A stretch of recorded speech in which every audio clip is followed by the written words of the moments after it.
Good morning. Welcome, everyone. I'm Lana from UNDESA. We'll be getting started in about 5 to 10 minutes. While you're waiting, we encourage our local government participants to scan the QR code on the screen and fill out a little pre-survey just to tell a little bit about your interests, and that can help to inform the workshop. So thank you. We'll be starting in a little bit.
All right, good morning, everyone. Yeah, welcome to the 3-day workshop, which is on national capacity building on improved local and national government capacities for localizing SDGs through voluntary local reviews. Before we begin everything, let's ask someone to open with a prayer. A volunteer, please.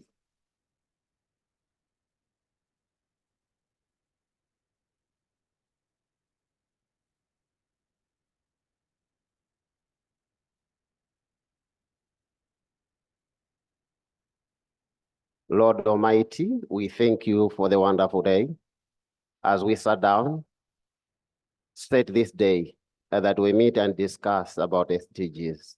Lord Almighty, you have made it that we have to meet here and really accomplish this date. Lord Almighty, we thank you. As some are still on the way coming here, we praise you, Father, that you guide us through all the discussions from today up to the end. In the name of Jesus, I pray. Amen. Amen. Thank you very much for the word of prayer. My name is Martin Mwale. I'm a principal economist within the Department of Economic Planning and Development. I'll be your host today. Once again, welcome to this function. It's a training workshop that will take us 3 days. If we check through the program, we will observe that the program is fully packed, but we'll try to stick to our timing to ensure that we are able to cover everything that was planned. Let me recognize the presence of the UNDP Deputy Resident Representative, Mr. Shala Gatasho. Let me also recognize the presence of His Worship, Mr. Richard Banda, the Mayor of the Lilongwe City Council. Let me also recognize the presence of Mr. Harold Nkandawire, the Executive Director for the Malawi Local Government Association, MAGA. Let me also recognize all heads of department, directors here present. All district council officials are here present. Today, it's the beginning of the training for 3 days, which is mainly centered around learning the practice and sharing experiences around the voluntary local reviews. Voluntary local reviews, in a nature, they are our efforts towards collective accountability to the nation we are serving. So let's feel very free to contribute. I can promise you there's not going to be any wrong contribution or wrong answer in this room. So, as it's often our tradition, we'll start with a round of introductions. I would wish, if we can make it brief, that we just mention our name and the institution that we are representing. Let me just get the mic.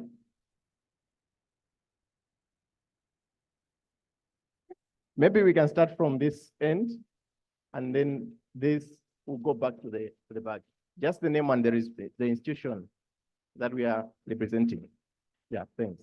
Good morning. My name is Smegna Galuzi, coming from the Council of NGOs in Malawi. Thank you. Morning, Mambo Sasa, Sanyido District Council. Morning, this is John Manda, economist from Kurawa District Council. Morning, I am Mate Auma, Machinga District Council. Good morning, my name is Patrick Amendo, UNDP. Jabushumba, UN Resident Coordinator's Office. I'm Chala Getacho, I'm the Deputy Representative of UNDP. Thank you. Morning, my name is Pearson Banda, economist, Blantyre City Council. Thank you. Morning, Harold Chaipa, Blantyre State Council. Morning, Maureen Kamalizeni, economist, Rompi District Council. Good morning. I'm Smith Nenwa, Sanja District Council. Good morning, William Maseko, Mzuzu City Council. Morning, Gomezani Nyasuru, Mzuzu City Council.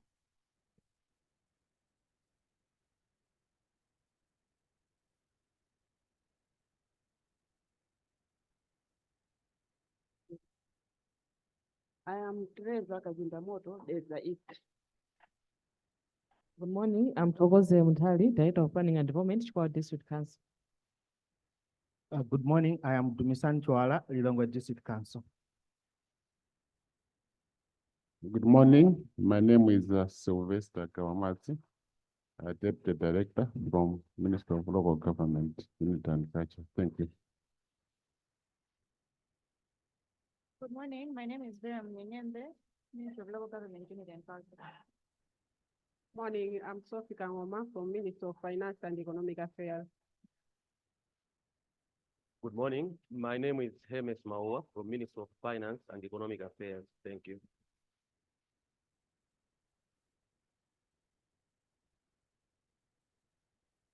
Good morning, I'm Patson Makisepo from Kasugu, M1A.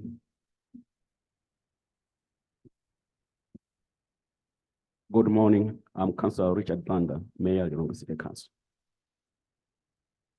Good morning, I'm Archangel Bakolo, Zomba State Council. Thank you. Good morning to all. I'm Wilmot A. Reeves from UNDP.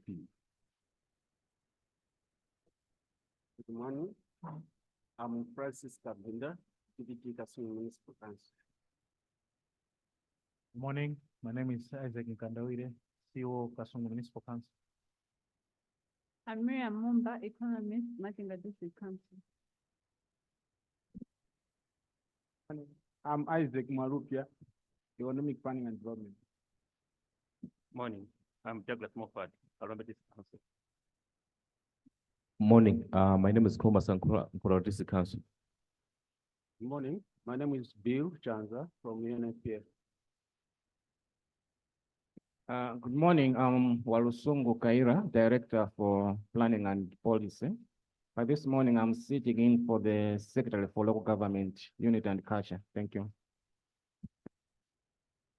Morning, I'm Monica Malota from District Council. Morning, I'm Walter Chikuni, Director of Planning for Mberwa District Council. Kevin Alawa, TPD Parom. Brent Kalambo, for our District Council.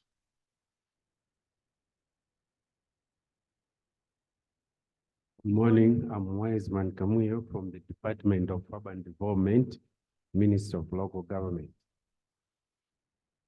Good morning, I'm John Wambui, Economist, Mberwa District Council. Good morning, I'm Master Simon from the International Organization for Migration, IOM. Good morning. I'm Blessings Fuller from UN Habitat, Malawi.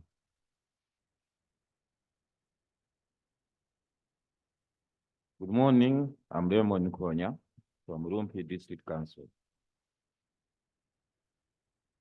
Good morning, I'm Dominic Mandira from Sanje District Council. Morning, I'm Eric Mpondo from Minister.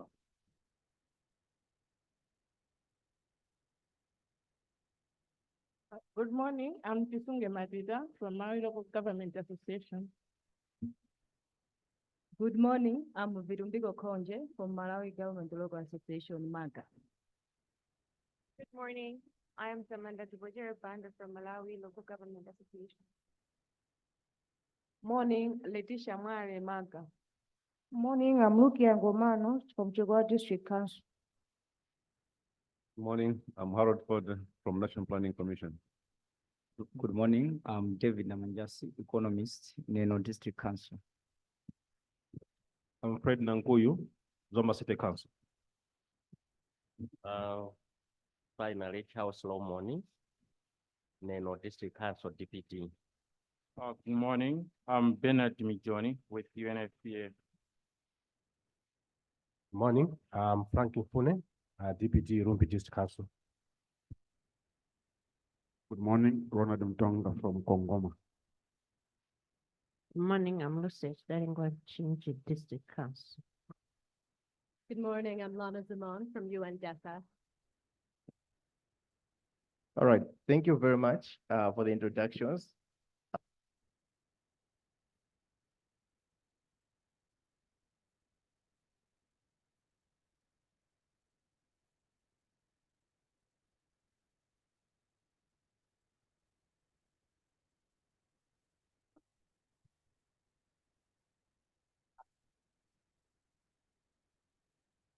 My name is Hadrod Nkandawire from Maga.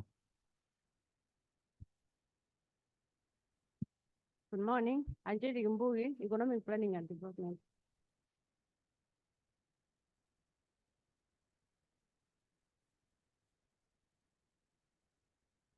Good morning, I'm Faith Mutali from Economic Planning and Development. We're at Chirwa, Lilongwe District Council. Good morning, I'm Nicholas Kalowa from Economic Planning and Development. Good morning, my name is Iprono Yitonga from EPND. All right. I think everyone has introduced themselves. We will know each other more during the interactions as well as during the other side meetings, like during the tea breaks and the like. Yeah, so once again, welcome all. Right now, we are moving into the first section where we will have some speeches to be delivered. I would like to call upon the Deputy Resident Representative for the UNDP, Mr. Chala Gatu, to address us.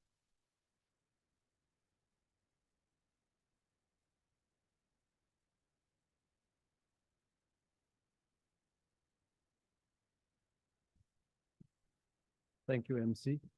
Good morning. Good morning. Thank you. It's good to see some familiar faces, especially from districts, some of the districts I visited. Mr. Richard Banda, His Worship, Mr. Richard Banda, Mayor of the Mayor Lilongwe City Council, Mr. Hadrod Makandawire, Director Malawi Local Government Association, Mr. Richard Hara, Secretary for Local Government, Unity and Culture. I hope I hear. Directors, deputy directors, and other government, senior government official present, fellow UN colleagues, colleagues from DESA who have joined us. You are welcome to Malawi. Ladies and gentlemen, I'm honored to be here today representing the United Nations country team in Malawi at this important national capacity building workshop on improved local and national government capacities for localizing the SDGs through voluntary local review in Malawi. Midway through the 2030 Agenda for Sustainable Development, the world is on track to achieve the 17 Sustainable Development Goals. We face sobering reality. Just 12% of the 140 SDG targets, of which we have the data, are on track. Progress on more than 50% of the targets is weak and insufficient. 30% have stalled or gone into reverse. This includes fundamental targets on alleviating poverty, hunger, and the devastating impact of climate change. Here in Malawi, more than half of the population is living in poverty, with more than 20% living in ultra poverty. These statistics are not just numbers. They reflect the everyday lived experience of people across our districts. Indeed, behind every number that I mentioned now are human faces. Despite challenge, there are pockets of progress.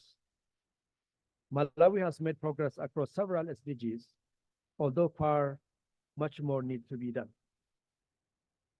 Just to mention a few: good health and well-being, SDG 3, quality of education, SDG 4, clean water and sanitation, SDG 6, and life below water, SDG 14, have all shown improvements in the last decade, and the role of local government for sure has been significant in achieving this progress. On governance indexes, Malawi is performing better, with its judiciary independence ranked highly. And I think Malawi in this area is one of the highest performing countries across the continent. However, the increasing frequency and intensity of the shocks on the back of the pre-existing structural development challenges derailing the country's progress towards achieving sustainable and inclusive development and achievement of SDGs. In the last 4 years, Malawi has suffered 4 major climatic shocks with substantial socio-economic impact across the board. Last year alone, Tropical Cyclone Freddy affected over 2.2 million people, with 679 people killed and causing substantial damage to livelihoods, infrastructure valued at 347 million, and economic losses of about 160 million, and accounting for a combined loss of about 0.5% of Malawi's GDP, gross domestic product. Without drastic strategic interventions, the world and indeed Malawi is unlikely to meet most of the SDGs, as I mentioned earlier. The good news is that Malawi is not short of good policies. There are good examples of policies to accelerate progress on SDG implementation, which we must build on, and I hope that we will have discussions around these policies here in this workshop. The achievement of SDGs depends more than ever on the ability of local and regional governments to promote integrated, inclusive, and sustainable territorial development. At the closest level of government to the people, local and regional governments are well placed to raise awareness about the importance of SDGs and their relevance to local communities. Subnational governments bridge the gap between central government and communities and should play a strong role in fostering the involvement of civil society organizations, the private sector, academia, and other community-based organizations. Localizing the SDGs, therefore, requires a whole of government and a whole of society approach. It involves developing strategies at the local level, finding ways to translate development agenda into results. It is in this context that the capacity building workshop could not be familiar. Capacities at all levels for effective implementation, review, and monitoring of SDGs cannot be overemphasized. Ladies and gentlemen, leveraging the SDG localization as one of the key enablers in the 6 SDG transitions, the UN system in Malawi, through the UN Sustainable Development Cooperation Framework 24-28, aims to accompany the government in the development of aspiration around 4 key strategic priorities. And the 4 key strategic priority areas for the UN in Malawi include supporting sustainable, diversified, and inclusive growth. The second one, strengthening institutional governance. Third, ensuring sustainable investment and outcome in human development. And 4, adapting to climate change, reversing environmental degradation, and supporting energy transition. The 6 SDG transitions with high catalytic potential and multiplier effect informed by the 2022 Sustainable Development Goals report include climate, biodiversity loss and pollution, energy access and affordability, food systems, education, jobs and social protection, and the last one, digital connectivity. This transition should not be understood in a dogmatic sense, but rather represent a pathway with potential outsized impact on SDGs, with countries at liberty to review and prioritize based on national context. As you may be aware, 65% of SDG targets are linked to the work and mandates of local government and regional governments in our context. For this reason, SDG localization is a precondition for sustainability to advance in our countries. Achieving these preconditions can unlock critical pathways to turbocharge SDG actions across the globe. The upcoming Summit of the Future in September this year to revitalize multilateralism in the face of stark and urgent choices provides an opportunity for scaled-up advocacy to strengthen local government, rejuvenate national commitment, and international cooperation to accelerate the achievement of SDGs. The choices we make or fail to make today could result in further breakdown or a breakthrough to a greener, better, and safer future for our countries. Let me end on this note and wish you a successful workshop over the next 2.5 days. And thank you very much, and Zikomo Kumbiri.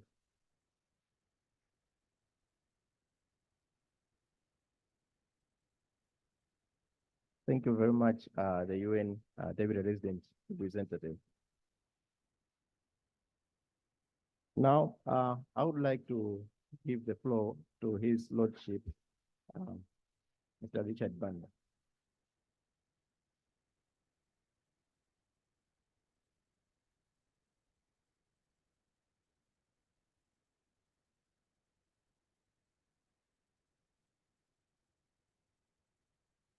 Walsungu Kaira, Director of Policy and Planning, representing Secretary for Local Government Unity and Kasha. Mr. Chala Gachu, Deputy Resident, Representative UNDP Malawi. Your Worship, Council David Maunde, President of the Malawi Local Government Association. Mr. Harold Zelum Kandawire, Executive Director of the Malawi Local Government Association. Ms. Lana Zaman, Sustainable Development Officer, UNDESA.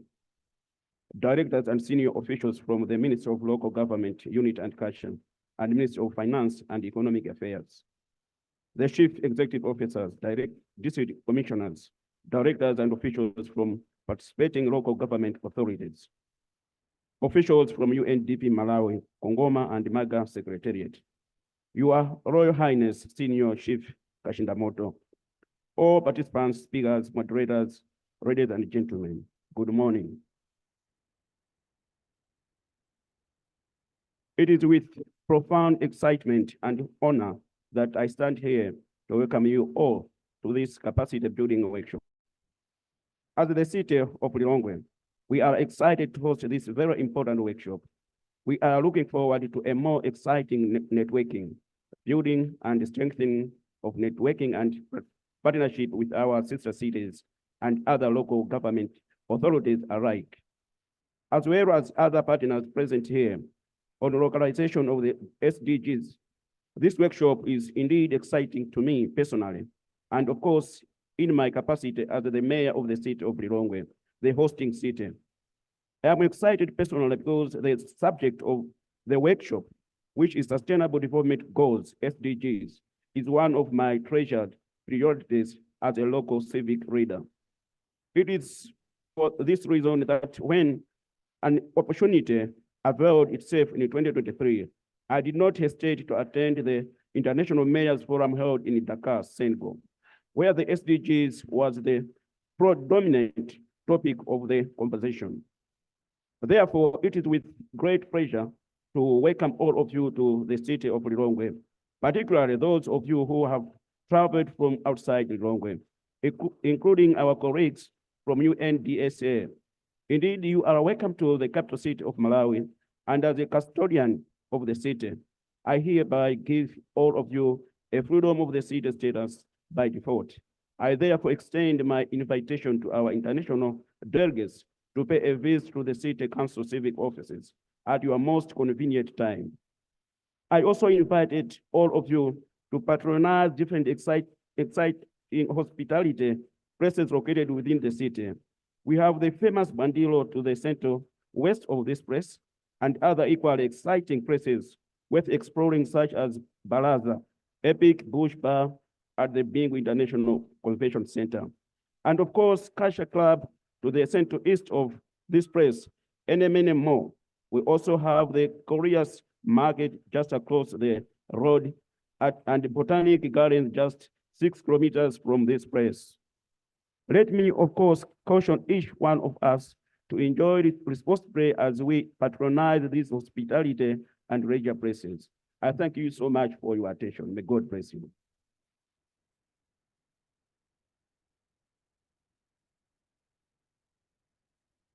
Thank you very much, His Worship, Mr. Richard Banda.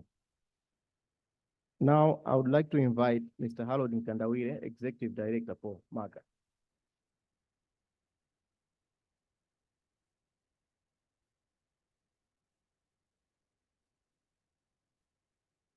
Good morning, ladies and gentlemen. Good morning, ladies and gentlemen. Are we not excited with this workshop?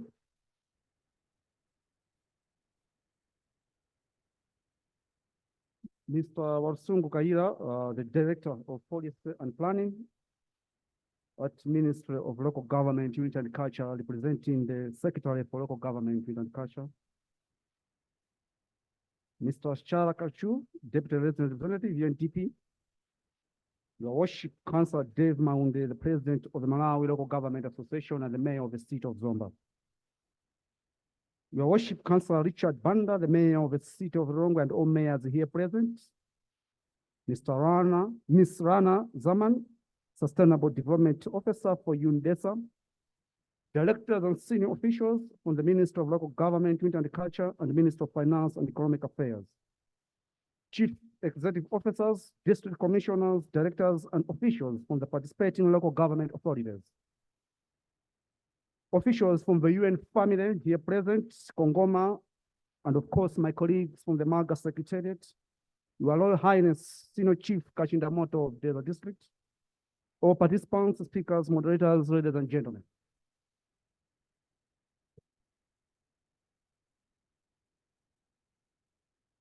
Ladies and gentlemen, as you are all aware, Malawi is actively engaged in implementation of a 2030 agenda and has completed 2 voluntary national reviews in 2020 and 2022, with the intention to produce a third in the coming years.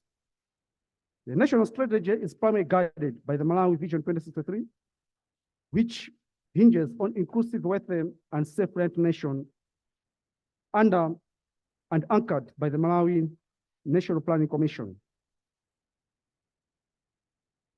This document emphasizes the drive to become an inclusive, wealthy, and safe-rent country with a vibrant, knowledge-based, and environmentally sustainable economy.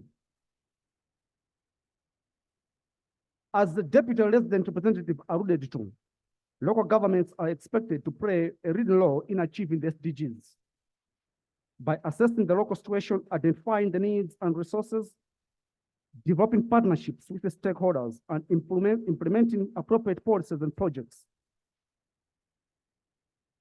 It has to be appreciated that the local government authorities have a crucial role to play in translating national policies into tangible practical actions that can help to concretize the SDGs into our individual and communities' behaviors and goals. Indeed, local government authorities play an important role as are responsible for translating ambitious national and global goals and visions into local practices and express programming targets, and the Agenda 2030 is not an exception. Realizing this critical role, MAGA, as a National Association of Local Government Authorities, requested for technical and financial support from the Division of Sustainable Development Goals or the United Nations Department of Economic and Social Affairs, UNDESA, to support the local government authorities with capacity on localization of SDGs. This request falls within the MAGA's partnerships and capacity building programming area.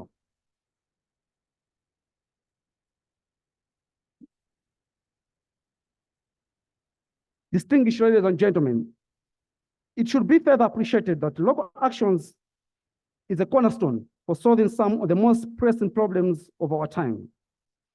This line of thinking is also a central aspect of the UN's strategic approach to implementing the SDGs. To start with, local action is crucial for securing the social embedding and adoption of SDGs goals and targets to local conditions. Local actors have first-hand knowledge about concrete problems and challenges and possible causal relationships between them.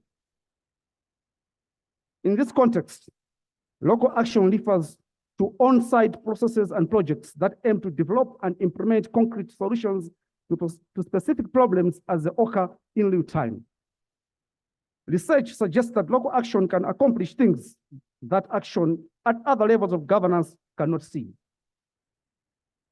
In a nutshell, the proximity of local actors to pressing problems and context-specific opportunities for action enhances their collective motivation and capacity to promote economic, social, and environmental sustainability This proximity advances the translation of goals into concrete strategies, facilitates task coordination, accommodates the mobilization of resources, grants actors influence other decisions that affect them, and promotes social accountability. Another important function of local action is to facilitate the translation of SDGs to ensure that they are meaningful and relevant for those actors who are expected to contribute to the attainment. SDGs that are well adapted to local conditions and appear important to local actors can serve as a common reference point for collective efforts to foster innovative solutions. It therefore follows that local action is also valuable because proximity to concrete problem-solving trends tends to support a holistic approach to goal attainment. The closer you are to the proximities of real problems, the more difficult it gets closer to your eyes to the interconnections between problems such as poverty, unemployment, and crime. Indeed, proximity stimulates holistic problem solving. The foregoing propositions perfectly underscores the strategic relevance of this workshop to the local government authorities in Malawi. Therefore, on behalf of all the participating local government authorities in Malawi, I would like to convey our profound gratitude to the UN family, particularly UNDESA, for heeding our call to technically and financially support this workshop. In particular, allow me to pay tribute to Lana Zaman for her tremendous work and effort she has invested this far in putting up together this workshop. Ladies and gentlemen, please join me in giving a round of applause to UNDESA for this invaluable support.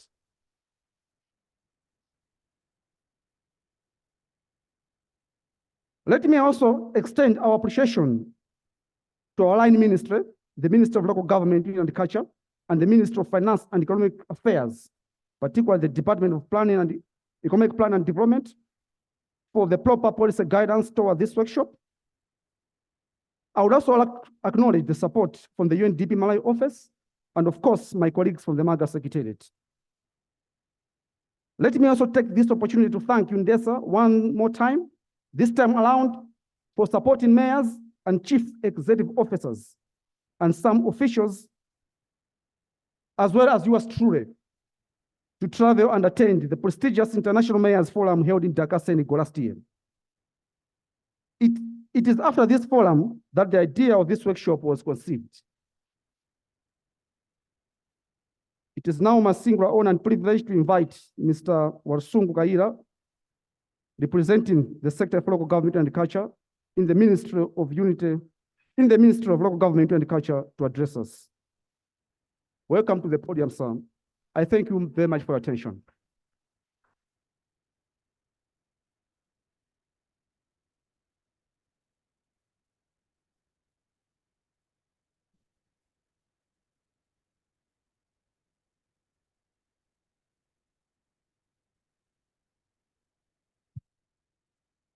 Good morning, all colleagues.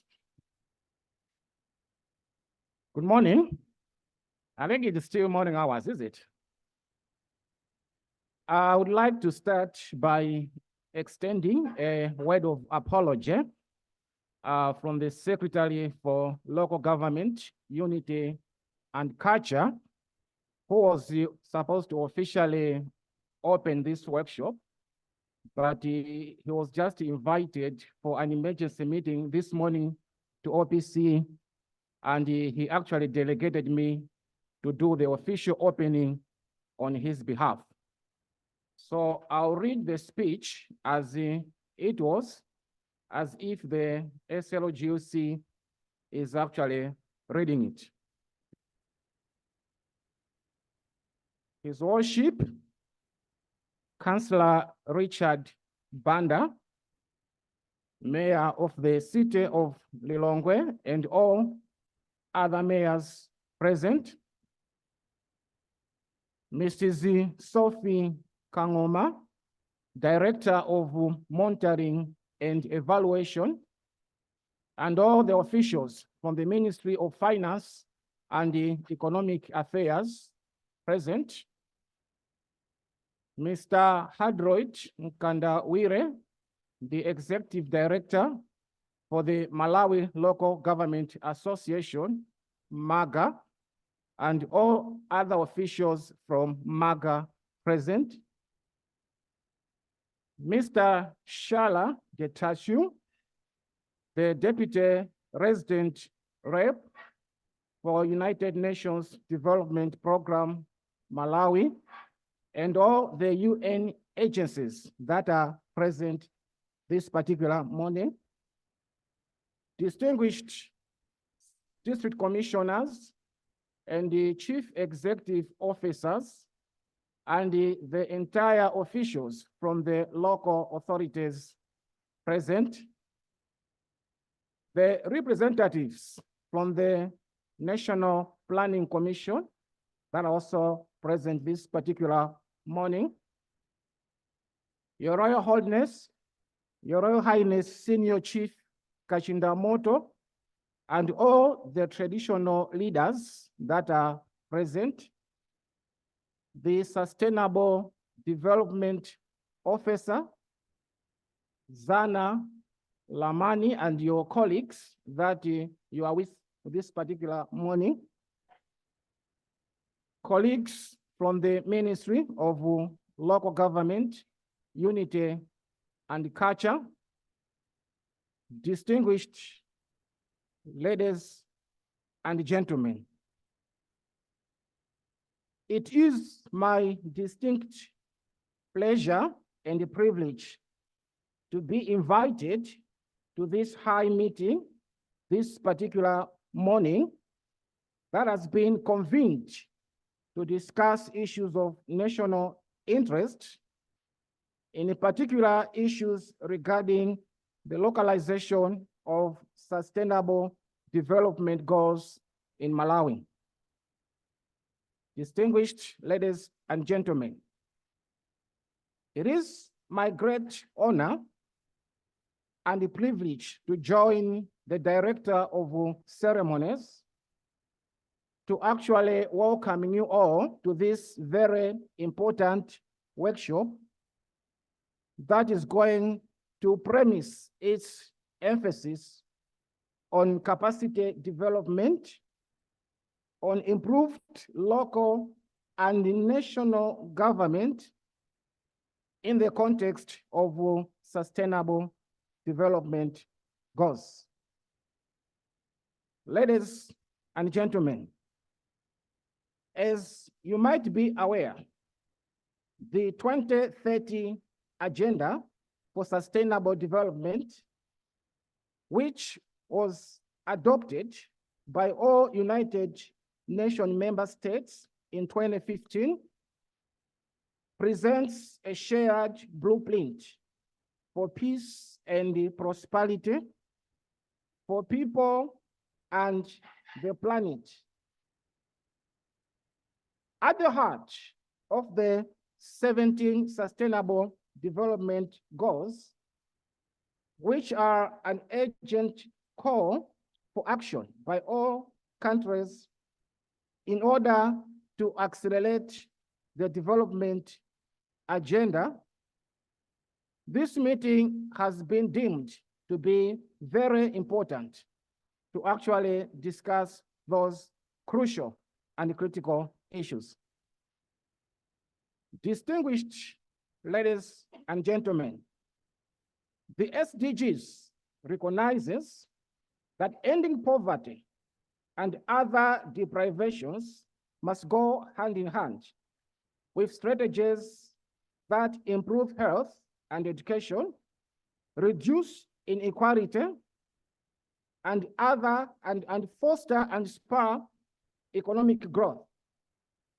All these are very important package of achieving the 2030 target, among others.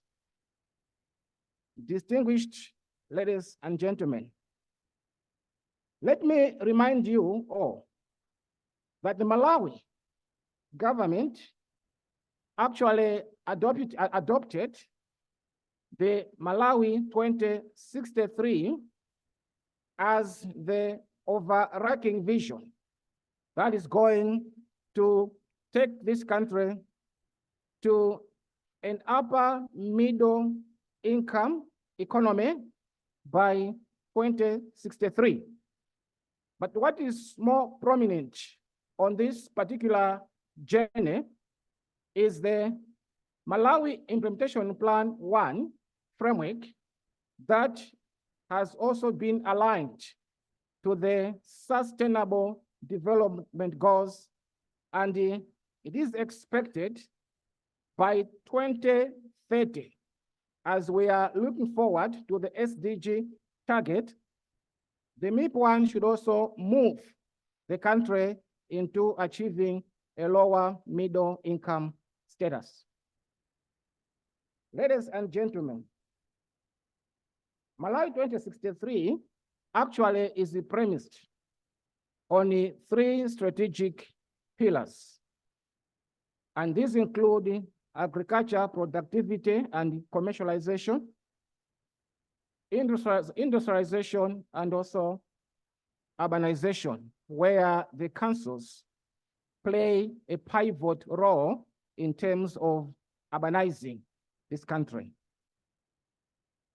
Allow me, distinguished ladies and gentlemen, to underline that the capacity building workshop has actually come at an opportune time when the country is already implementing both the Malawi 2063 and the Sustainable Development Goals.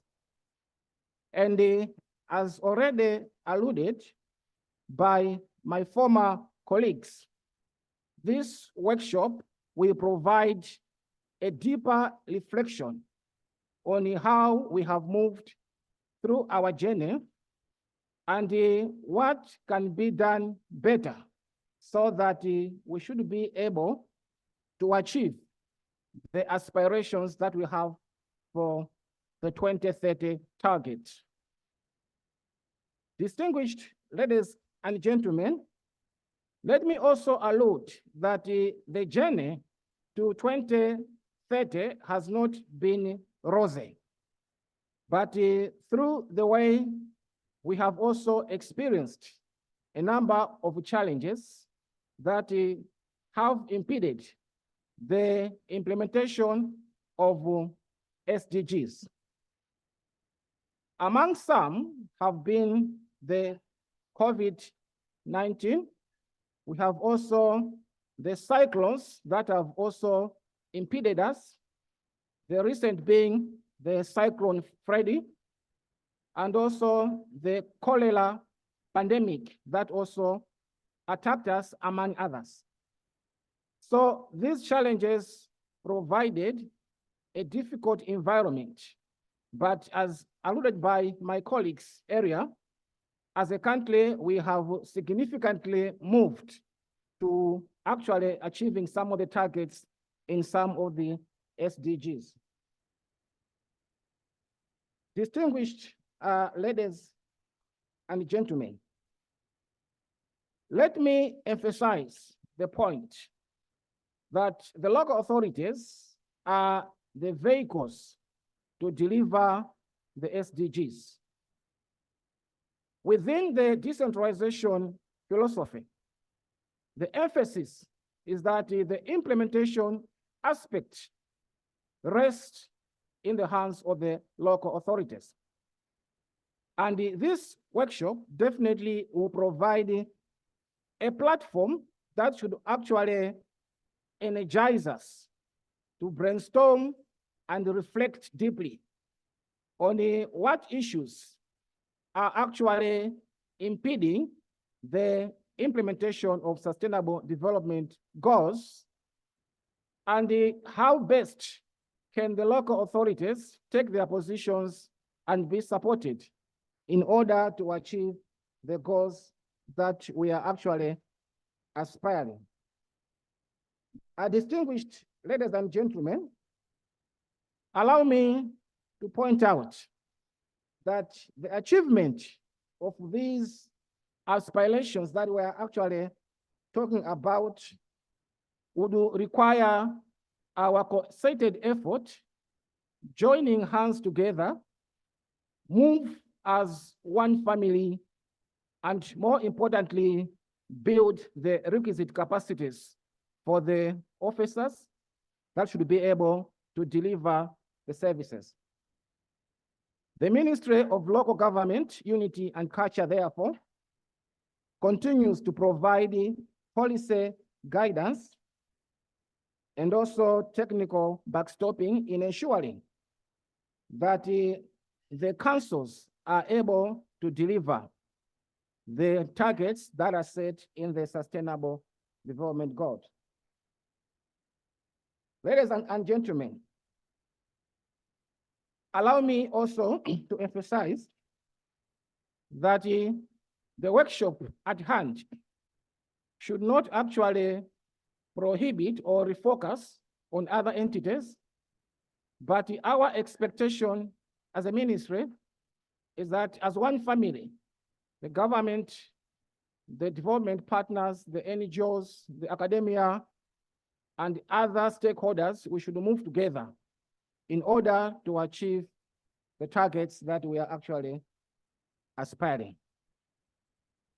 Last but one, distinguished ladies and gentlemen, let me assure you that the Ministry of Local Government, Unity and Culture, in collaboration with the Ministry of Finance and Economic Affairs, will continue to provide the requisite technical support to all the councils so that the essence of service delivery that we are talking about should become a reality. The equation of decentralization speaks to service delivery. So the existence of the councils are there to ensure that the services that are being provided to the citizens are of quality.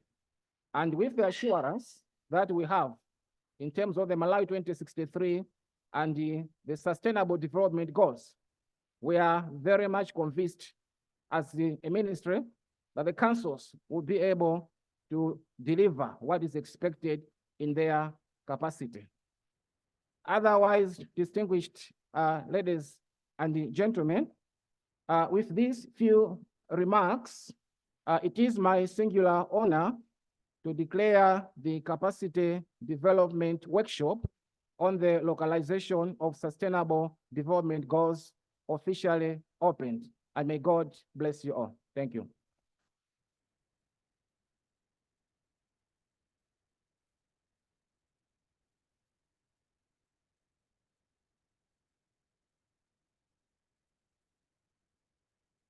Let's give another big round of applause to the four esteemed colleagues. All right, yeah, now the workshop is opened. We need to get into our first session. But let me just give an overview of the expectations of what we are going to deliver in these 3 days. So, as we know that the SDGs are a global agenda, and Malawi as one of the affiliates of the Sustainable Development Goals has domesticated the SDGs, primarily through the Malawi Agenda 2063 and also through the MIP1. So the area sessions will be trying to remind us of what the SDGs are, refreshing our memories, giving the background about the SDGs. Once we do that, the next step will be linking the SDGs to the voluntary local reviews. Once we have linked the SDGs to the voluntary local reviews, we'll also listen to some experiences from other countries that have already started implementing the voluntary local reviews. Building on that, we will have to structure our own voluntary local review through working sessions that will be coming mainly from the second day and concluding on the last day. So it means at the end of this workshop, participants should have understood the process that is expected in developing the voluntary local reviews. As we are saying, we are beginning this process here in Malawi. This is our chance, being the pioneers, to put our ideas together and then come up with the project. We may not already produce a finished product as we're coming from here, but we'll lay down the structure that is necessary to be concluded beyond the workshop. So from that, the first session is looking at the 2030 agenda and the SDGs, just to refresh our memories about the SDGs so that we can link better with what voluntary local reviews are before we start formulating our own. Let me now invite Lana Zaman to kickstart the session. The floor is yours.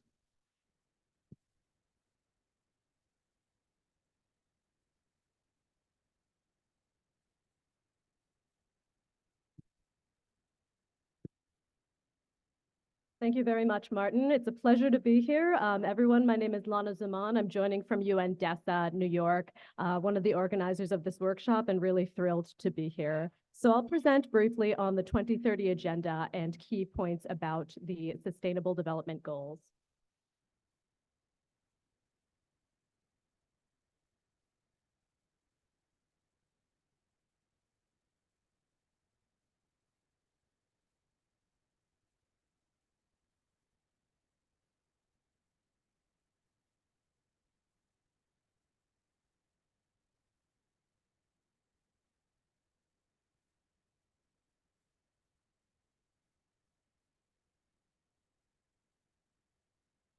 My screen showing? Okay, great. So the 2030 agenda and the Sustainable Development Goals. Firstly, a huge thanks to all of you who took the pre-workshop survey. I've put the QR code up. I'll leave that up for just a minute in case anyone wants to make final inputs. I'll share that at the end of the presentation, the results of what you have entered. But feel free to make additional entries afterwards. We always look back on these to see what people think about the SDGs and what their priorities are. So the purpose of this presentation is to provide an overview of the 2030 Agenda for Sustainable Development and its Sustainable Development Goals. We'll answer the questions of what is the 2030 Agenda, what are its key features, what issues are addressed by the Sustainable Development Goals, and what are the overarching principles of the 2030 Agenda and the SDGs.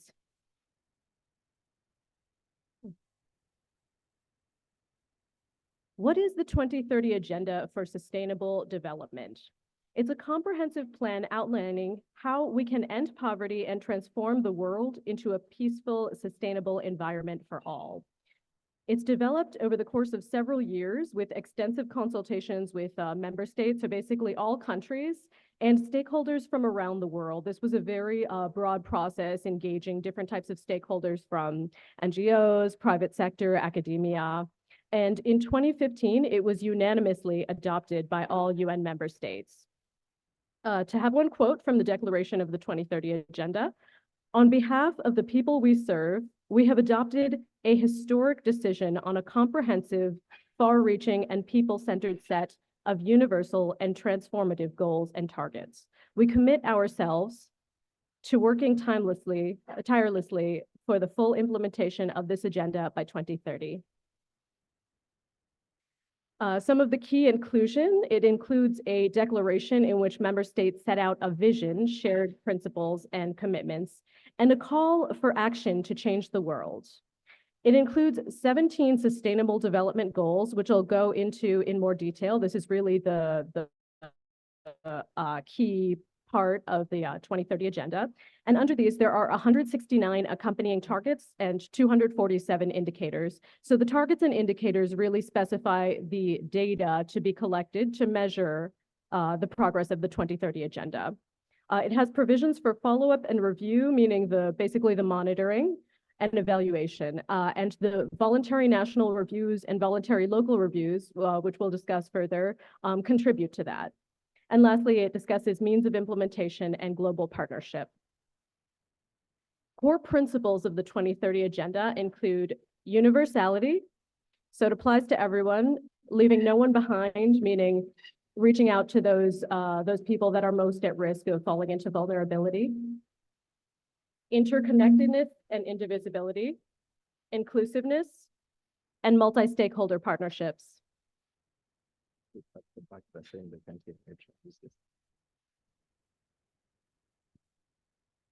Do you hear me? Okay.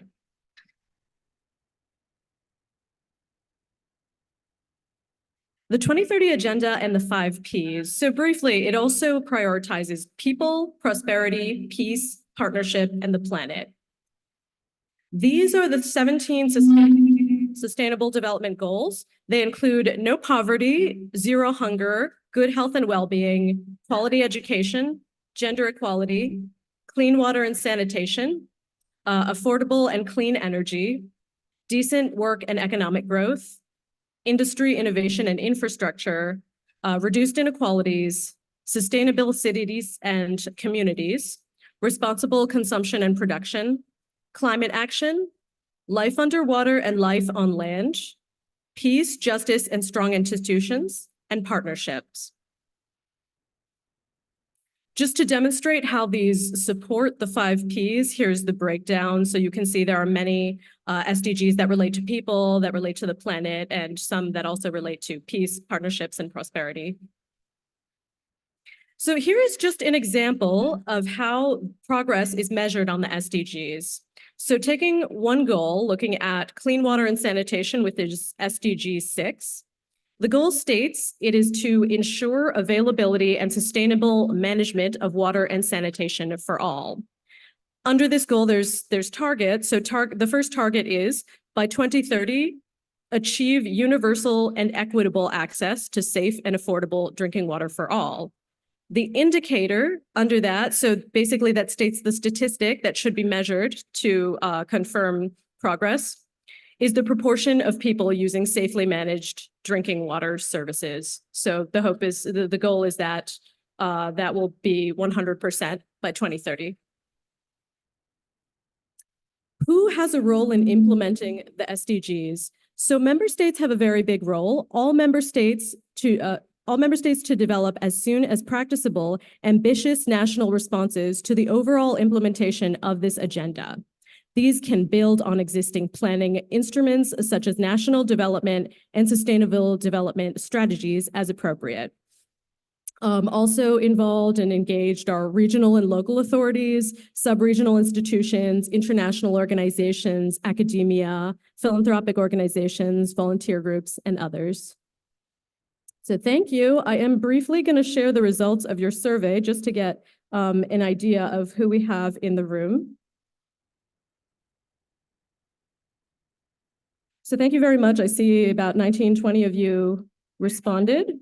And to show you the results, the first question, how familiar are you with the SDGs?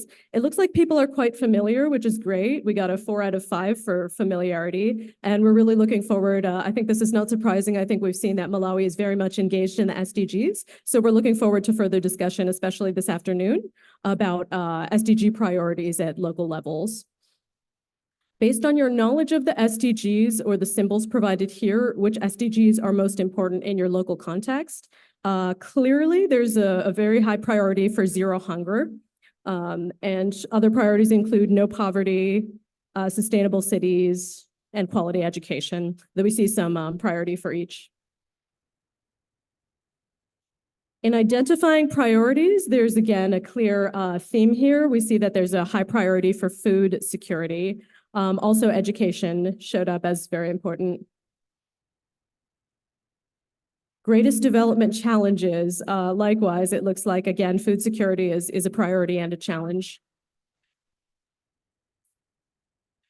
So here, people have listed some of the key initiatives at local levels. I won't read them all, but to highlight a few themes that come up.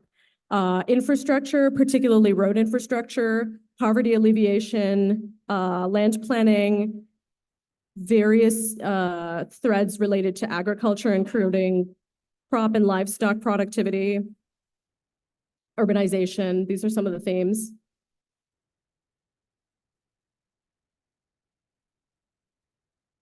Are you monitoring and evaluating progress? So here it looks like, yes, a little more than half are monitoring plans. And would you like more visibility of your progress towards sustainable development? Looks like everybody responded yes. And related to that, the VLRs are a great opportunity for greater visibility. Are there specific topics you would like additional training or information? Several people mentioned VLRs. We also see themes related to gender, climate change, urban development, and disaster risk reduction. Also poverty.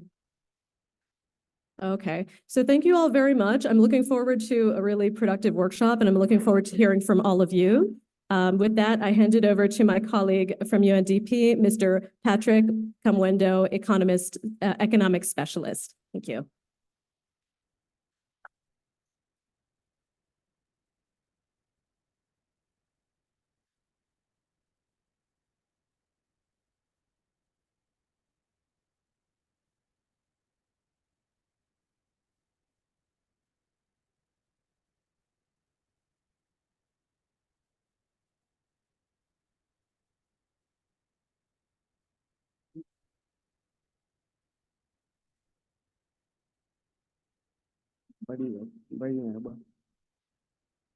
The other side.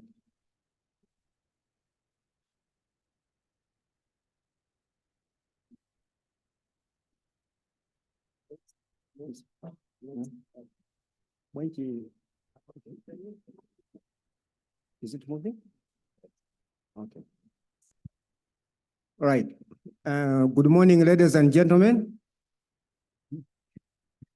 My role this morning is just to share with you an overview of the SDGs and the role of local authorities in their implementation.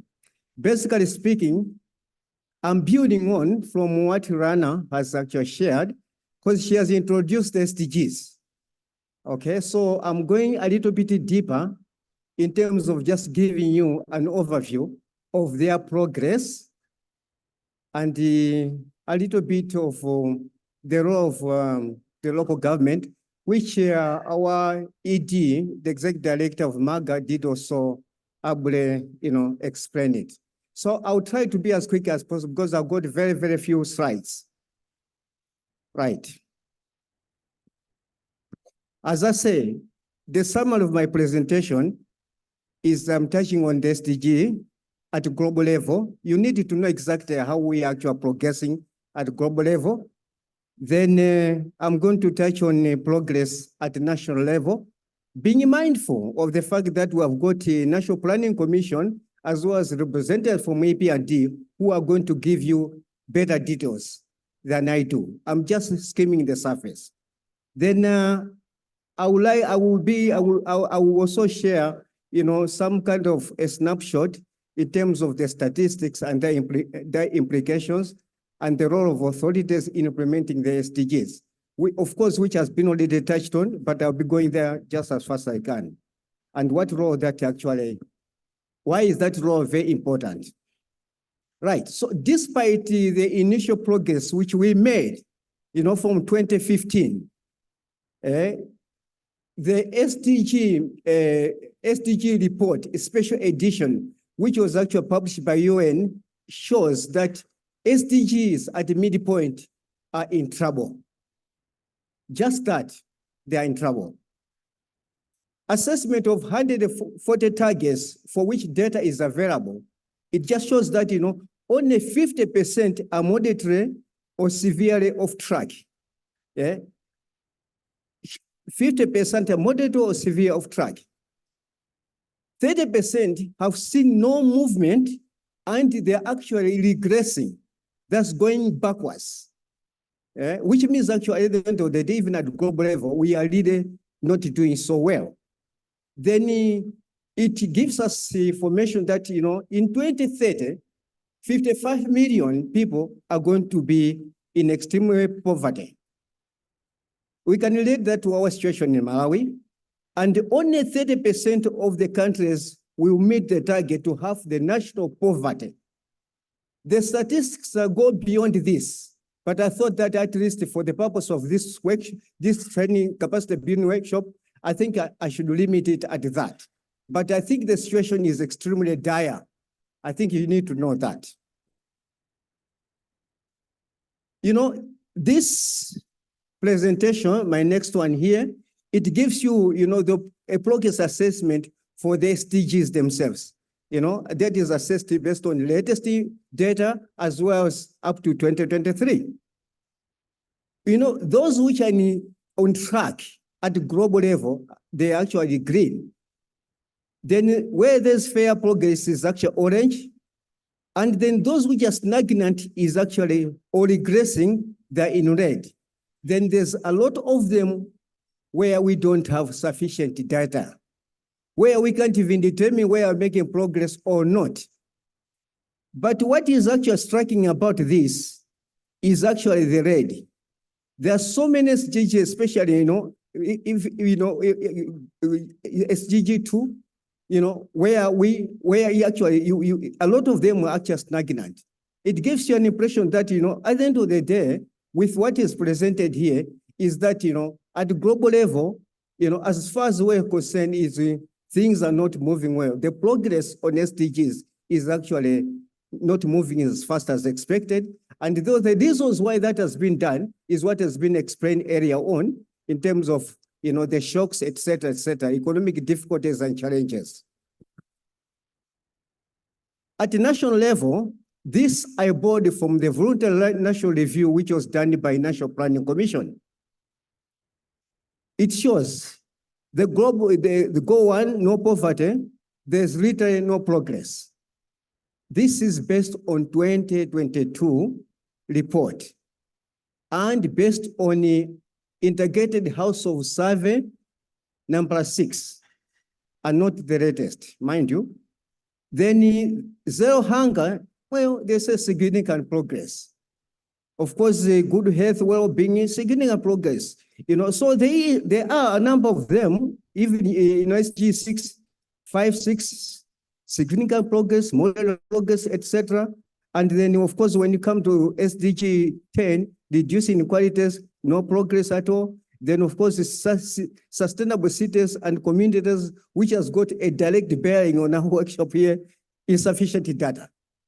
And of course, you can move on a little bit, let's say life on land, no progress in short. So in short, we at country level in Malawi, we are not, our progress is limited. I would like again to emphasize the point that when colleagues for National Planning Commission as well as EP and DCAM, they're going to give you better detail. But again, my point is that the report, this table was made on Integrated Household Survey number 5, which actually ended, was it in 2019 to 2020, if I can recall. Now, National Statistics Office, working with the Economic Planning Development as well as National Planning Commission, they are embarking on a new survey, okay, which is actually going to be Integrated Household Survey number 6. But you see, you have to be mindful of the fact that, in between the Integrated Household Survey number 5 to number 6, a lot has happened. As it was noted, we have had, what we call weather shocks. We have had health shocks. Then, we have had, let's say, economic shocks brought out by, not only that we have got actually a weak economy for the time being, but I think, there's been what we call external factors that have been impinging on our economy, and to that extent, it means that, most of these indicators, either they're going to regress, most likely, or some of them improve. But I cannot determine until we have had the disaster of Integrated Household Survey number 6. Again, a point of interest is that our colleagues in EP&D, they are actually going to, for what we call a SDG midpoint review. That is going to give us some information on where we stand. But for the time being, I would like actually to speculate that most of these indicators, they are likely to be impacted, mostly negatively or positive, depending on actually what will happen when they do those individual targets. Now, I would like also to take this opportunity to emphasize the point that, look, why I'm arguing that, in future, we might have a few problems with the SDG is the macro and microeconomic statistics that we have. For instance, you know, the GDP per annum growth, the GDP per capita annum growth, or GDP per annum growth, GDP growth, let's put it that way. You know, it is projected to be at 3.2%, at least for 2024. Just an improvement from 1.5 from 2023. For us to make an impact on SDGs, we are required to grow consistently at 6% GDP growth per annum. We haven't been able actually to achieve that for the last 6 years or so. And the projections are not so good. Population growth rate is actually 2.6 consistently. If you compare the GDP growth rate with population growth rate, the difference there is 1.6. That is the net effect. No, actually it's 0.6. That is the net effect in terms of moving forward. So when you think about us needing to grow 60%, but in actual sense, the net effect is 0.6%, then we have got a problem. I'm saying this because actually to give you the realities on the ground that we have got a strong role to play here, especially for moving, you know, the progress of SDG from the local level up to national level. You see, so the situation is not so, shall we say, glamorous. Let me put it that way. Then I don't want to go into other indicators, but there's the poverty levels, you know, at 50.5%. Then, you know, that is based on $1, you know, below $1 per poverty line. And of course, the World Bank poverty line is 2.7%, we're 70. You know, multidimensional poverty is equally high, 58.8%. Then below there, you will see, you know, the factors which would actually make our economy robust, you know, manufacturing, agriculture, contribution, GDP, mining, tourism, all of them, they are, shall we say, not so robust. You see, so this more or less it paints quite a picture that we need to put in a lot more effort to make sure that the GDPs, I mean, the SDGs, they should move, that we must actually rejuvenate their progress, you know, for us actually to achieve them. Otherwise, we have got quite an uphill struggle. Yeah, so this is my last slide.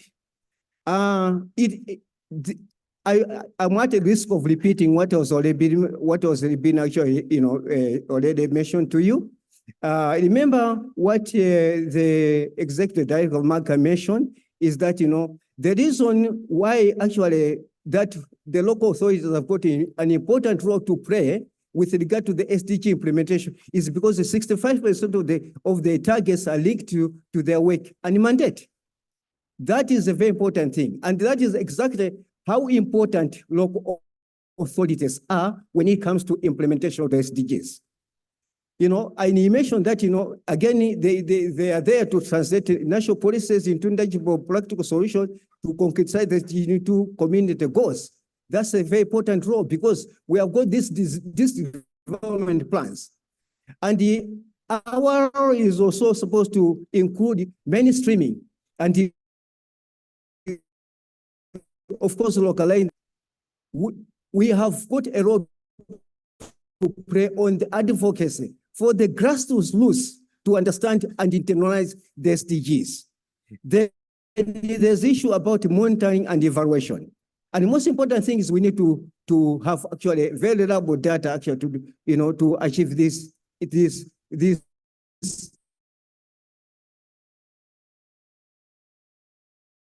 to fulfill this, as I conclude, is that whether indeed that, you know, to what extent has our local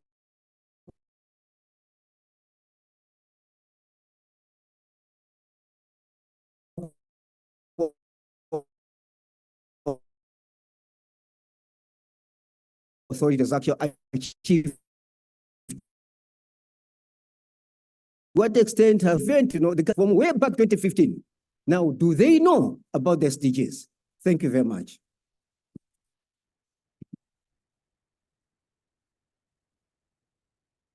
Thank you very much, Patrick and Lana. Let's give them another hand, please. All right. I'll give room for two questions, one for Lana and another one for Patrick. Yes. Thank you, Patrick and the colleague for the presentation. In fact, indeed, it gives us a surface of how to interpret these SDGs. One area I want to overemphasize about the source of the data. When you look at, it's indeed important to be consistent or to use some data which are really applicable to the to Malawi context. For example, when you look at the population in the rural areas, it's quoted as 90%. Sometimes when you look at the population and housing census, it will talk about 82 or something. Just an example. Thank you.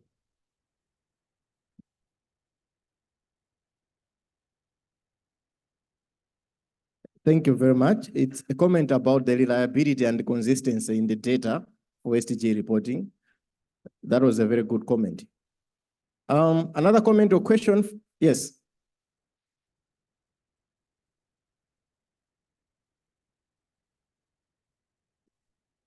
Hello.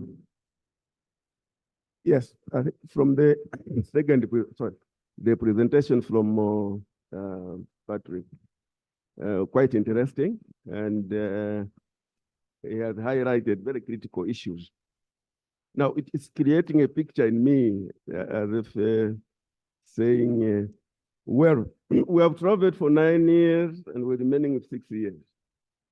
And we are in dire straits, so to speak. Now, apart from the issues to do with the weak economic growth and population, it is as if we are now realizing that, oh, we forgot that local authorities play a critical role. Because for the past 9 years, I think we haven't seen much happening in the councils in terms of empowering councils to popularize these SDGs. Now that we have gone beyond the half marks, no, I think we have missed something here. This capacity in the local council, that's the picture I'm having. Because at this level, yes, maybe something, but at local level, completely nothing. We needed to go there and interact with the structure there on how best they can localize the SDGs. Is it an admission that we left out the councils? They have played very minimal role. Now let's empower them. That's the picture I'm getting. Thanks. Thank you very much. Thank you very much for that good comment. That's an open question to all of us to say, now we are localizing the SDGs. Now we are capacitating the councils. Did we forget them? I'm sure by the end of these 3 days, that question will be answered along the way. But it's an open question to all of us. In the interest of time, I think we should end there for the first session. We will move to the second session, but that will be after tea break. So let's have a 15-minute tea break, and we should be back at 10 minutes to 11. Yeah, thank you very much.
Hi, Bartholomew, can you hear me?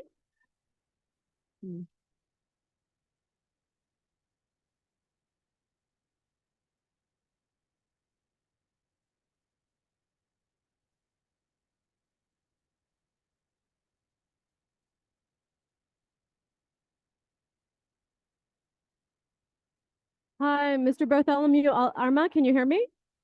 I'm in the Zoom. I'm just talking on the mic. Yes, I can hear you. Perfect. So we're on a coffee break. This is Lana speaking. I just wanted to check if you're able to share your screen. Wait, let me do that.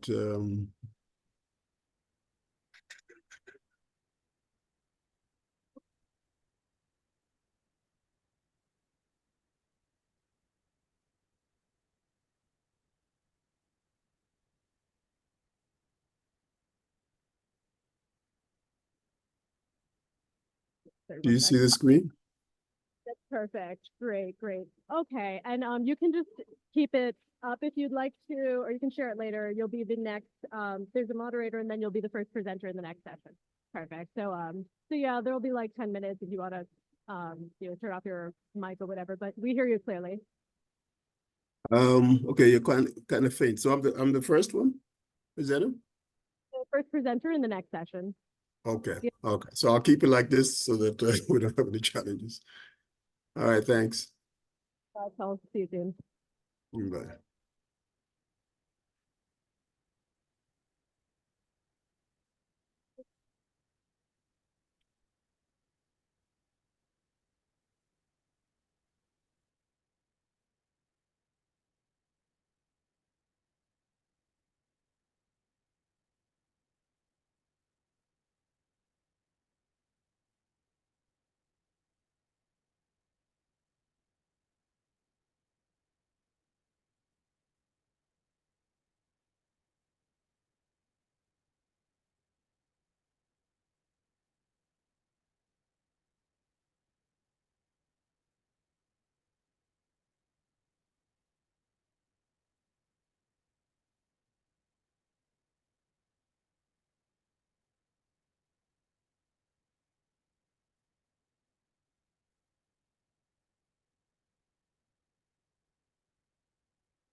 All right, I think it's time we should regroup.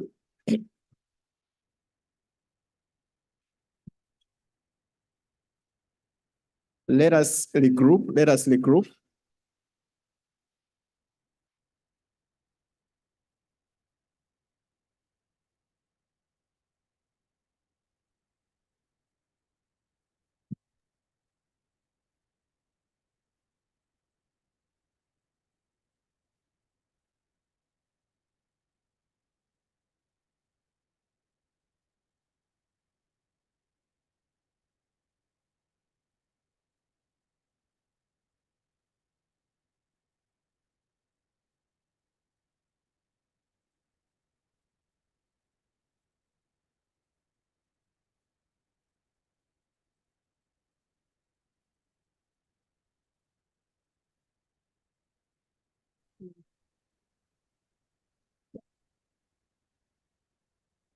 All right, let us regroup.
So in the second session, we'll have a panel.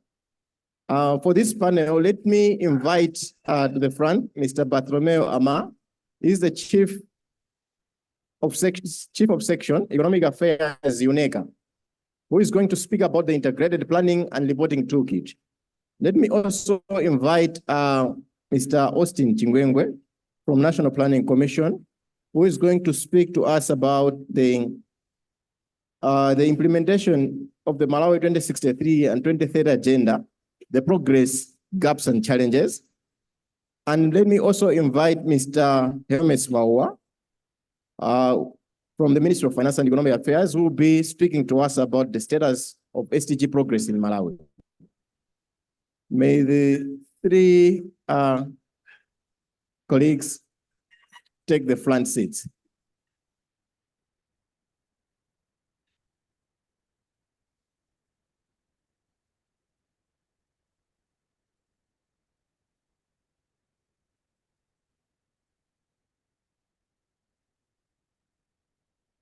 I would also want to invite Jabusile Shumba, Development Coordinating Officer for the UN Resident Coordinator's Office, who is going to moderate this session. The session will take us 1 hour. It will be from 11 o'clock to 12 o'clock. Thank you.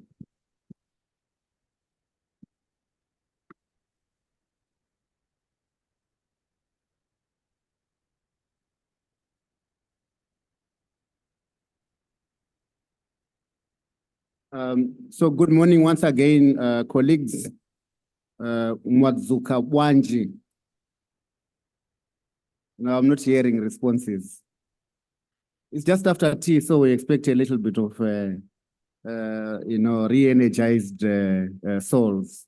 But be that as it may, my task this morning has been made fairly easier. The session moderator, Jabu Shumba is my name.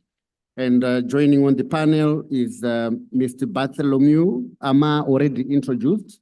He will be joining online and the first one to take to the floor, and then following by, esteemed panelists here with me, Mr. Austin Chingwengwe, and of course, Mr. Hermes Maua. But let me invite to begin with Mr. Bartholomew Ama to take to the floor and deliver a presentation. Each of my panelists will have 10 minutes, which means that after the 30 minutes of presentations, we'll open up for a 30 minutes dialogue where you have an opportunity to ask questions or deliver any comments or seek any clarifications from the presentations. So over to you, Bartholomew, to take the floor. Thank you. Thank you very much. My name is Bartholomew Ama. I'm the chief of the development planning section here at ECA.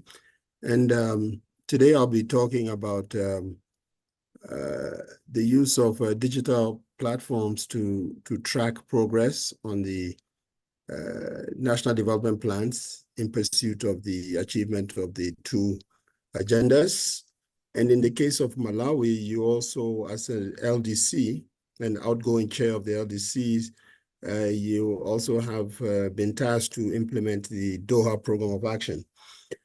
Now, let me start with the whole context. It's really about how we support the VNR and VLR processes. And the VNR handbook basically highlights the importance of countries in aligning with the SDGs with respect to their national visions, their national development plan, but also their financing frameworks, their sectoral plans, and their local, or shall we say, the subnational development plans. This is a big task. And based on our analysis of countries, countries are facing a number of challenges. The first is really the issue of alignment.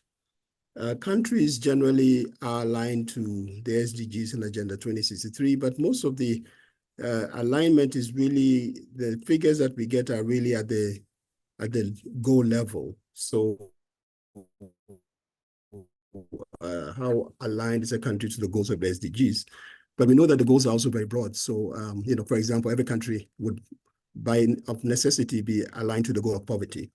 The ability to have a more targeted alignment, really looking at targets and the indicators, is something that is important. We find that the indicator level alignment tends to be lower because countries don't have the data, so they create their own indicators, they localize. The second is that countries tend to be more aligned to the Agenda 2030 than to Agenda 2063.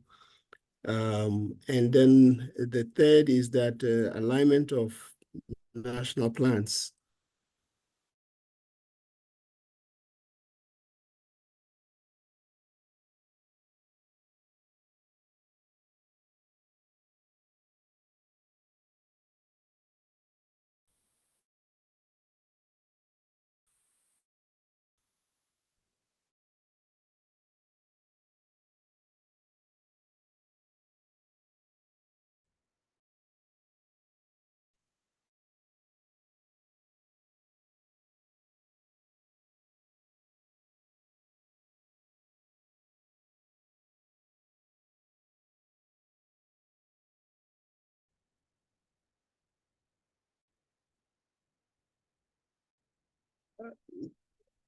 Can you hear me now?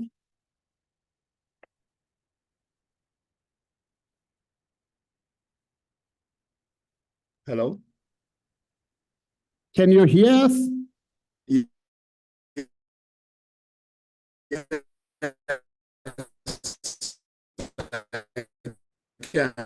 Can you hear me?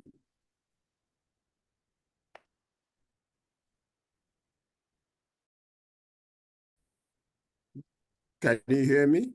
Not hearing you clearly. I can hear you clearly. You cannot hear, correct? So the internet connection is unstable. Maybe I should stop sharing and see whether it improves.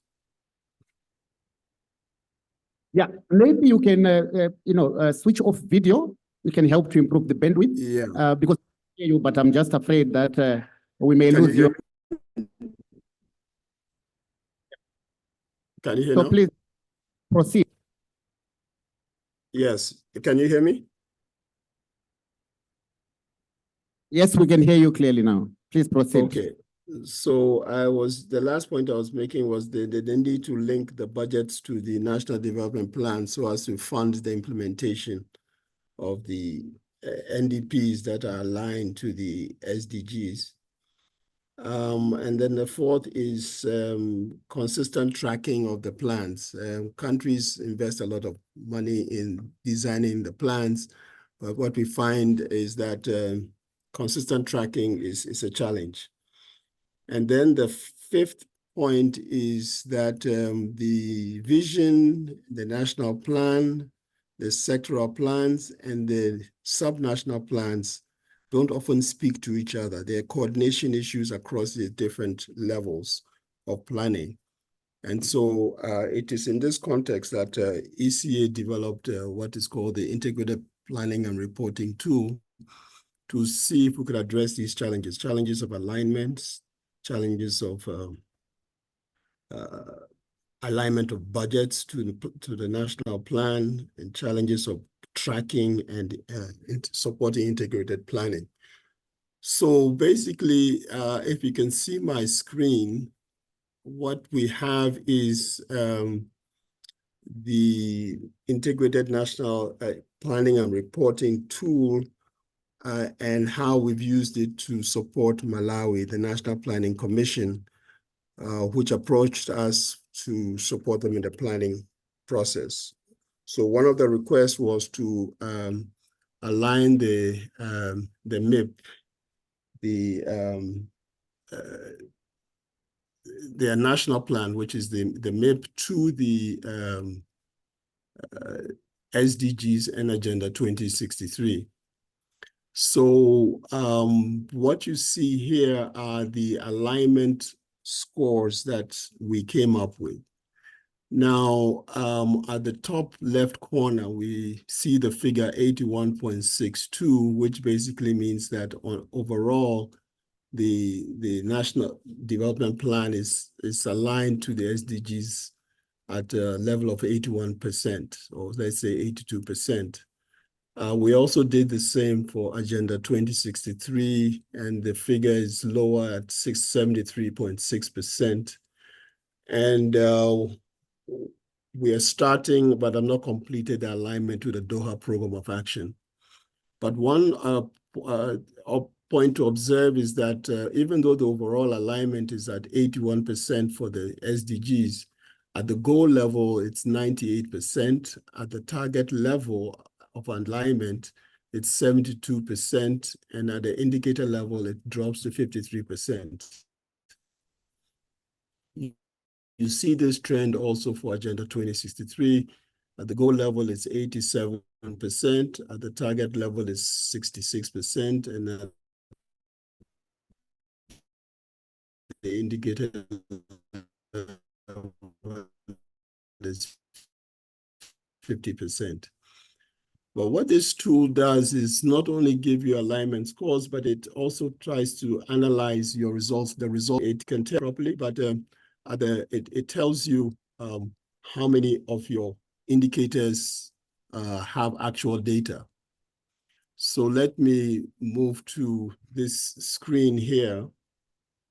In this screen, we're actually looking at the structure of the plan for the Malawi medium-term implementation plan. It has five broad areas and 42 goals, 71 targets, and 256 indicators. And these are the sectors of the plan for under each of the five broad areas. Now, this information here tells you that for the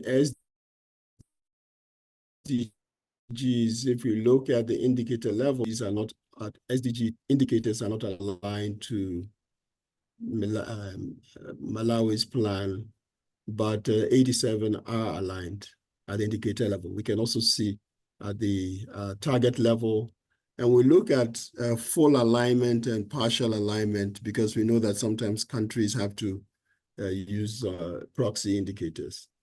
But at the bottom here is where you get an indication of the results framework and how sound or robust it is. By that I mean a robust results framework must have goals that have targets. Every goal must have its corresponding target. And here we see that all the goals of Malawi's plan have targets. All the targets have indicators as 100%. But where the problem starts is the indicators that have baseline values. Only 27% at the time we did this analysis had baseline values. And then if you look at the target values that the plan has set for itself, the indicators, only 18% of the indicators have specific target values set in the plan.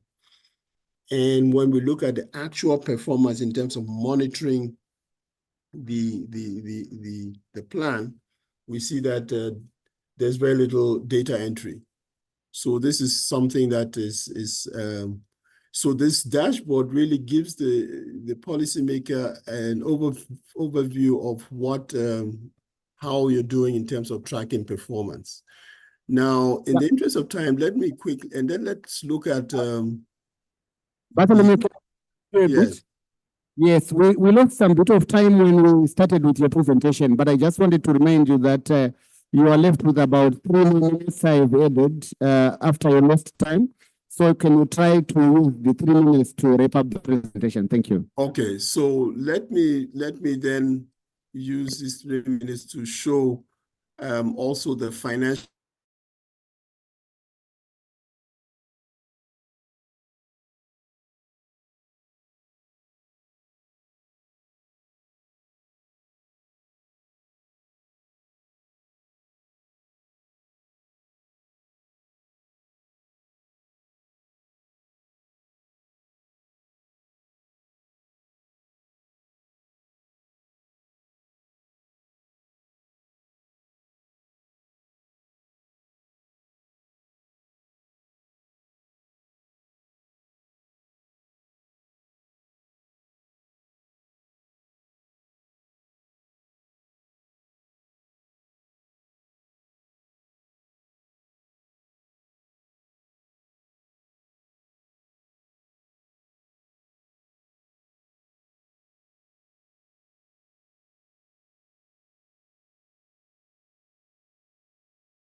So Chairperson, I realized we lost connection, but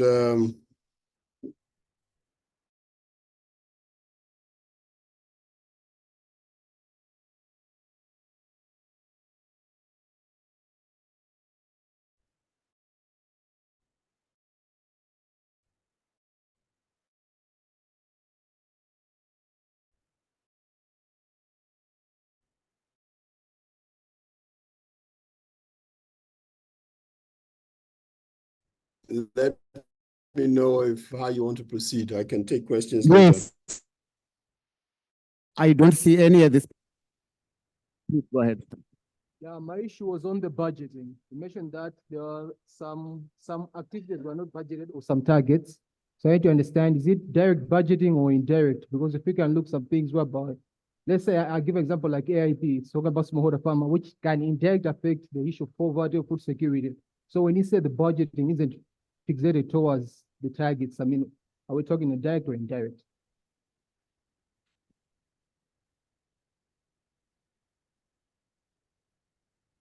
Any last, please? Yes.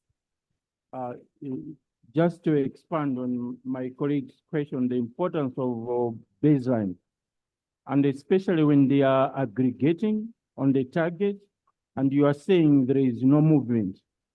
If one country was at 49 to half the population, they will easily reach 50. When you are baseline, you are at 19.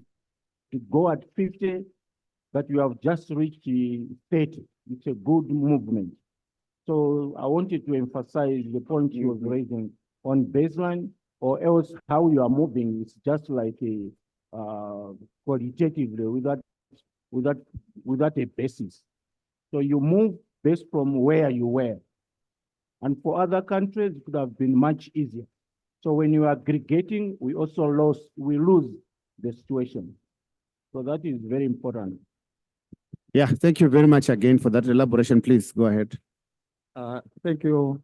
I just wanted to point out on the same to say, as we are talking about alignment, yes, he has mentioned several areas of alignment with challenges. So I just want to make it a point to say, while we are talking about alignment to national plans, we should go further to cascade it to aligning to the decentralized system, because at local level we have our planning system that is supposed or is linked to the national plans.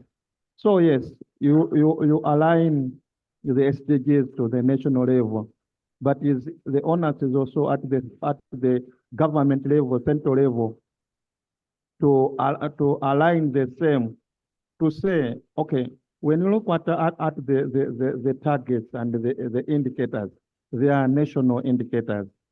So to us as a council, we want to say, to what contribution can we offer to the national targets? Therefore, we can only do that if the center cascade the alignment to the council to say, this indicator, what contribution can come from the council, and have council specific indicators. Because most of the documents, when you look at even the MIP1, when you look at most of the indicators, you know that they are consolidated national indicators. So through the National Planning Commission and the other stakeholders, you should also look at to say what data can councils collect to contribute to the national figure. So the issue is whether we are talking about relating it to financing in terms of budgeting, whether we are aligning it to sector plans, we should go down to cascade to say what can councils contribute in light of decentralization. Thank you. Yeah. Yes, I see there's quite a lot of interest. I still have two other panelists to come. I'm sure they are dealing with more or less related issues. With your indulgence, you can allow me to invite my next panelist, and then I believe, but if you really would like to raise it, I will open up. Please go ahead while my panelist is coming to the floor. Please take the floor.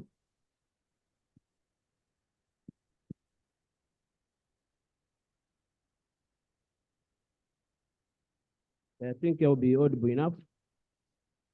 Maybe I was looking at a bit going backwards, taking the stock in terms of Malawi. Before we actually came to the SDGs, we had the Millennium Development Goals. Okay? So what is it that we borrowed from Millennium Development Goals that maybe went through into the formulation of the SDGs in terms of the indicators? Number one. Number two, are those indicators national ones? And if they're national indicators, how are they cascading down to the grassroots? So that two school of thoughts here. Goes what that we what are those indicators going down to the grassroots so that at least they can answer the aspirations of the country. Thank you. Yeah, if you don't mind, I missed the first question. Just repeat the first question again. The first one? The first question that you are asking, I missed The it. question is that we had the Millennium Development Goals. Did we take anything from Millennium Development Goals in terms of indicators that maybe went through to the SDGs? I don't know if you're getting me there. Maybe we just left out everything within the Millennium Development Goals. Okay. Yeah, so thank you very much. I'm going to ask those that are in contact with Bartholomew. I have got about 6 questions. When an opportunity, arises, he can help us to respond to those questions. But if not, I'm going to check with the 2 of my distinguished panelists to see which of these questions that they can be able to address. So allow me to move to Mr. Austin Chingwengwe with the National Planning Commission to deliver the next presentation, looking at the implementation of Malawi 2063 and the 2030 agenda, and in particular, progress and challenges. Over to you. Thank you, Jab. So I'll quickly take you through the implementation of Malawi 2063 and MIP1 and where are we? So I think most of you are aware of the Malawi 2063 and the resolutions which Malawians made, which mainly is to ensure that as a country we are inclusively safe, reliant, inclusively with, and also self-reliant. This is what Malawians really declared that they want their Malawi to be by the year 2063. Sorry. So, just as a recap, that we are all in the same context. What is Malawi 2063 and what is the MIP1? So Malawi 2063 is our vision, which aspires where Malawi should be by 2063. This is what Malawians said. And as government, we just consolidated that and put it in a way, consolidated way. So what we really want to achieve as a milestone is to ensure that the country graduated into an upper middle income by 2063. I think economists and the development practitioners, you know where we are in GDP, GNI per capita. But to implement the Malawi 2063, we are developing the implementation plans, which are now in the phases of 10 years. The first one being the MIP1, Malawi 2063 first 10-year implementation plan. This is the strategy now which operationalizes the Malawi 2063, and it has 2 main milestones. The first one is to graduate the country into a lower middle income. Into a lower middle income, the indicator there is that our GNI per capita should be somewhere in the regions of 1,064. The second one is to meet most of the SDGs. As we have been discussing, we have 17 SDGs, and as a country, we want by 2030, we have to meet at least 9 SDGs. We'll see, I think, as we proceed. So the Malawi 2063, I think for all of us as stakeholders and leaders in the implementation of development plans, we really have to know this. The Malawi 2063 has 3 pillars: pillar of agriculture, industrialization, which includes mining, and also urbanization, which includes tourism, and 7 enablers. These are now the key which will ensure that we have a good base that we can achieve those 3. Those 3 were identified as very key for us to read into the inclusive wealth creation and also to be self-reliant. But to achieve that, we need to change our mindset. We need to have a very productive people under the human capital development. We need to have a very good economic infrastructures, which include roads, rail, ICT, and energy, and also our environment. Not forgetting the enhanced public sector performance. They say private sector is the engine of growth, but public sector is that what sustains the economy. So I will not talk much about the MIP1 context. I think most of you have to know, but it has a lot of things which, if you go into the document, it will guide you in the planning on what is in the MIP1. Bartholomew talked about the MIP1 alignment to the SDGs. So in summary, we are aligned at 81.6% to the SDGs. And for the Agenda 2063, we are at 73% alignment. So this is very critical that the moment we are implementing our MIP1, you just know that around 80% you are implementing also the SDGs. So this avoid now the integration of intervention that say I'm implementing SDGs now on MIP1. We are trying to integrate and domesticate to ensure that we streamline and implement as one development agenda. So Bartholomew talked much about that. I will not take much of the time on that. I talked about the milestones. Where are we in achieving those milestones? To raise the country's income status to lower middle level by 2030. And the second one is to meet most of the SDGs by 2030. The first milestone. That graph says it all. The green line is what Malawi needed for us to graduate by 2030. When we started, our GDP per capita was in the region of 620 something. By then, the modeling was we needed to grow by 6% on average. In the first 3 years of the MIP1 implementation, we have grown on average by about 1.5, which meant we have retrogressed. As Patrick was talking, our GDP growth per annum is around 2.6. With a growth of about 1.5, we are becoming poorer and poorer by around 0.9 per annum. That's why the graph of GDP GNI per capita is going down. So for us to still maintain our 2030 target milestone, we need now to start doing some magic to grow our economy by around 10.6 for us to maintain. We see as we go, that's where now the VRORs become important, that we can start identifying what are key elements for us to do those things.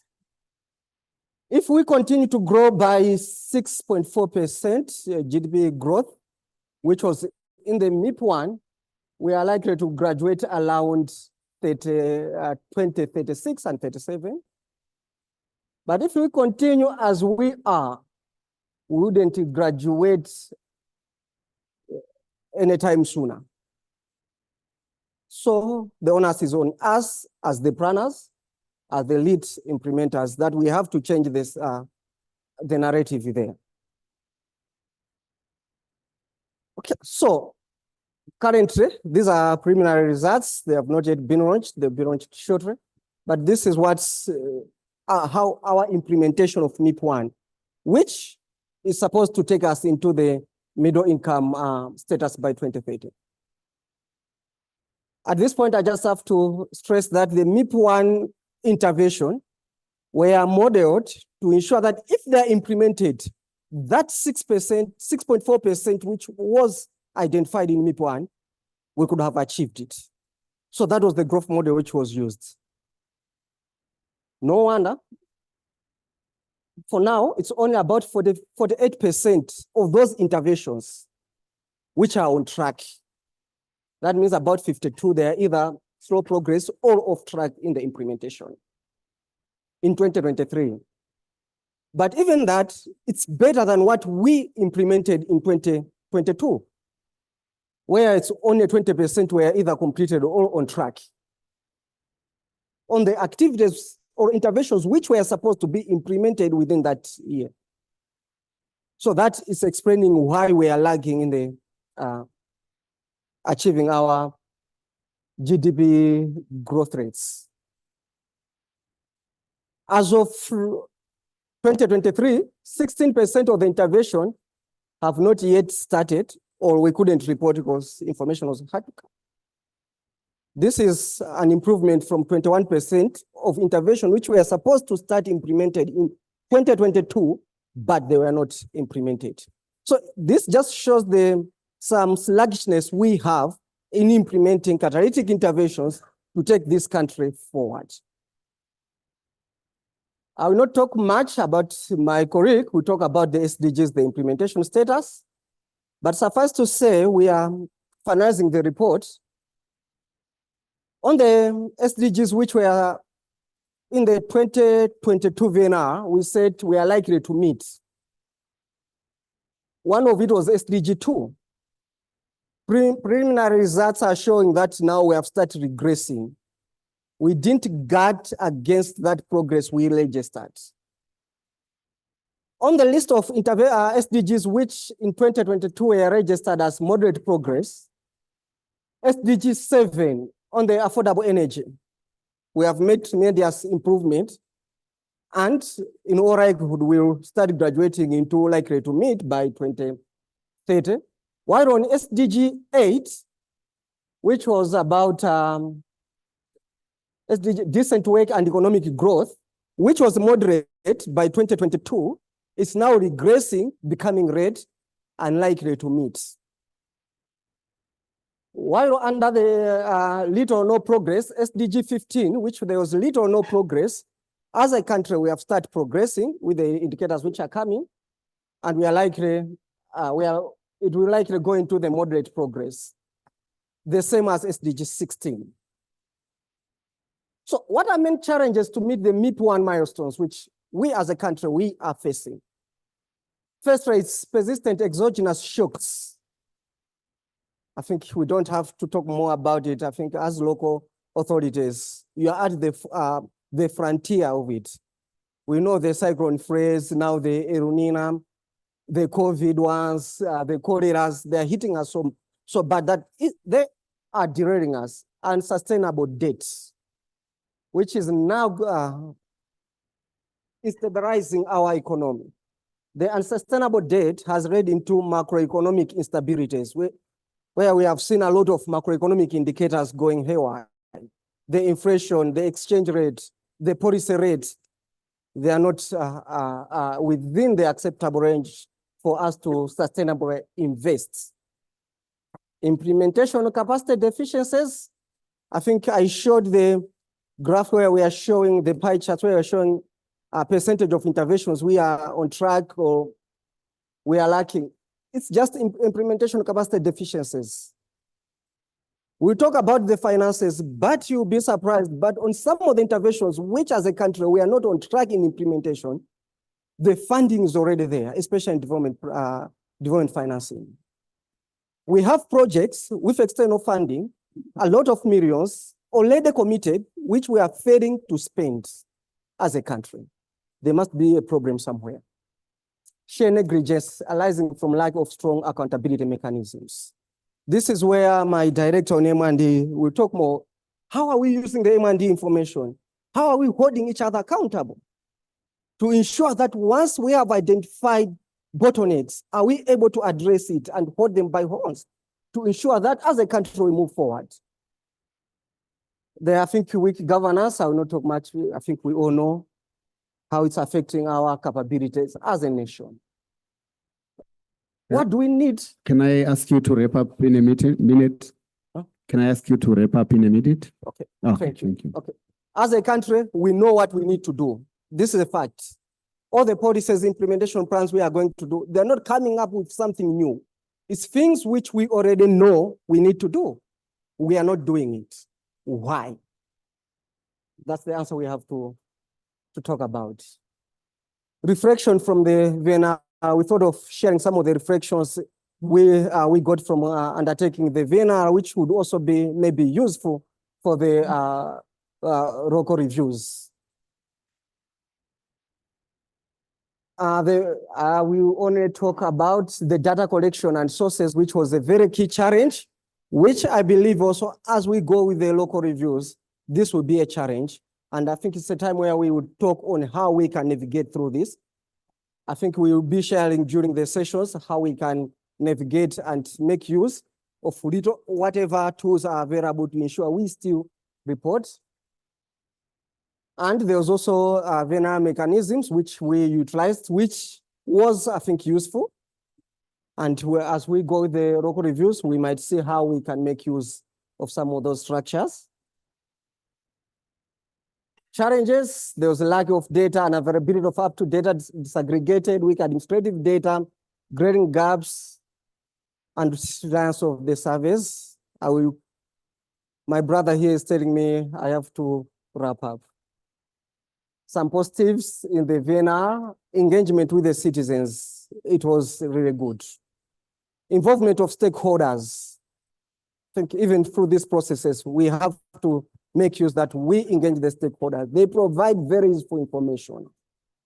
I think key messages to accelerate, I will end here. Mainstreaming of SDGs. I think the key message is once we are conducting the local reviews, our aim should be to identify the gaps on and how can we accelerate implementation of the SDGs. If we take that as our ultimate goal, it will really improve in the life after the local reviews. That should be our main focus, and that should identify some of the key issues. Thank you. Let me stop there to keep time. Thank you. A fantastic presentation. Thank you very much, Austin. And I mean, can you join me in giving a round of applause to the presentation from Austin? As you will note, I mean, there are some issues from the last presentation that are quite relevant, and we saw them again coming up. So if there are questions that are not answered, if we fail to get Bartholomew online back, I'm sure my brother Austin will be able to help us to respond to some of the questions raised. So can I at this moment invite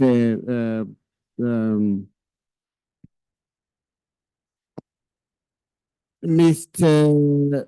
Hems Maua from the Ministry of Finance and Economic Affairs to again give us some more reflections on the status of SDG progress in Malawi. So quite clearly some overlapping, and I'm sure presentation will build on the foundations that have already been provided.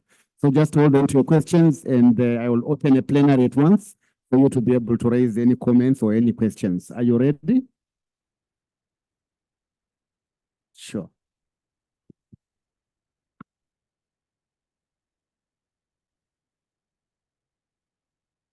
Yes, we're still in the morning. Yeah, once again, good morning, ladies and gentlemen. Yeah, so from Ministry of Finance and Economic Affairs, I think I'll concentrate on what we have done so far in terms of performance of the SDGs, Sustainable Development Goals in Malawi. But let me indicate that I think most of the things have already been spoken to by the previous speakers, so I will not belabor much on those slides. Otherwise, the overview has been brilliantly been discussed by Lana here. Measuring progress of the SDGs, I will speak a little because of the time, and then I'll talk a bit on accelerating SDG achievement, because we are not going to achieve. We are on a trajectory that we are more likely not going to achieve. So we did some simulation, and then we have come up with priority commitments. So I'll speak briefly about that. We are also intending to do a midterm review because we are midway through implementation. I thought I could have 2 or 3 minutes on that. Then challenges, which are similar to what my colleague Austin in NPC has spoken about. And then I will conclude.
Looks like we're having a problem. We can't hear the speaker.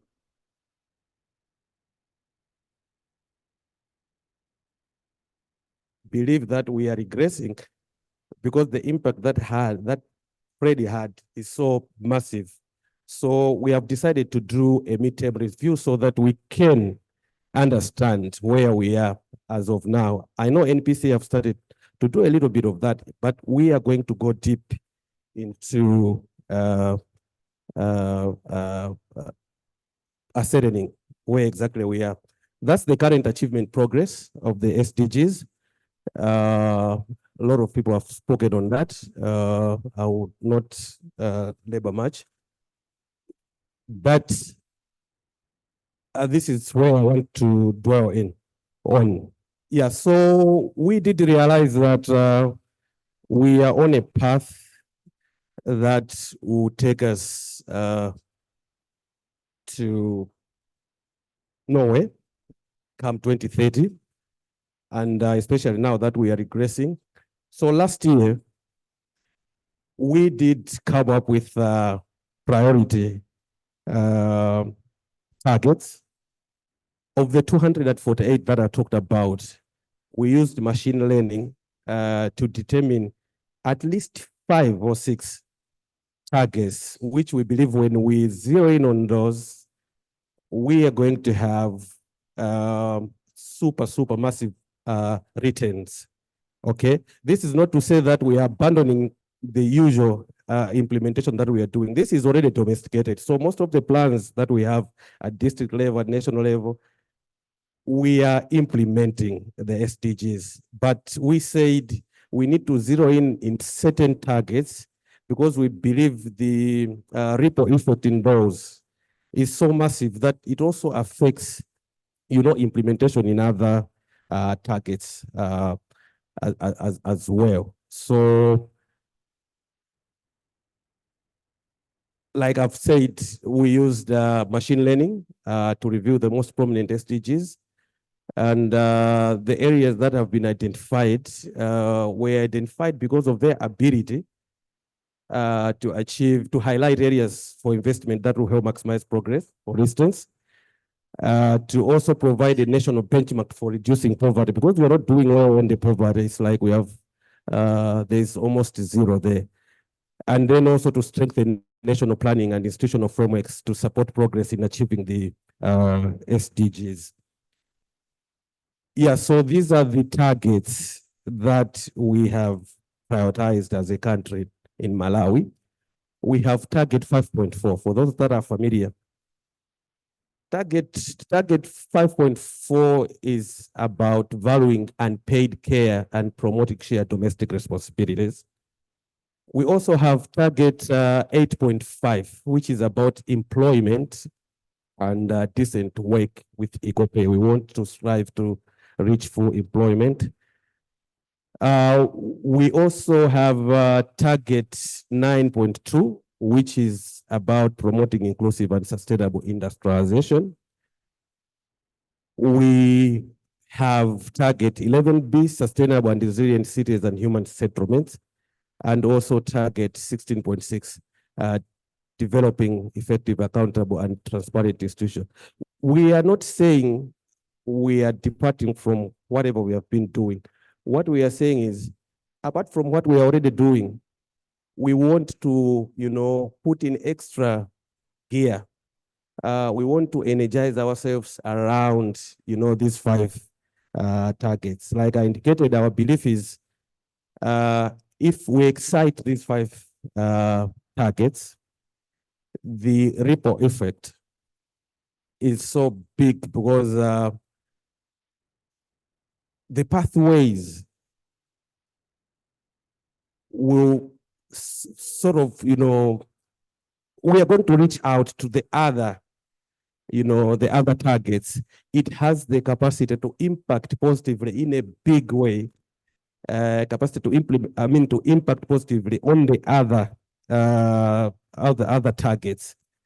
So you should hear me correctly. We are not saying we are moving away from what we have been doing. We are simply saying we are going to put in extra effort around these five so that we can accelerate, achievement of the SDGs come 2030. We believe that if we do that, we may not achieve 100% by 2030, but we will significantly be almost there.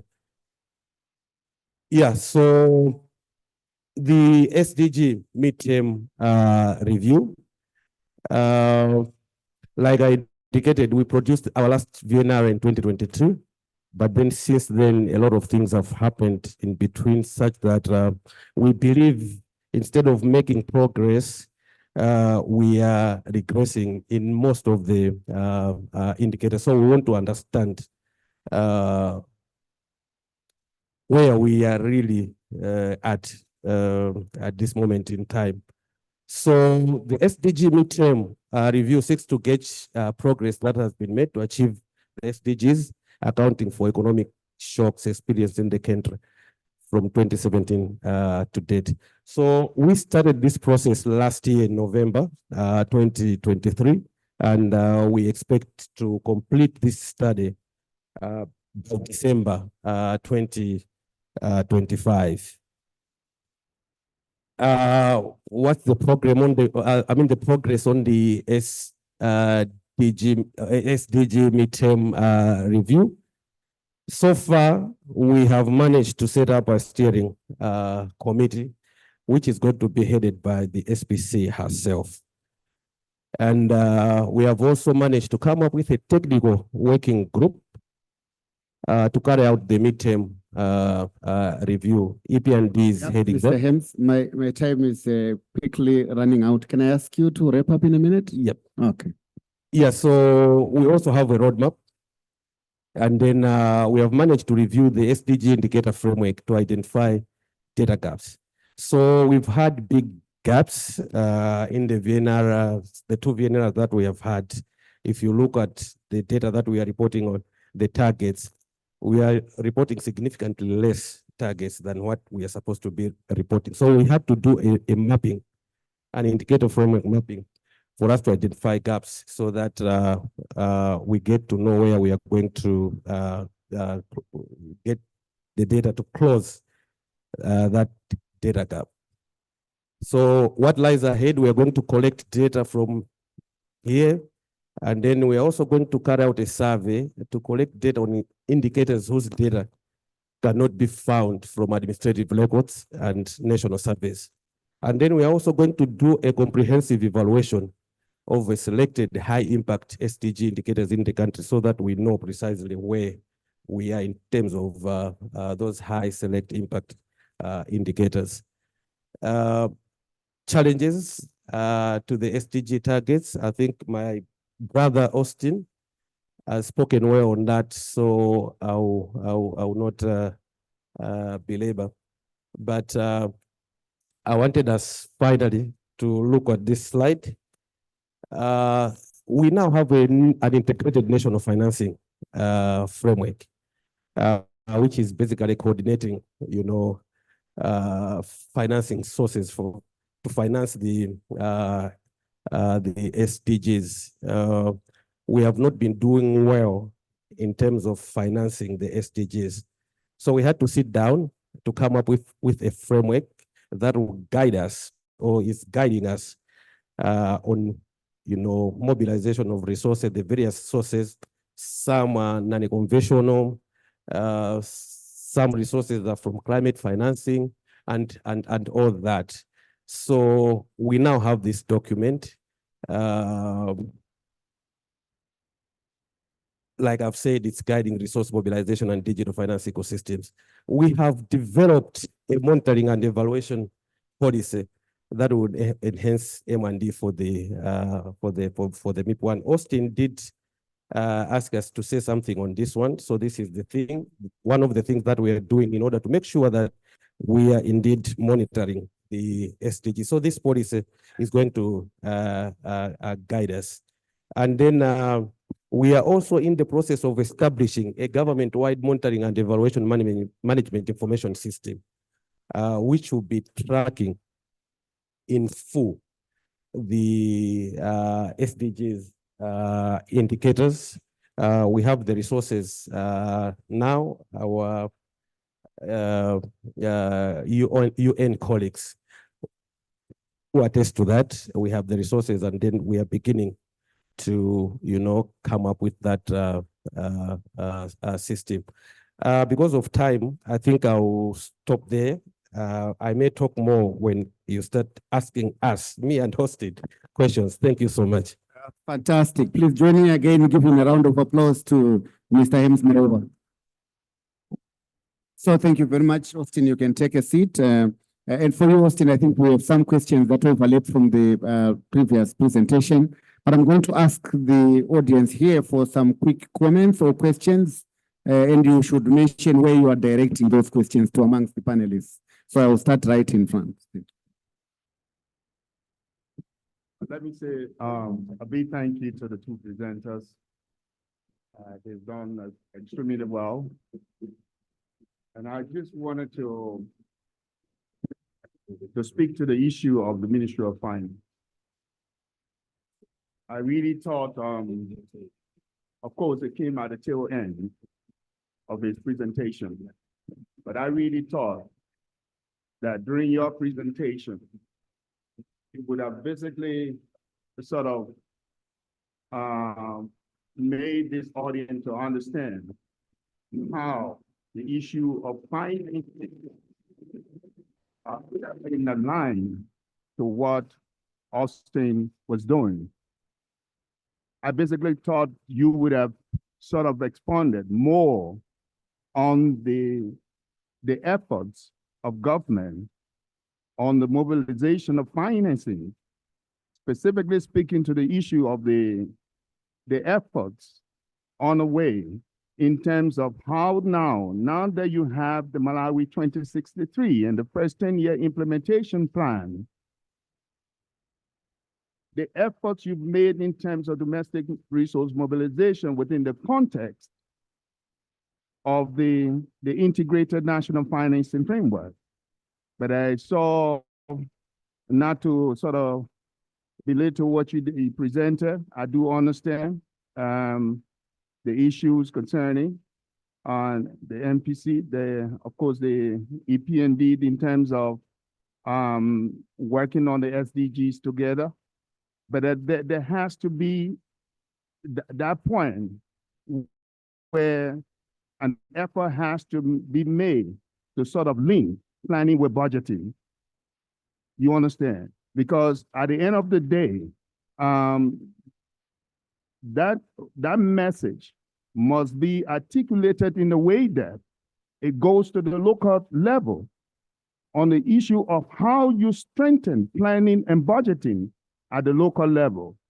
So if we cannot have it right at the central level, then we are heading for some trouble, I would say. Thank you very much.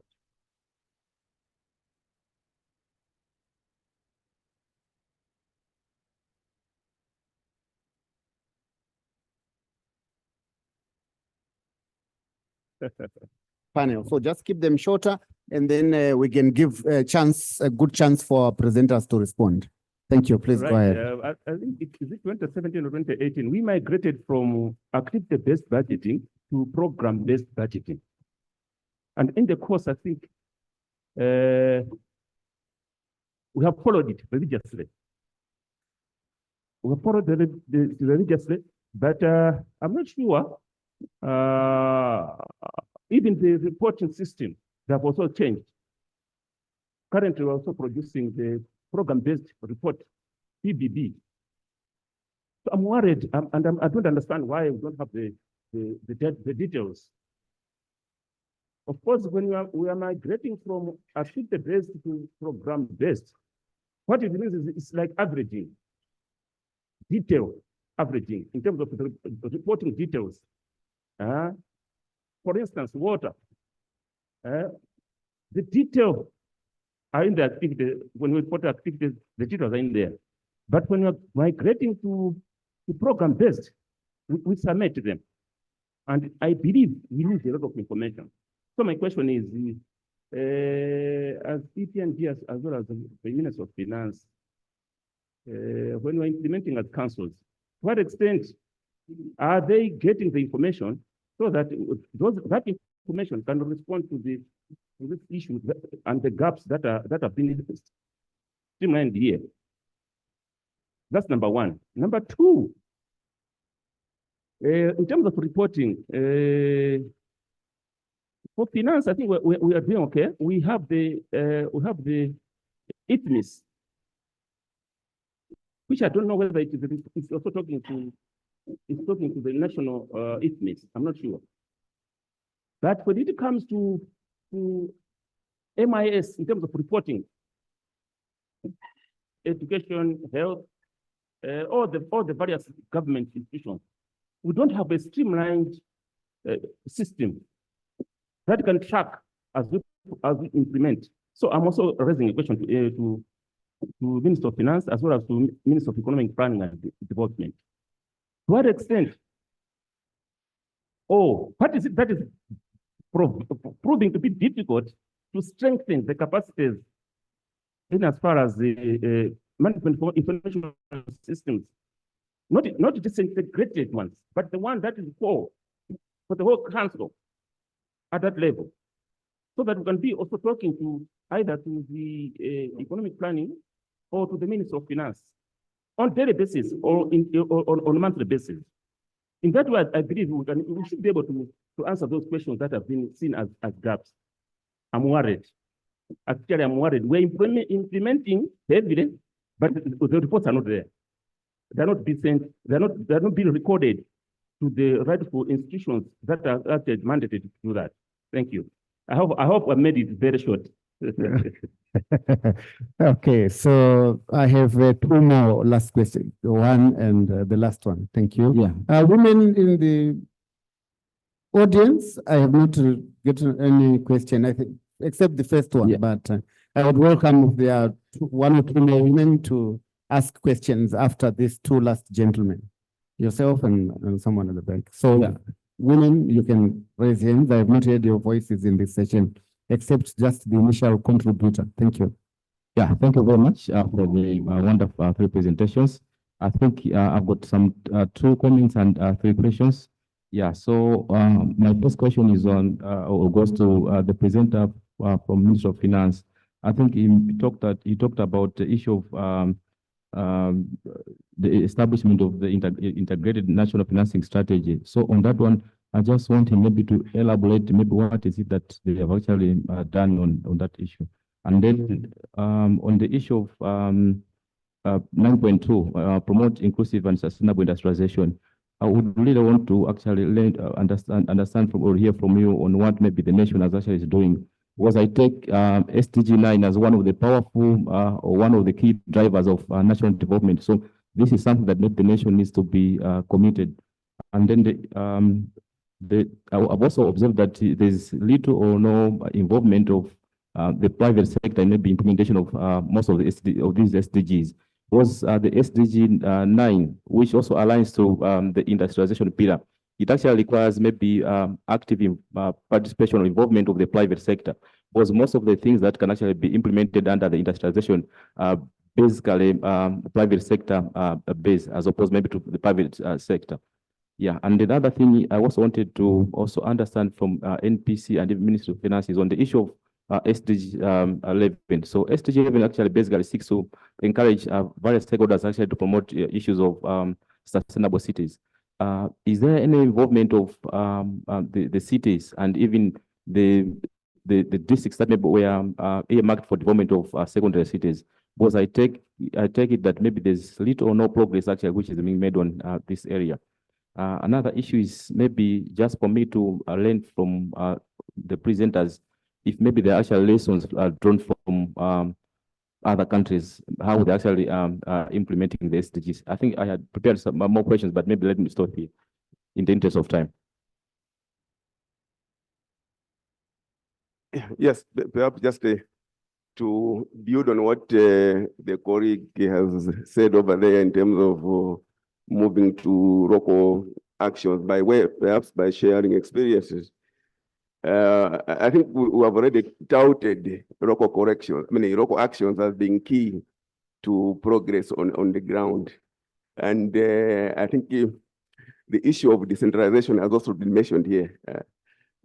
But by way of sharing the experience we have with that, all along we've been arguing as local authorities that perhaps we need to develop the development budget so that we address issues at local level. And the central government has been very sluggish in terms of developing the budget. We do also see the mismatch between the funding levels we get and the priorities that are reflected at national level, but not actually properly captured at local level. Talk of mining, for example.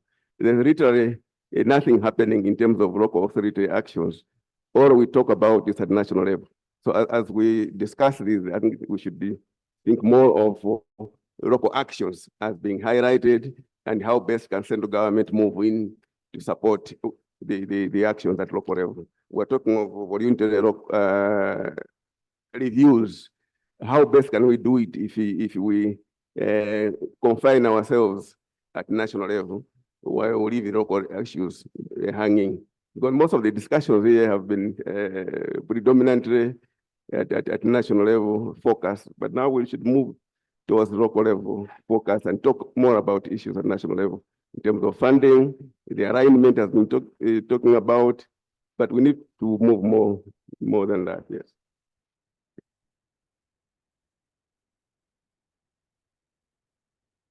Let me give the lady a chance, please.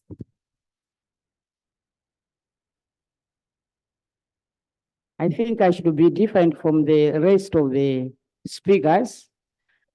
I don't know if everyone is feeling the pain when you are presenting the progress of SDGs. It's giving pain a lot.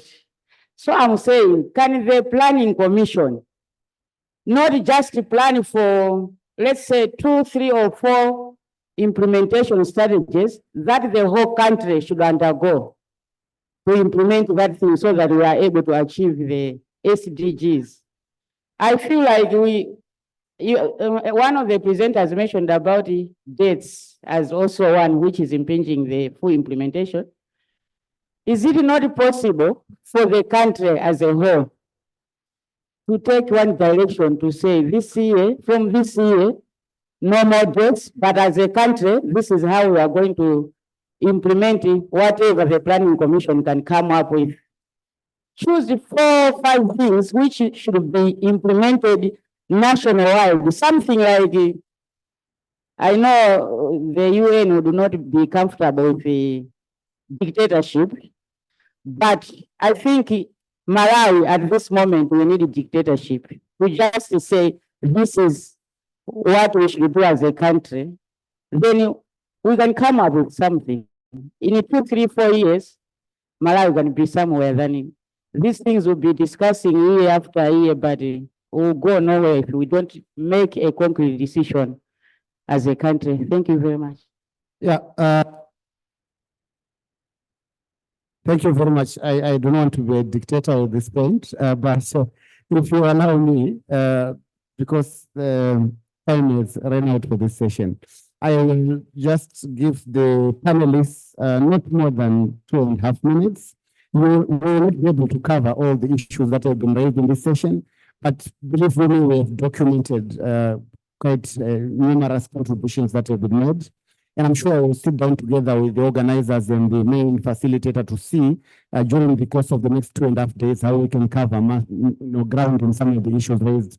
In particular, I think there are quite a number of issues around efforts towards financing, prioritization, local budgeting, still financing discussions, but without addressing specific questions, just in a general response to some of the issues that have been raised.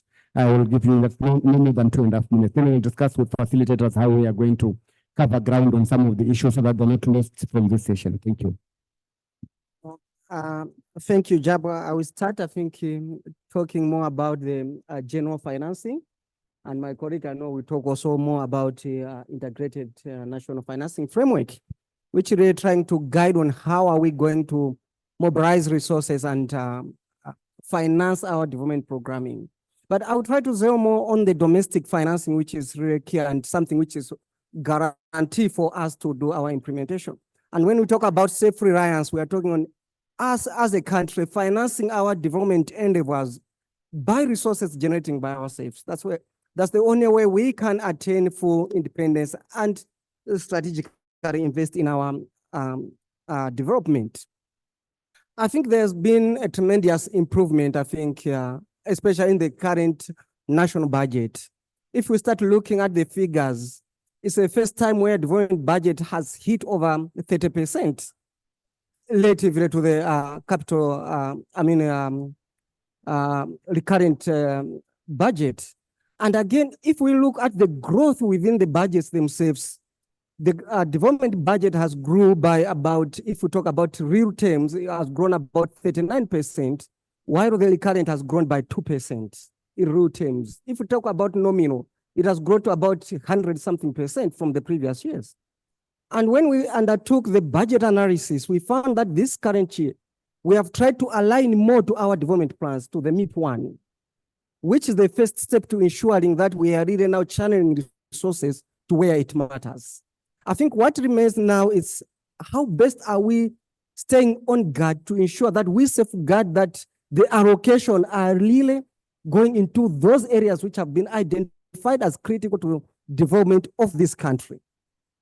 Again, if we, without going into specifics, but we have seen development of the development bonds as one way of diversifying how we finance our development.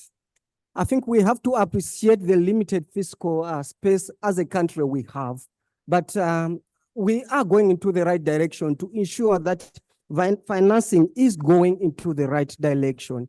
We are prioritizing areas which are really critical to the development of the country. I think my brother will talk more about the SDGs which have been identified. But if you look at those 5 SDGs which have been targets which have been identified, they're really critical to the development of Malawi. Achieving our 2030 milestones really hinges on how are we going to stimulate the economic growth, create jobs, building sustainable cities, the infrastructures. So I think when we talk about start priorities within priorities, I think as a country, we really need to put our energies into one direction to ensure that we really address those issues. I think there was also an area which I have to talk to comment on the specifics, especially when we talk about secondary cities. Indeed, it's a focus that we really need to focus, and I think when we're trying to identify the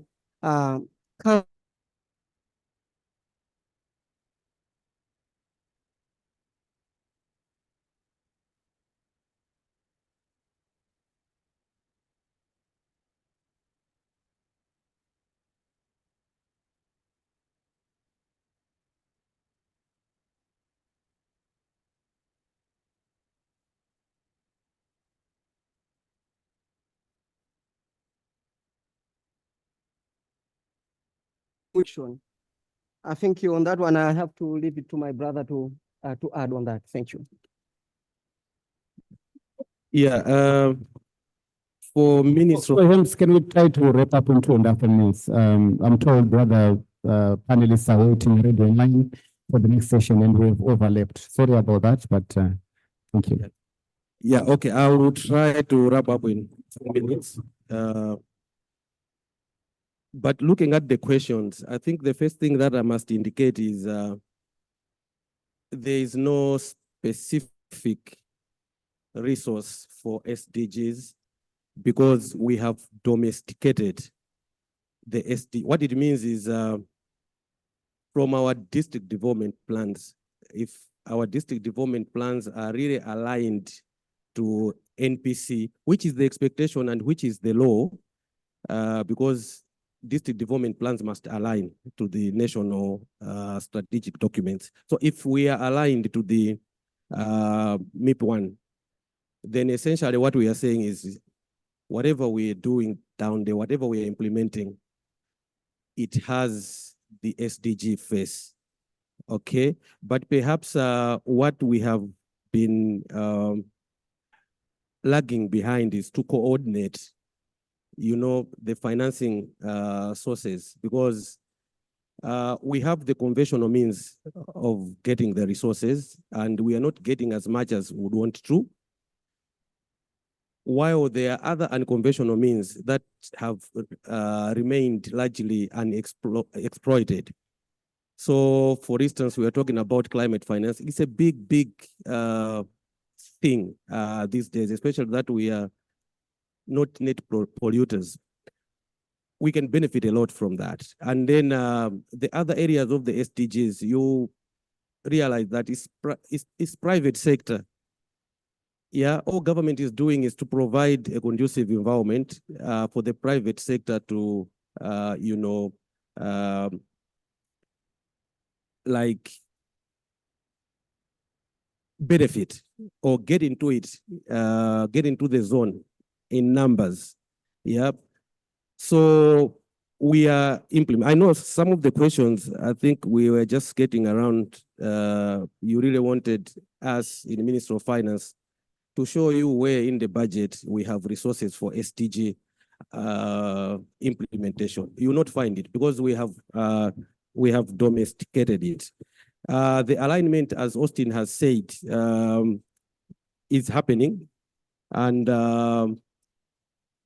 I think I was expecting him to say more on that, the coding issues, the budget coding, so that as we're doing our budgeting, we know that this resource in our sector,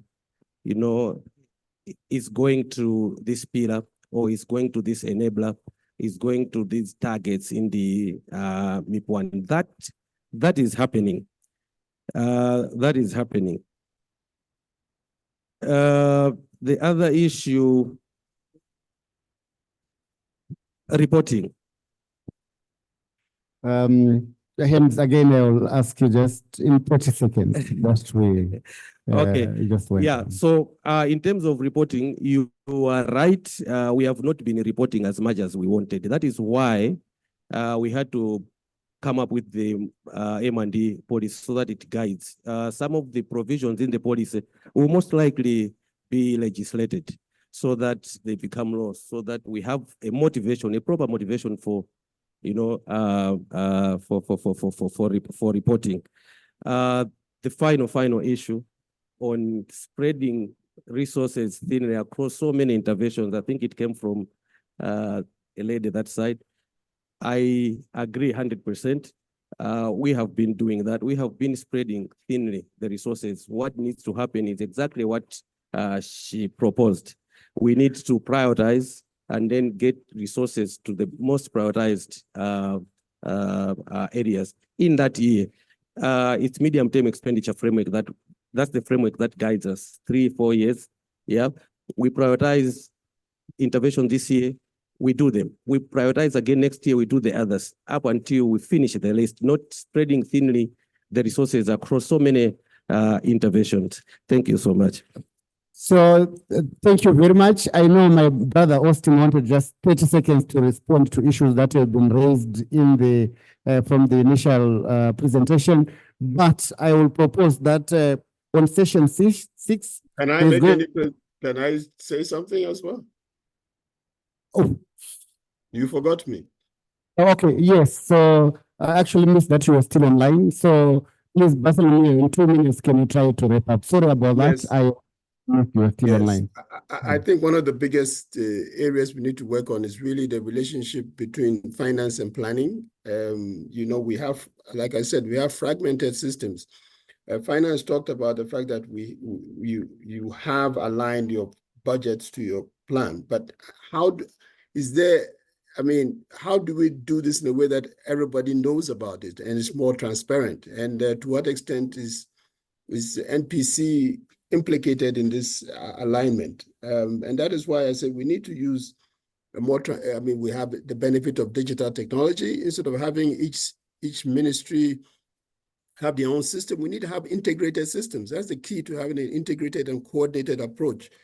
Coordinating mechanisms don't often work until, people are forced to work using single platforms that can be visible to everybody for accountability and transparency.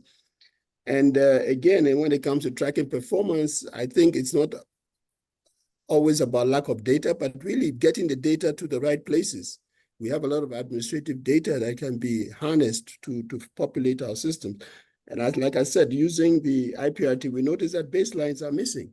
In other words, for most of the indicators of the MAP one, at least in the system, it's not there. So how do we track and even talk about doing VNRs when the data is not there? So really, I just want to urge more coordination, closer coordination between finance and planning and all the monitoring and evaluating entities. Thank you.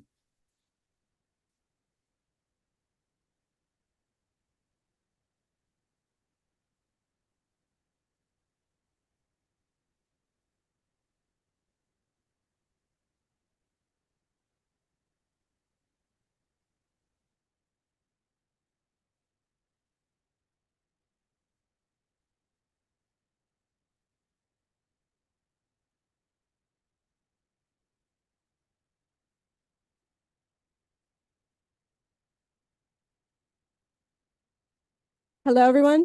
Great. Thank you so much for a very interesting session. I only wish we had more time so we could continue this discussion. But we're really thrilled for this next presenter. We have joining us virtually Ms. Niavani Madis, Director of Research for Sustainable Development Policies and Head of Malawi Office, AFIDEP. She's also the co-author of the Global Sustainable Development Report 2023, a very important report written by an independent group of scientists from different countries and facilitated by the United Nations. Niavani, please turn your camera on, and I'm going to ask my IT team to bring her to the screen. Oh, perfect. I know Niavani has a hard stop, so I invite you to give your presentation, and if we have time, we'll take maybe 1 or 2 questions, please. Thank you so much, Lana, and thank you for inviting me to this important meeting. I have a few slides to share, and I don't know if I have rights to share. Let me just check. Yes, you should be able to share from there. Okay. I hope you can see my slides. Yes? Yes. Thank you. Thank you. So thank you so much. And Lana has already spoken about the Global Sustainable Development Report, of which I was a member, 15 scientists appointed by the Secretary General. So I won't talk much about that because of the limited time. Suffice to say that the report, this was the second one. The first one was in 2019. And the 2 reports emphasize the same issues, that business as usual is not going to get us to achieve the Sustainable Development Goals by 2030, or indeed by 2050, but that we do need some transformative way of working to make sure that we are making progress towards the goals that we set, and indeed any subsequent goals that follow the 2030 ones. So I will just launch straight into some of the findings, because I just want to highlight what's important for Malawi and how we can indeed move forward. So as I have said, the SDGs will not be achieved by 2030 with the business as usual pathway, or indeed any incremental changes that we make, or even by 2050. So this is sobering and also worrying, because essentially not achieving the SDGs means that there are people who are deprived of services. There are women who are disempowered because gender equality is not achieved. There are people who are going hungry. There are people who are facing ill health. There are people living in very hostile environments, and the environment is not being looked after very well. We are facing significant challenges with climate change. So we do need some transformations and some game-changing interventions. The diagram on the right there is not really meant to be read, but it's just at a glance. Green means we're doing good, but red is we're doing poorly, yellow is sort of like maybe not much progress. COVID-19 did not help, but even before COVID, we were already lagging behind. It was clear that we were not going to meet the goals. Okay, so we do need some frameworks for shaping the future. How do we transform the way we work? So the independent group of scientists made some recommendations, which I would like to share with you right now. The first one was to actually work through entry points of transformation and to use levers. And here, what we were trying to say is that we need to leverage the interlinkages, between the SDGs and use them as groups of SDGs and use levers that are things that are in our, locus of control. So for example, governance, laws as lever, or indeed finance, resources, for example, social protection as a way of supporting and helping achieve some of the goals. So the entry points were defined as human well-being and human well-being and capabilities, sustainable and just economies, sustainable food systems, and healthy nutrition, and energy decarbonization with universal access, urban and peri-urban development, and then the last one is a global environmental commons. And the levers, governance is one of them, legislation, policies, the economy and finance. We can use our taxation systems, we can use financial incentives, we can use social protection to achieve some goals. Then there is the individual and collective action, because it's not just about government, it's also about individuals, it's about villages, it's about communities. We need to embrace science and technology. What is science telling us as interventions that are game-changing? How can we use the power of scientific knowledge to actually really come up with interventions that actually apply to Malawi, for example, in climate change? What is it that we need to be doing? And then finally, we talk about capacity building or capability building, because working in this way where you're exploring interlinkages, but also using levers to push and get agenda going requires some ways of working differently, knowledge on how we use technology, information, etc. So there's a capability aspect there that needs to be tackled. So let's not just assume that people will do these interlinkages, etc. So I just put the entry points here again very clearly, because sometimes the diagram that I was using with the entry points and levers is not very clear when you project on a slide, but it's a human well-being and capabilities, food system and nutrition, let me do the two, sustainable and just economies. The third is the one that is sustainable food systems and healthy nutrition. And then the fourth one is energy decarbonization and universal access. And then urban and peri-urban development and global environmental commons. So a number of these things are to do, for example, with the urban and peri-urban development. How can we, for example, advance in the way we deal with waste in the urban areas, in the peri-urban areas? What sort of transportation systems will get us to where we want to be without polluting our environment, our airs? Can Malawi really achieve electrification to the point that we are using electric cars, etc.? I know that the government has a plan there for electrical cars. How do we get about using that at the same time, making sure that rural as well as urban communities have access to electricity for lights and, for those who like for cooking. And then on the global environmental commons, I often hear a lot about, in Malawi, our focus is climate adaptation. My take is different because all countries need to also have some mitigation strategies in the process, because there is some emissions that is still occurring despite the fact that we are a poor nation, and also will not always be a poor nation. And as our population grows, as our economy grows, we need to get the strategies right and focus on a sustainable world and a sustainable environment. So the other thing that the scientists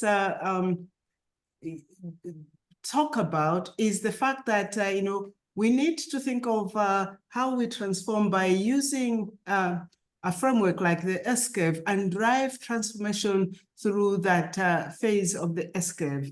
So if I focus first on the green line or the green curve, which is a rise of sustainable systems, whatever we want to do, it could be this rise of using, for example, electricity for cooking, using electricity for transport, i.e. reducing carbon usage, fossil fuels, reducing coal, etc. That's a path that can take three possible phases. One is the emergency phase, the acceleration phase, and then the third one is the stabilization phase. With the emergency phase, we need to understand, how do we get this to work? What are the pros and cons? We also need to understand that there will be some impediments. As I said, we are nowhere near to getting people having electricity in their homes in the rural areas. How do we overcome that? But when we actually work in the emergency phase, we use science, we can get to a tipping point where we now begin to accelerate, and we now, get to a point where majority of the people are using something, are using the technology that we want to use. It could be,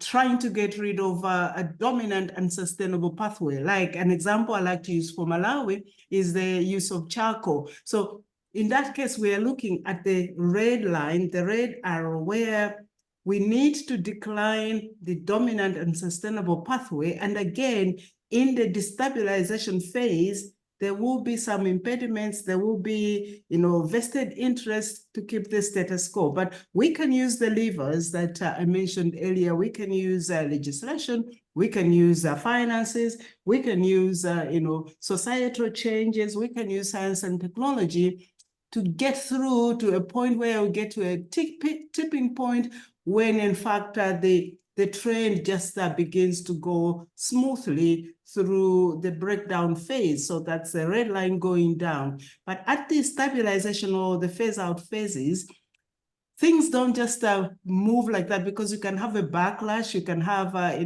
lock-ins, and then things don't decelerate or accelerate as you wanted. So you still need to be using the levers to make sure that we don't slip back. We stop, charcoal, or indeed the other example I like to use is that of plastics in the country. We get the impediments, we start moving, and then we get some impediments or lock-ins again. So essentially, this process helps us to think through transformations by saying, actually, an S-curve is a good way of thinking about how we can move forward with any SDGs or set of SDGs or the entry points. We can go through using levers to accelerate and then to get to a point where we are stabilizing. Oh, sorry. So I want to just finish by just saying a few things, and these are things that I feel are pertinent for Malawi. So I am sorry that I didn't hear much of what was said at the beginning, but I did hear the last conversations and the questions, etc. But the recommendation that we make is to think about an SDG transformation framework for accelerated progress. We need to have national plans and priorities of key SDGs. So we are working across all the SDGs, but we can also prioritize and say, in the next 2 years, these are the things we want to prioritize it. Maybe they are the ones that are the most behind that we can work through. Maybe they are the ones that are prioritized in our MIPS, our first year, first 10 years strategy, or indeed they are the ones that low-hanging fruit. We can do that. We can also work collaboratively with our neighbors. We can decide, let's do this with Zambia, let's do with Tanzania, because sometimes you do get some spillovers. What Tanzania is doing has an impact on what Malawi is doing, etc. And you might want to work together. But it's not work that only government does. It's work that both business and the local government work together. You can come up with roadmaps that are specific to your district, specific to your community. But we also need to provide finance, and we also need to integrate SDGs in the budgeting, because talk is cheap, but we do really need to say we're using these goals as our measures of how success. So thank you for the VNRs, and thank you for what is happening in the process, but we need to back up with finances where we are not doing very well. I already mentioned building capacity for transformation.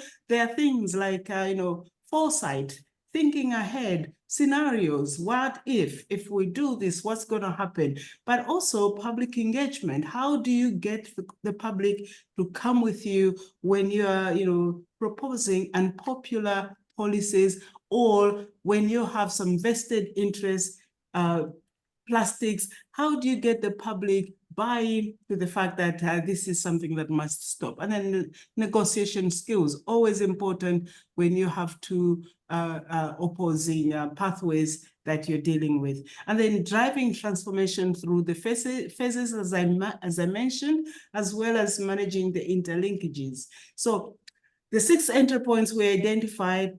We also talk about using science to assess which are the interlinkages that actually will get us wins. Sometimes when you think about girls' education, that one actually has an amplified effect, because it's not just about girls getting an education, but you also see the effects when they are mothers, their children are better. So it's having an effect on child survival. It's also having an effect on just gender, women's empowerment, as well as the environment. And then the international spillovers is, what is it that we're doing that may be harming our friends? So when we pollute our air, us that suffer, it's the rest of the world. And then improving critical and underlying conditions for SDG implementation. We had COVID, but we can see that also in the world, we have conflict. These things have the effect of derailing progress for development, and we can prevent some of these things. Some are, hands of God, etc. But there are a number of things that we can prevent to make sure that when we start on the path to development, we can achieve much without being derailed by these things. And then the final one was the one I talked about, which is about working with science. We need to invest in evaluation and research. We need to engage our universities so that they are playing the role of think tanks and providing us with context-specific bespoke solutions for the Malawi nation. And we need to have a mechanism for sharing knowledge. National conferences are good, but also we need to have some repositories and have that information in an open science way so that there aren't inhibitions to people accessing information that is so vital and necessary for development. I would like to stop there and to say thank you for having me, and thank you for organizing this important event. I think I do have just a few minutes. I can answer some questions. I will stop sharing. Great. Thank you so much, Niavani, for that very informative presentation and for tying this global call to action, global research to what's really happening in Malawi. So I know you have another appointment. I think we have time for maybe one question. I'm going to ask that the person questioning saves it to 1 minute, and then we'll have a 2-minute response from Niavani. Please, I see a hand here. Thank you, Professor. I'm Bernard with the UNFPA. 2 comments. One, the second would be a question. The first one, indeed, you have enlightened us on the entry points, like a transformative approach. I would like all the players here to adopt this approach. Instead of we heard about doing another review, a midterm review, or an evaluation. But we should change and focus on the game changers, like investigative. How are these key SDGs interrelated? Investigate more and find out actions on how in 2 or a few years' time we can accelerate and see what is applicable to Malawi. Instead of assessing or doing an evaluation on 17 SDGs, we may find the expected findings and the expected recommendations. We may not move. We already have reviews annually and which are giving us insights. But what you have shared on looking at the entry points and interlinkages and find out why, this would be worth investigating further and investing more money into. Secondly, you talked about building capacities. Who build the capacities, like on negotiation skills? We had a lady here who commented that can't we just go for a dictatorial approach? Because indeed, in some areas, we need the young people to negotiate. Why are we not investing in these areas? Why are we borrowing, even in negotiating to other countries, neighbors, developing countries? This is an area where indeed but who is building the capacity of who? Thank you. Great. Thank you very much. And over to Niavani, if you want to share a couple of comments in the last 2 minutes. Yeah, no, thank you so much, Bernard. And I couldn't agree more. I think that time is now that we need to be thinking about, bringing together a platform, a national platform for transformative, way of achieving the SDGs. And we need to bring all sectors, the civil society, businesses, youth, as you've mentioned, women, as well as government, to actually sort of say, okay, how do we transform this? Because in that grouping, there will be ideas that emerge, good ideas that will emerge that one particular group would not have thought of. It's high time we started moving. Let's not just do review after review after review, but let's look at this agenda, this particular priority. Let's see it move in the next 2-3 years. Because in doing that, even if we get to 2040, we're still doing the SDGs, 2050, we're still going through this. But if we have this prioritization approach where we've explored the interlinkages, I assure you we'll be able to say, okay, we have tried or we've made as much progress on this particular issue and we are pleased with it. At the moment, I think we have a little bit of progress here, but not sufficient and really not taking us to achievement of the SDGs.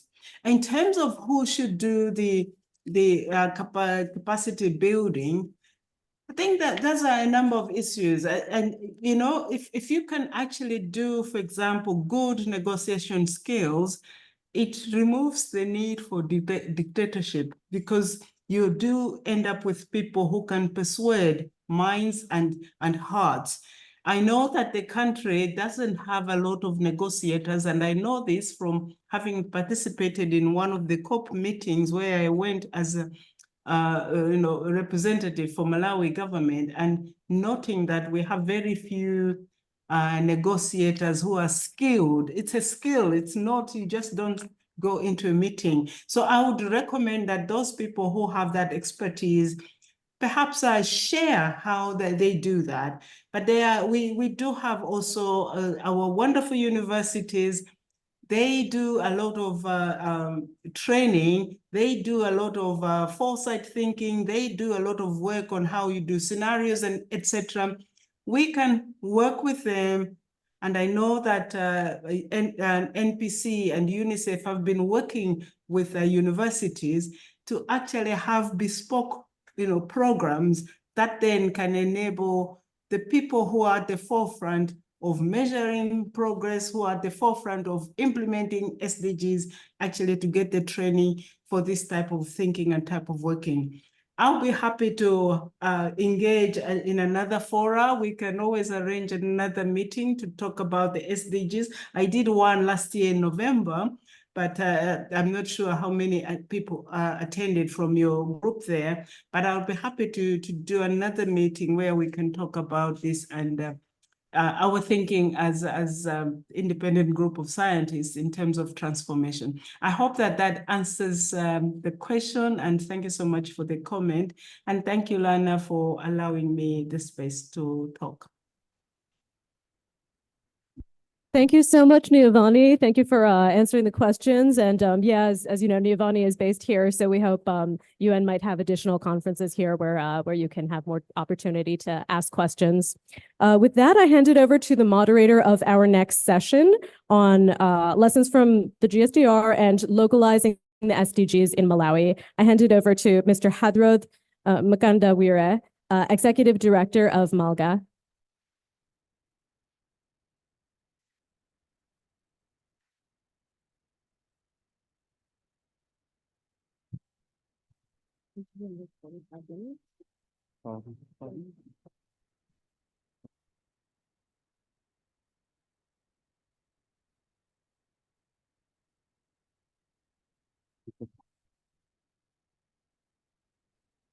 All right, thank you very much, Lana. The difficulty of moderating a session when energy levels are low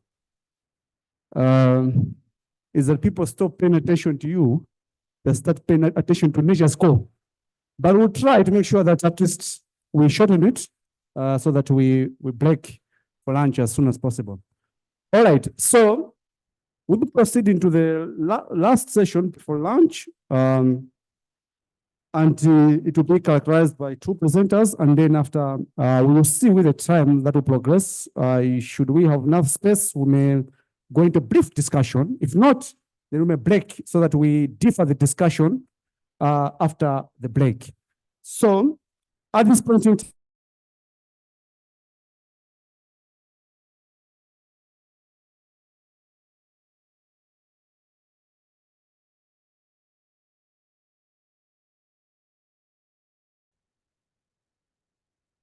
Mazi, who is a Deputy Director of Plan and Policy at Ministry of Local Government, Unity and Culture.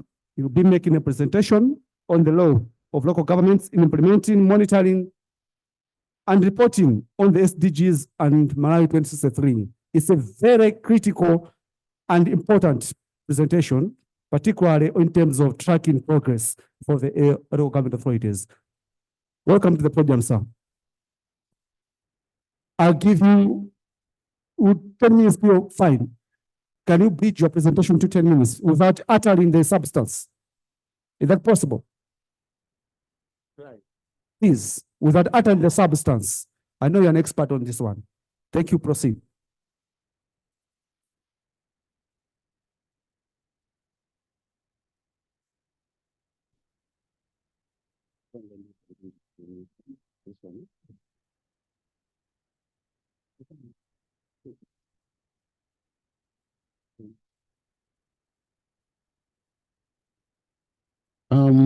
Thank you very much. My presentation will be a straightforward one because I'll be presenting familiar things, especially participants from local government sector, even the MDS. So that's the outline of my presentation.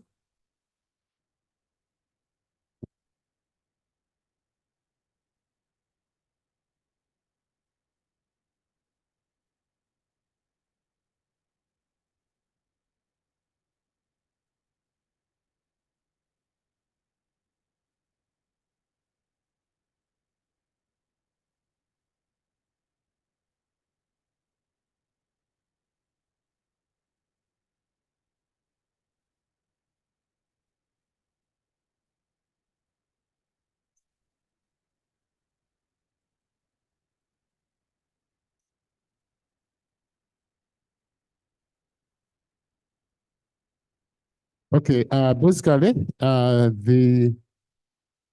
as a way of introduction, the laws of local government in implementing, monitoring, and reporting SDGs is guided by the following documents, starting with the Constitution of Malawi, especially Section 146, which states that there shall be local government authorities vested with powers as in the Constitution, as well as in the Parliamentary Act.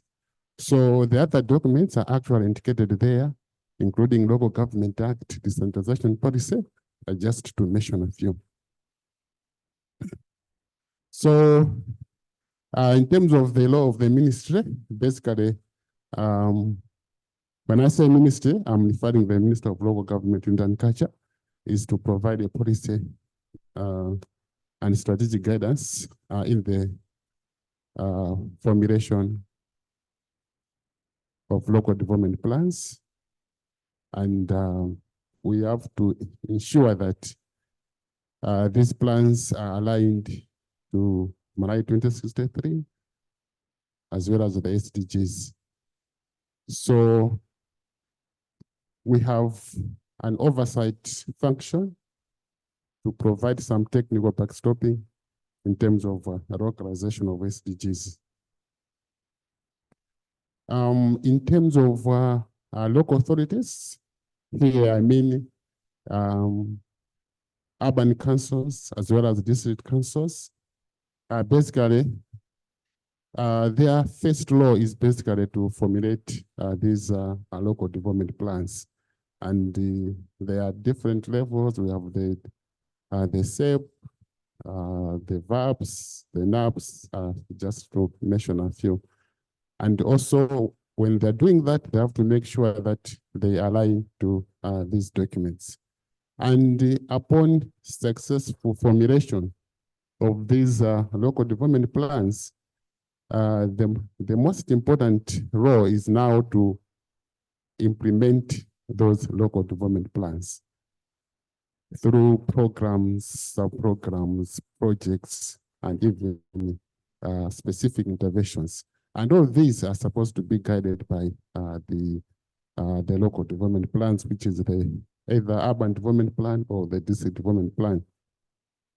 So implementation, they have to ensure that they are complying with the sector policy standards, and the MDAs. These are the ministry headquarters, like say agriculture. They have to also to ensure that the sector of agriculture is actually provided oversight by the Minister of Agriculture. In terms of decentralized M&D in the localization of SDGs, basically, M&D is supposed to help in terms of M&D planning, like coming up with the M&D plans for those local development plans, and also the day-to-day activities like the data collection, reporting, managing databases, and also the issue of working. The previous speaker said about working with science. So M&D is supposed also to do some evaluations, special studies, and research just to assist in the programming. Knowledge management, also very important in terms of tracking the best practices and resource rate so that we enhance the implementation. Also at the council level, we have what we call the M&E unit, which is within the directorate of DBD. So they have a number of laws which they're supposed to do. What is key is to support the policymakers, the program staff in terms of identifying interventions which are acceptable, affordable, and effective in delivering results of the local development plans, including the SDGs. providing reliable information, providing routine and ad hoc reports to policymakers to support decision-making. All those are some of the functions of the M&D unit at the council level. But also we have what we call the District Monitoring and Evaluation Coordination Committee, also called the M&D TWG. This one also has a law in terms of supporting tracking SDGs. One of the key issues is about monitoring the indicators and implementation and of the activities contributing towards the improved M&D and the sector information system. Just basically to say a few, but also enhancing the data and information use within the local authority. We don't want councils to just collect the data and store it somewhere, but we want them to collect it, store it, and also use it to support their decision making. So basically, in terms of the data flows and feedback mechanism of the local authority, M&E system is just the framework is actually indicated in that table. For instance, if we are to talk about SDG number 2, which is talking about the zero hunger. Basically, that indicator is within agriculture, so the data has to start from the EPAs where we have AEDOS, AEDICs, and that information goes to the council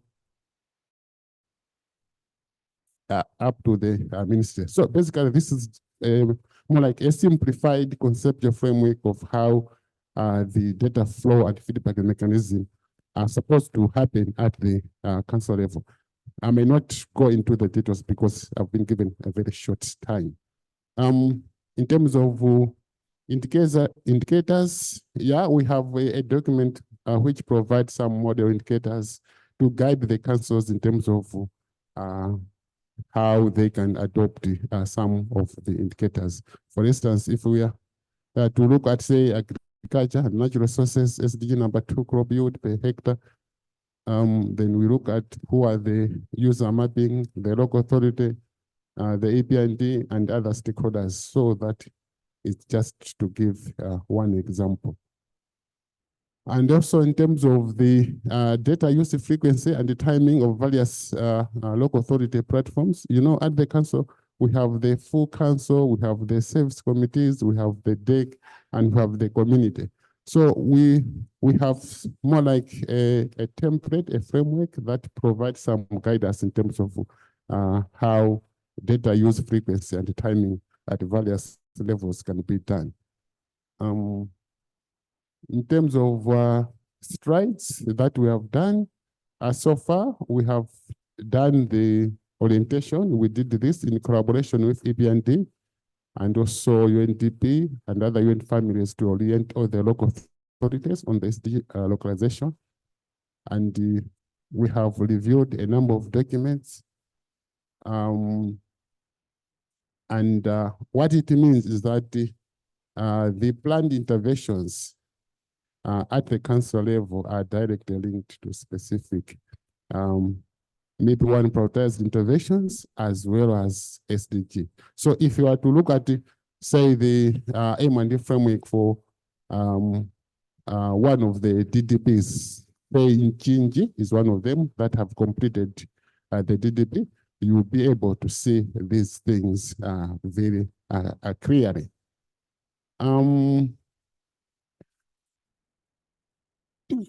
We have also aligned this to what NIP1 already said, and also we are reviewing some of the documents like the Urban Development Planning Guidebook, which guides the planning, local development planning in the urban councils. So, so far as earlier indicated, most of the councils that have completed coming up with the district development plans, they have ably aligned the SDGs in the monitoring and evaluation framework.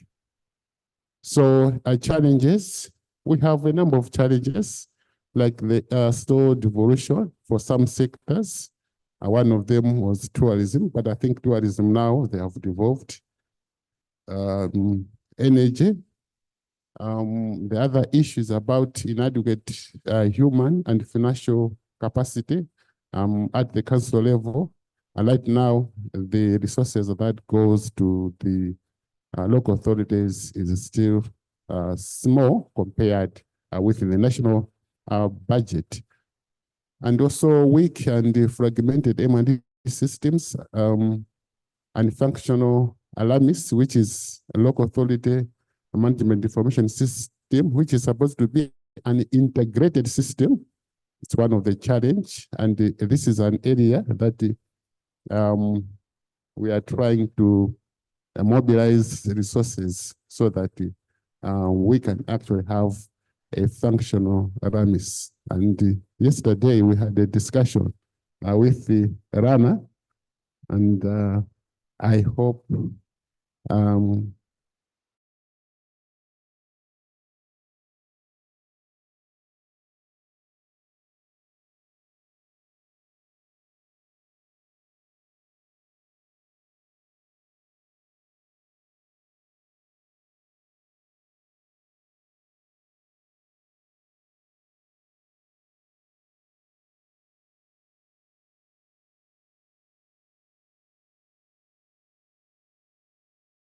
don't know the SDGs. They don't know the Malawi 2063. So it's a challenge. So in terms of recommendation, we need to accelerate the devolution of remaining sectors. Right now, the minister is working very hard to make sure that the remaining sectors devolve their functions to the councils. Provision of adequate resources to the local authorities. This is both human as well as finances, is a key aspect. The previous speaker was talking about capacity strengthening for transformation. So this is just trying to complement what she already said. But allow me to add that right now, when it comes to M&E at the council level, it's a big challenge because the M&E functions, they don't have the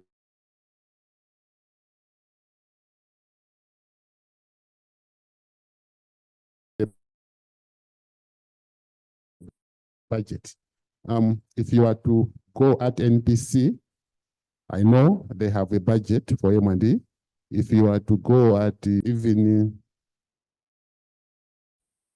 but unfortunately, when you go at the council level, there is no budget for M&E. So we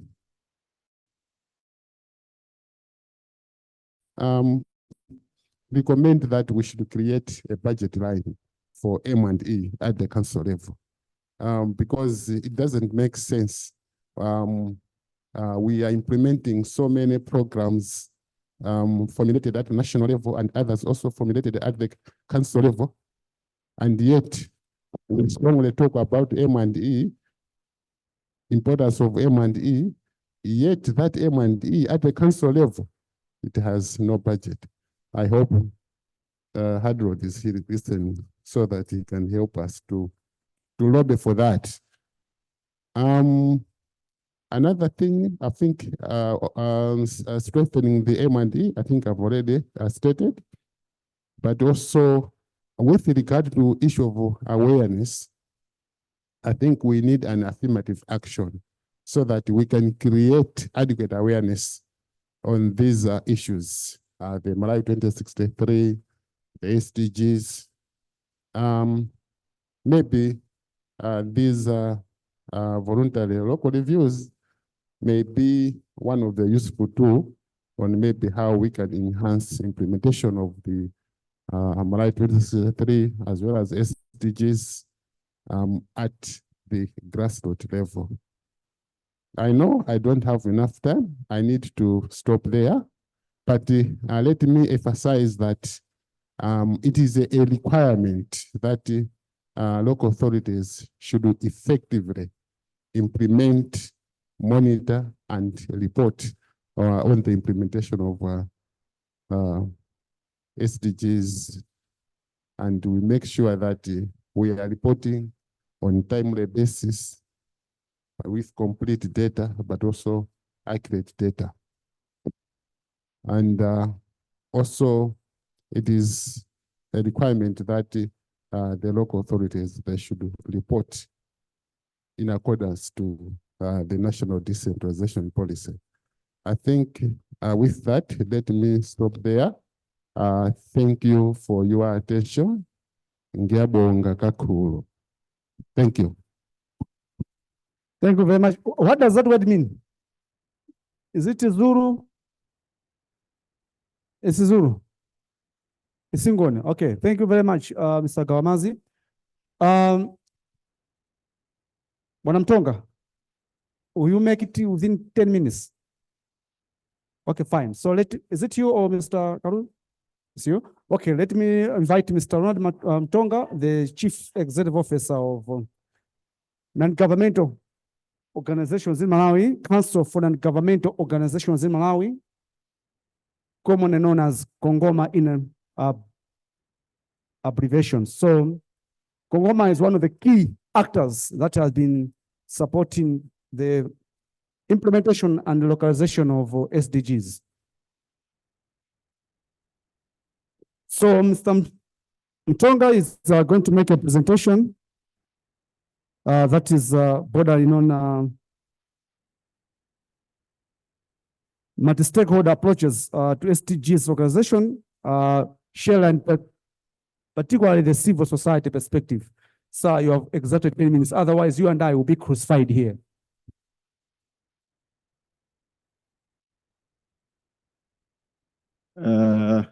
Thanks so much, moderator. I'll present on behalf of Kongoma, and I'll be quick in the presentations. Yeah, so this is the outline. I'll not talk much. It's a very brief presentation. Yeah, about Kongoma. This slide and the other one are actually going to the district commissioners, MDAs, and others who are not in the civil society sector. Kongoma has a vision and a mission, which is to enable NGOs contribute to the development of the country, and those two are our vision and mission. Yeah, so objectives, physically and basically, Kongoma is meant to represent the interests and concerns collectively of the NGO sector, to government, to donors, to whoever wants that kind of assistance. And those are the other objectives. We are in the law, in the non-governmental organizations law for Malawi, which was formed or passed in 2000, and now it was revised in 2022. We are still having that mandate to represent the collective interests and concerns of NGOs in Malawi so that they can operate freely. The topic is about localizing SDGs. And when we go on the flat, you find that localization is basically a sustainable goals is that can be described as a process of making the SDGs into reality with the help of national plans, but also with the help of national and community priorities. So it is supposing that we have a national platform and the machinery, supposing communities are aware of the SDGs, and so on and so forth. So you'll find that anchoring of a machinery is important for you to localize. Local government is there, AP&D is there, but also we have National Development Plan, Malawi 2063, and MIP 1. And also it says communities are aware of their priorities and they know it. Once you go there with jargon, they'll not understand you. Go there, you need water here, they'll say yes. You need food, they'll say yes. People should go to school, they'll say yes, and so on. It also supposes that there's collaboration among all sectors in the coordination across all sectors of governance. So the parliament should pass the budget, the implementers are the executive, and the judiciary should also pass cases according to what the national budget is saying. So it's a delay. You do one thing and give the other roles to others. It also says that at least you must have the best knowledge of what everybody is doing for SDGs. That's what the localization process is about. Now, perspectives from civil society organizations on SDGs. Number one, they say it's a good measure, SDGs are a good measure of global development and ranking countries at global level using one standard. At the same time, SDGs, now there are 17 goals, 169 targets, and 232 indicators are a bit over-ambitious from civil society point of view.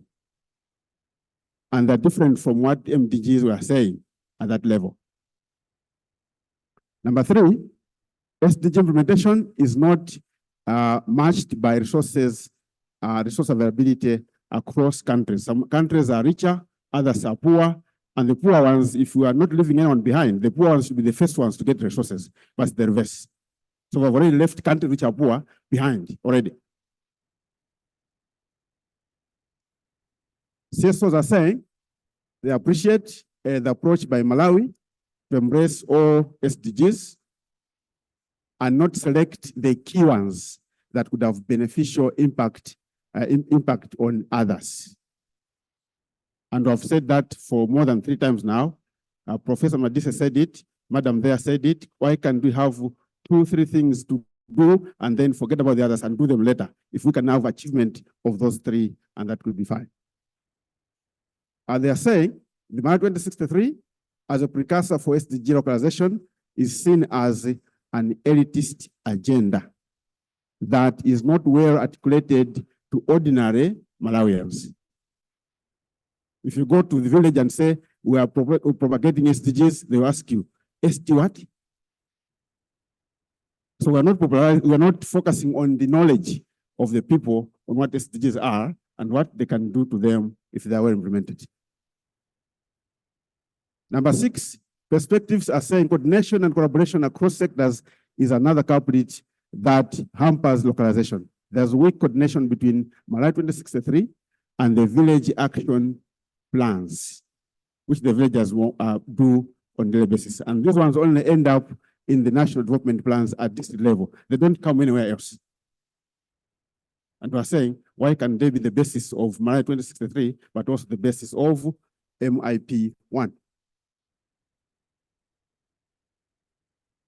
And 7, perspectives continue to say, civil society have a view that almost all SDGs will not be made 100% by 2030 because of some of these factors. Number 1 is leaders at all levels are not walking the talk of accountability.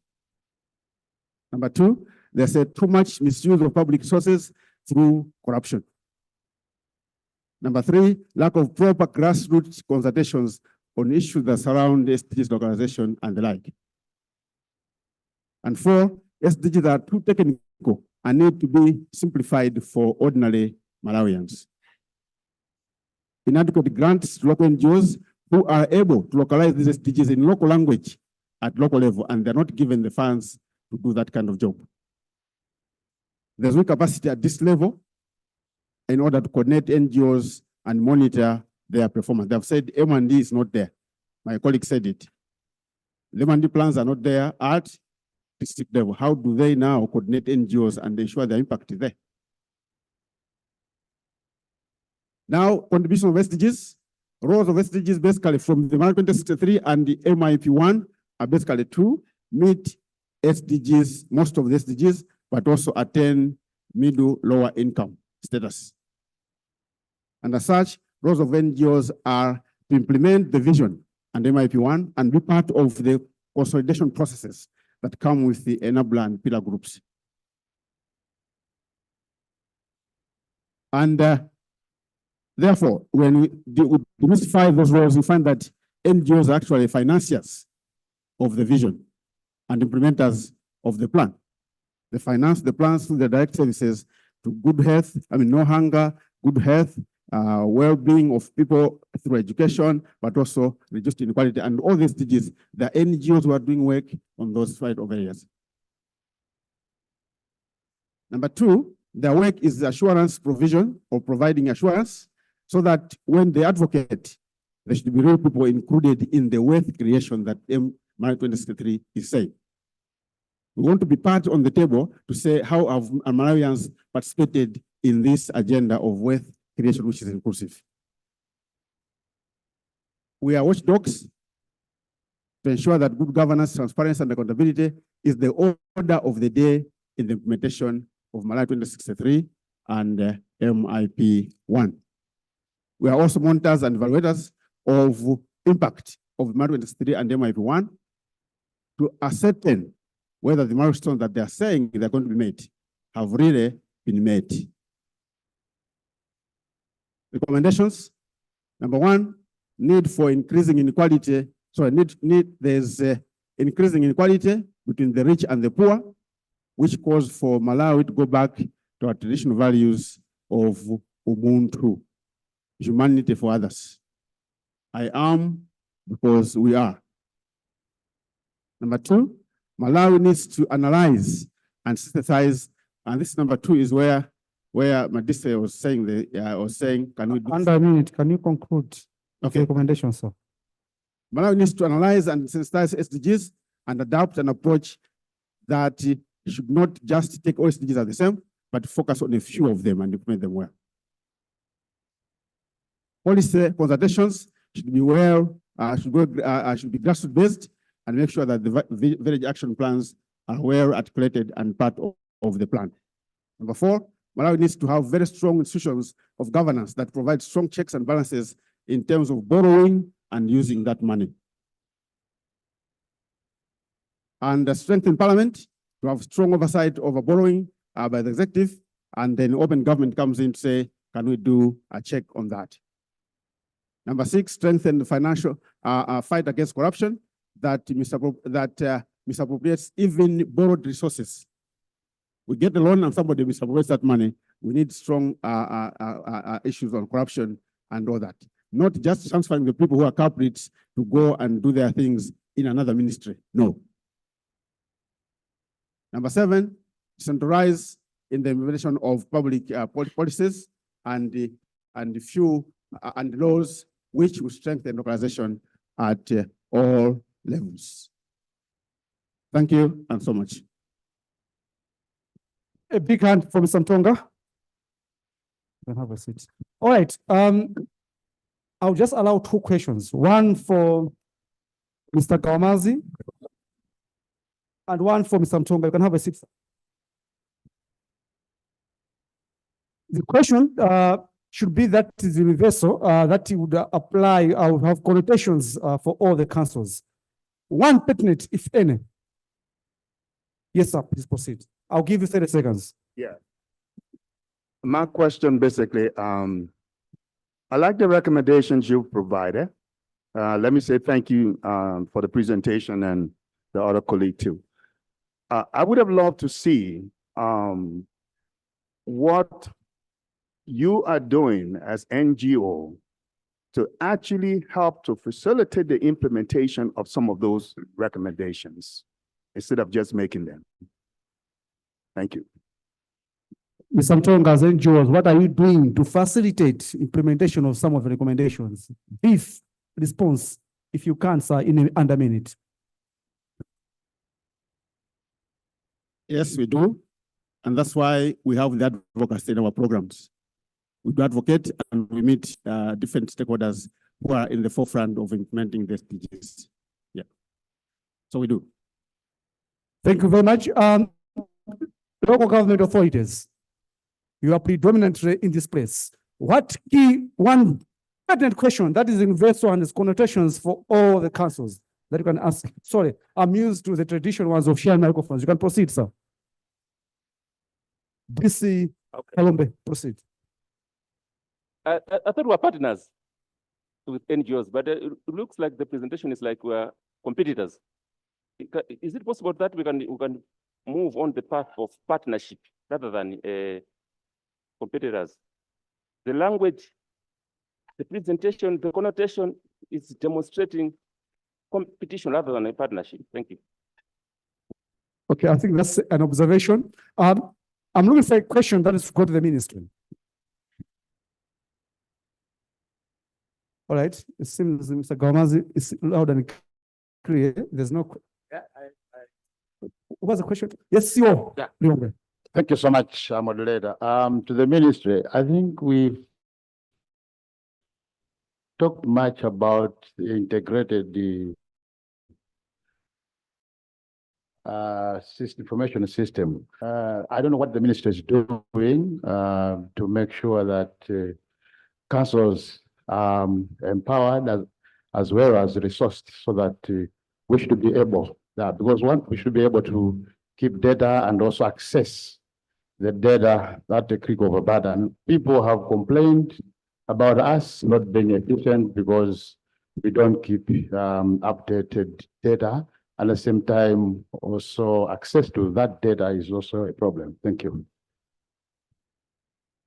Respond. I saw Zomba, a pregnant one. Is it so? Proceed, 30 seconds. Yeah, my question is, as NGO board, do you have the data? How much money do all NGOs receive per year? And how much is it translated to development?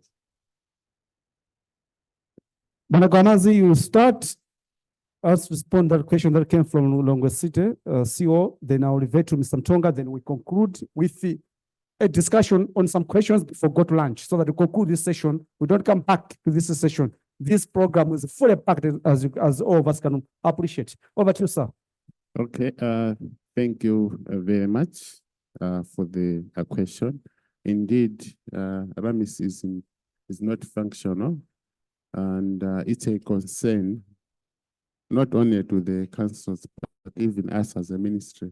And this is why in one of the recommendations, we have encouraged councils that wherever possible, the council can try to liaise with any project that is being implemented in the particular council in trying to roll out and build capacity specific for RAMIS issues. But on top of that, us as a ministry, we have been trying to liaise with a number of partners so that they can actually support us. For instance, we had a discussion with NPC on the same, but even with the EP&D on the harmonized MIS, we were even suggesting that maybe why can't we maybe streamline the tool so that possibly this RAMIS should also be functional. So indeed, as a ministry, we are equally concerned that it's not functional. And this is why I was saying that yesterday we had a discussion, although I'm not supposed to say it with Rana. One of the issues that we raised was on the need to support RAMIS. You know, creating a database or information system is not a cheap thing. Even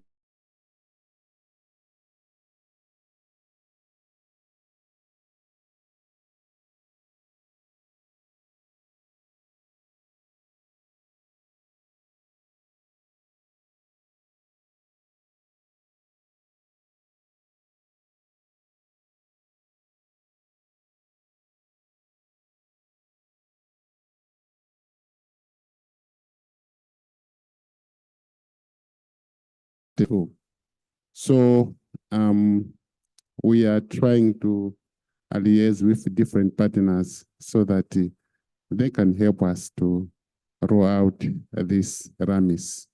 Thank you. Mr. Mtonga, how much money do you receive and how much in total would mean for transit development? Briefly, please. All right. Number one, we are not from NGO board. We are from Kongoma. NGO board is another thing, it's government. Kongoma is separate from NGO board. To answer the question, we feel that NGOs spend at least 60 or up to 85% of their budget into development work. Thank you. Observation that are we not supposed to be partners between NGOs and local government authorities? But the tone, the presentation, the posture was like giving a picture of the competitors. Would you have a feedback? 30 seconds. When you are advocating, you must stick to what you agreed. When you have an issue to raise, you must stick to that issue. And therefore, if NGOs are saying this is what is our view on SDGs, we don't have to water them down. Well, that's our point of view. Thank you. All right, thank you very much. Another round of applause to our presenters, Mr. Gomazi and Mr. Mtonga. I would allow you to take your seats. Thank you very much. I have about 10 minutes before we go for lunch. The issues that we can reflect on as local government authorities, especially on the presentations, as well as general SDGs localization. What is your take now as the actors at the local level? Is to do with how are the SDGs being integrated into local, into the district and the city as well as municipal development plans and strategies. Give us your case studies, your experiences, the challenges, issues to do with priority action, issues to do with what are the challenges that you are specifically facing in terms of localization, and what systems needs to be strengthened in terms to improve implementation of SDGs localization at the local level, and how can voluntary review reporting be a useful tool for enhancing SDGs implementation in this context? We need to hear from you. The floor is open. We have got economists here. Otherwise, if you don't speak, then I will be very angry with you, the district commissioners and CEOs for bringing you here. Yes, sir, we start with district Chitipa, then later on we come to district Parombe, and then DOF Nkoragota in that order. But I would also hear from DPDs and economists as people who anchor this segment. You can start, sir. 1 minute maximum. Thank you so much for all the presenters and the topic at hand here. But for me, I've done my simple analysis. The SDGs, I think they started in 2017, and now we are in 2024. It means roughly we are remaining with about maybe 5 to 6 years to wrap up. And when you go to the district councils, SDGs are not there, which to me it is a worrisome within 6 years and 5 years if we are really to make head on. Why I'm looking at the integration part of it, as it has been alluded to, that maybe it has to be integrated to even to achieve the Agenda 2063. But at local councils, we've got the frameworks like the district development plans, which if you are not in full swing, it means nothing will happen. Right now, the DDPs are phased out. We need to put in place these development plans and to integrate these SDGs. So maybe to the United Nations, the funding mechanism, you need to spec out how do we go in terms of funding mechanism, because we cannot talk of implementation if the modalities of funding mechanism are not spelled out.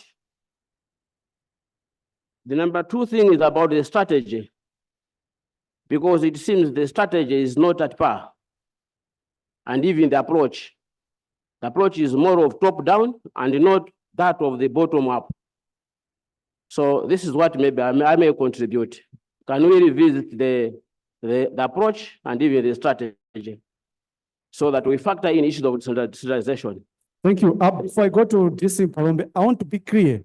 DC Chitipa, are we saying the SDGs are not integrated into the local plan system, or maybe the implementation is lagging?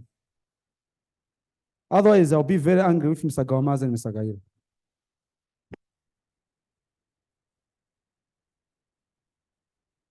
Mr. DC Chitipa, are the SDGs, you said that SDGs are not in the councils. Are they not integrated into the local planning, or maybe the implementation has been slow? Is the implementation part of it, sir? I wanted to be clear, otherwise, yes, I would have crucified my bosses here. DC Palombe. Yeah, I think it's the implementation. As you can see, we have some green lights. I just want to confirm that wherever it is showing green lighting, is consistent with what is happening. And wherever it is showing orange and red, I think it is also consistent. I would like to look at the red, where we're talking about the poverty, reducing the poverty. When you reduce the poverty, it's a product of what is it that we're doing in as far as economic advancement is concerned. To what extent are we making sure that we are popularizing capabilities on the local people to generate wealth or to generate income? And that's where perhaps there's an issue. I should think that in terms of income generation capabilities, I think we have gone down and localize it. But perhaps the reporting systems, they are the ones that are challenging us. We're talking about community mobilization, community savings. It's a popular thing. And we have even come out to say banking Conde. People are very proud about it. And now even the Reserve Bank of Malawi, through farms, is it farms? Yes, they are talking about making sure that we are bringing forth our local people to the mainstream in terms of financial literacy and mediation. We have gone a mileage. My colleague from the NGO fraternity, that's why I said, I think we are partners. But he says, no, he's advocating. So I forgave him. The essence is we are making progress, but perhaps the reporting mechanism. Okay. Number 3, and this is where we need to come up with our capability for acceleration, the industrialization, business modulation and facilitation. I think we need to have a specialized capability. We all say that the private sector is going to go into it. Can you conclude, sir? Yes, I'm concluding. Yes. You said this is have to talk. Yes, I have to talk. So I'm thinking about the acceleration and making sure that we are traction. We don't move out from what we have done. The presenter from, I think, from Madise was talking about external pressures, and that is leading towards violence. And I should also mention here about now, but the influence that has a bearing in terms of IMF policies. This year on, we divided the Kwacha. And what has happened is that— Can you conclude, sir? Yes, I'm concluding. What has happened is that 95% of the farmers cannot produce.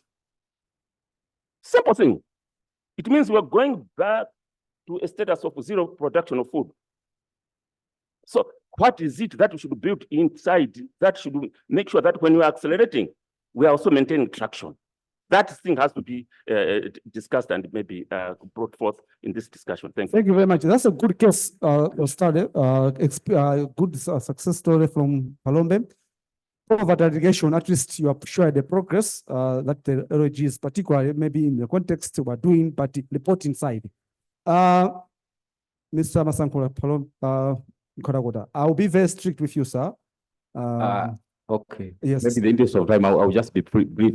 I think I'll just comment on the three SDGs.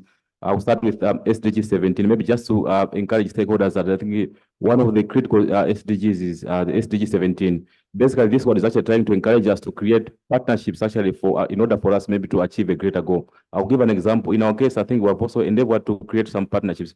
For the plans that we've actually crafted, we're actually able to link up with several stakeholders as a way of actually leveraging financing for these planned investments. And then the other issues on the SDG 11, I posed the question, I think, but it was not answered. I still expect actually NPC and even Ministry of Finance, local government and NPC maybe to say something on SDG 11.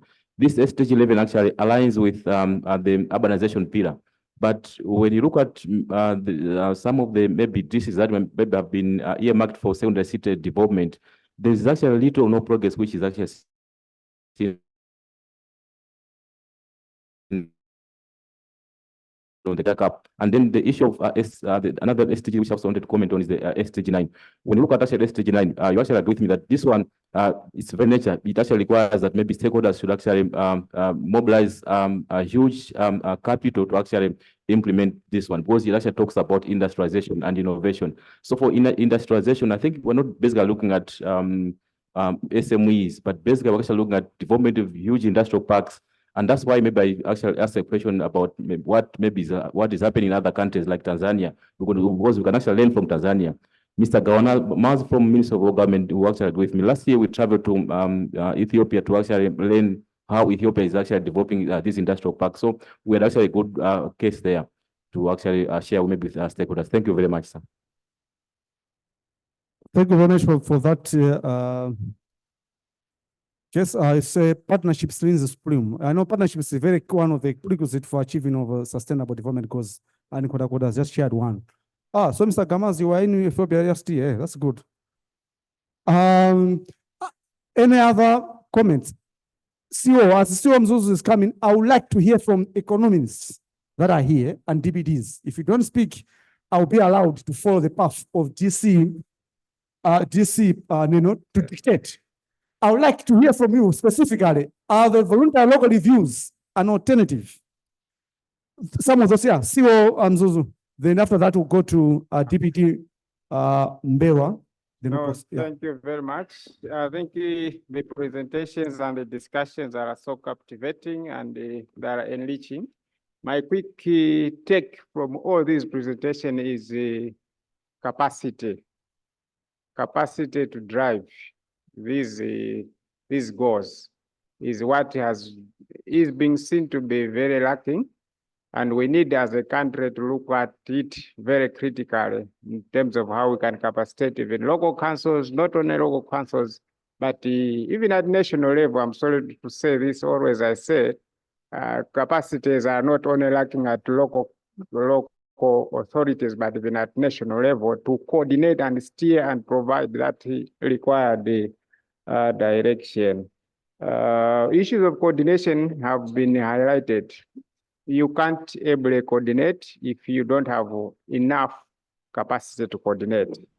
Enough capacity in terms of numbers of staff, enough capacity in terms of the quality of staff that you have who can drive this becomes very critical. The transformative framework that Madise is proposing, I think that's the way to go. As a nation, we need to look at how we can have a transformative framework to help us accelerate this attainment of sustainable development goals. Thank you. CEO, you have highlighted this with capacity enhancement as one of the key enablers to ensure that this SDGs is implemented. DBT. Thank you very much. To begin with, as councils, we're implementing SDGs full time. In fact, what we implement as we develop our district development plans, they're aligned to the national working plans, the growth strategies, the poverty reductions, and the 2063, which are also aligned to the SDGs. So we are implementing full time. If we are implementing land restoration programs, it means we're implementing action SDG 15. If we are implementing the food security and other stuff, we are implementing them full time, and our district development plans are aligned to SDGs. That's the underlying factor. But suffice to say that we have gaps which probably, as we are discussing, we must take them seriously. Issue of data. We need to focus on evidence. Whatever we do as councils, most times we fail to make decisions because we don't have, we lack data to manage issues of migration, issues of gender equality, issues of not leaving anyone behind is compromised. Sometimes our interventions, they are marginalizing people because we don't have evidence, data, quality data. Several issues of having quality data should be prioritized. Issues of tracking, as we have already said, yes, we are implementing. That's why we are saying voluntary local, we are calling it voluntary local views are very important, and we need to champion them so that we produce evidence to say we are implementing. Therefore, this meeting, this discussion is good. Thank you. Economist, Lilongwe district, can you speak something? Sorry for being a dictator. After that, I have to hear DPD when she comes in. Then we hear one's views from this side, and then we cross so that we. Lana gave me up to 22, so about 7 minutes, which I think I can manage. Over to you, sir. Yeah, thank you very much. You have got me unaware, but all the same. I think there are often times where we are aware in councils of the localization of the SDGs. Yes, it's true. The planning documents by default are supposed to be aligned to that. By the mere fact that we are able to say out or to know the 17 SDGs, we might think that we are necessarily implementing or localizing them, which is not the case. If you ask an individual or one or two people that are in here, the officers, to tell more about the SDGs in terms of the indicators, you would see that we are not really there. So we try to think that by the mere fact that we are able to say them out, the 17 goals, but to go down to the indicator level and try to see or report whatever we have implemented, you would see that we are failing to do that. That is oftentimes because of what has been said, information management or data management.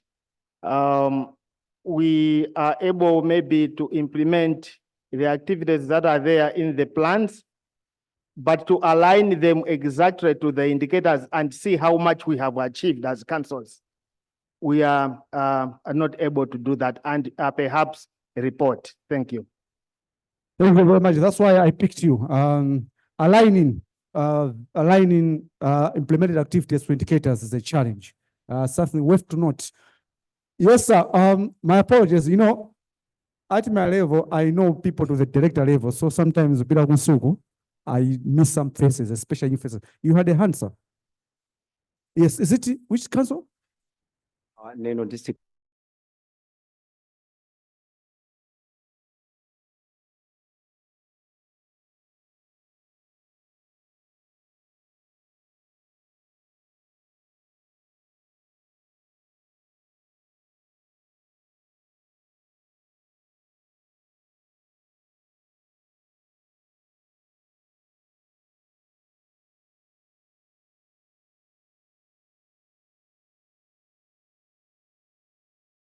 but it was aligning.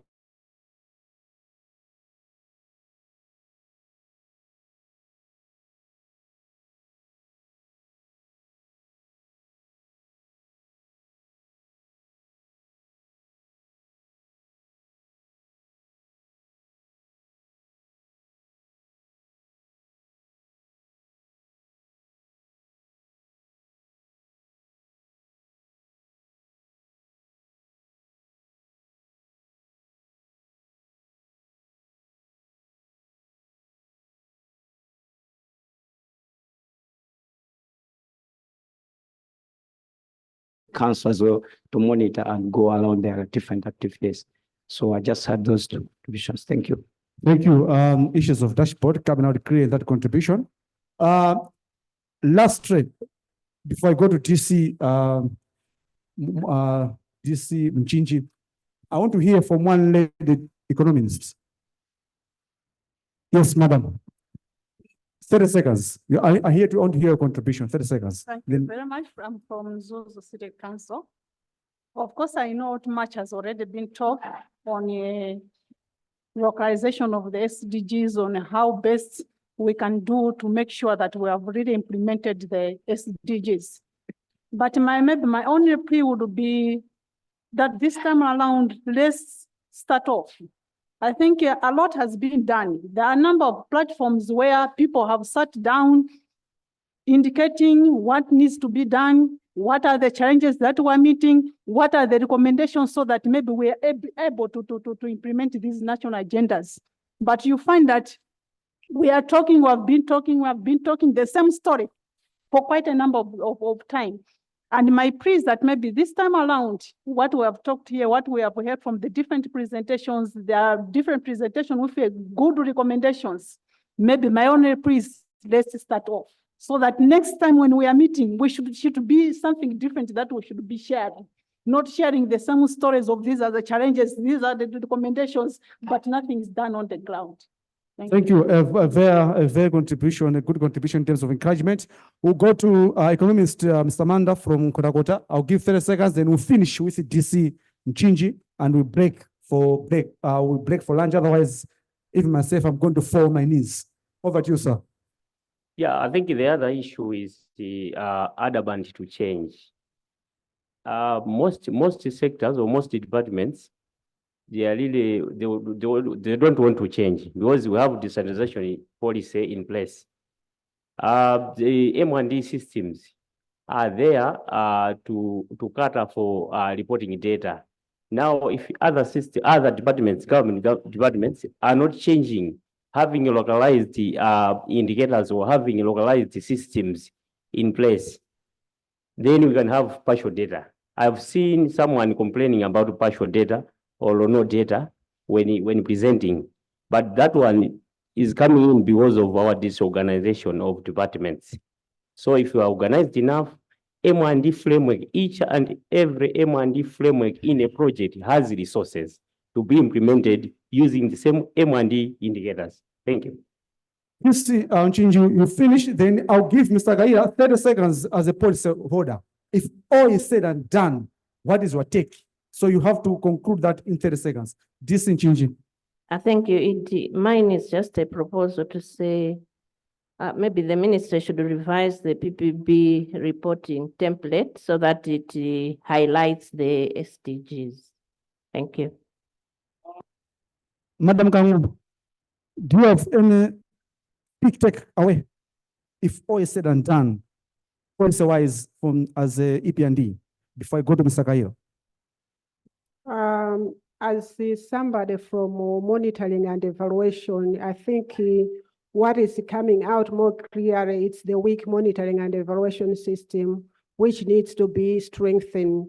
And we can't talk of monitoring and evaluation without talking of data. So there are also issues of data which we need to look into. Thank you. Thank you very much. Mr. Kariba, 30 seconds. What is your take as a policy holder from the local government sector, in the government sector?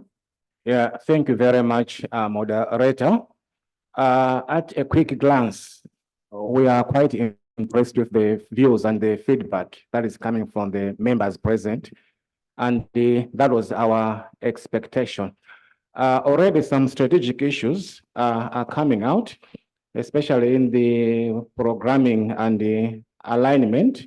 That maybe at the end of the day might take us to look at the policy guidance with the NPC and the AP&D. Quick to say that we haven't done much, I think, in terms of the awareness at the local level, that is beyond the deck and the full council. So that's another area I think that is very important. But I think for the start, at least the feedback is good. I think by tomorrow we should be able to have a bigger picture of what is coming out. Thank you. Thank you very much. That's the end of the session. Lana, I've done justice to the time. I think I deserve some bars of chocolate. Over to you. Thank you. Over to you. Perfect. Thank you so much. This was such an interesting discussion. I'm sad to have had to cut the time at all. I wish we could continue, but we will have, another about 2 days to continue discussions. So with that, everyone, the lunch is served in the next room right here. Let's take about 50 minutes, 50, so we can come back together at like 2:40 to reconvene. Also, I think most of you have already registered, but particularly if you are attending here from outside of Lilongwe, please make sure that you do register with my colleague Ellen in the back of the room. We'll be around with the registration sheet, so just make sure you give us a signature. Thank you.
All right, good afternoon, everyone. Good afternoon.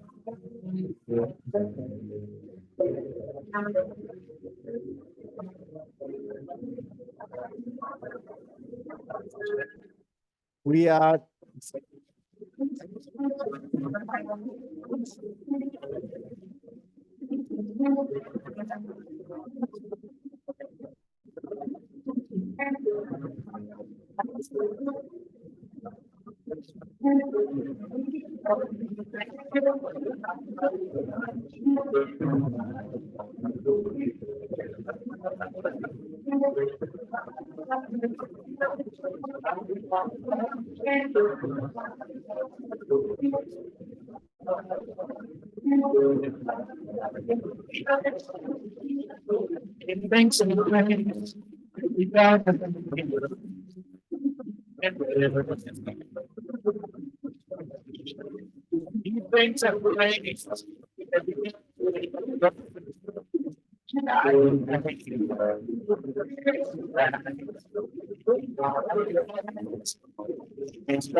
prioritization.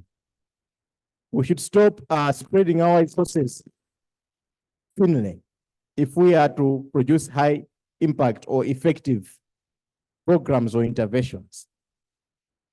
That also builds up on the message which came in the last presentation, that at global level, we are also focusing on accelerating SDGs.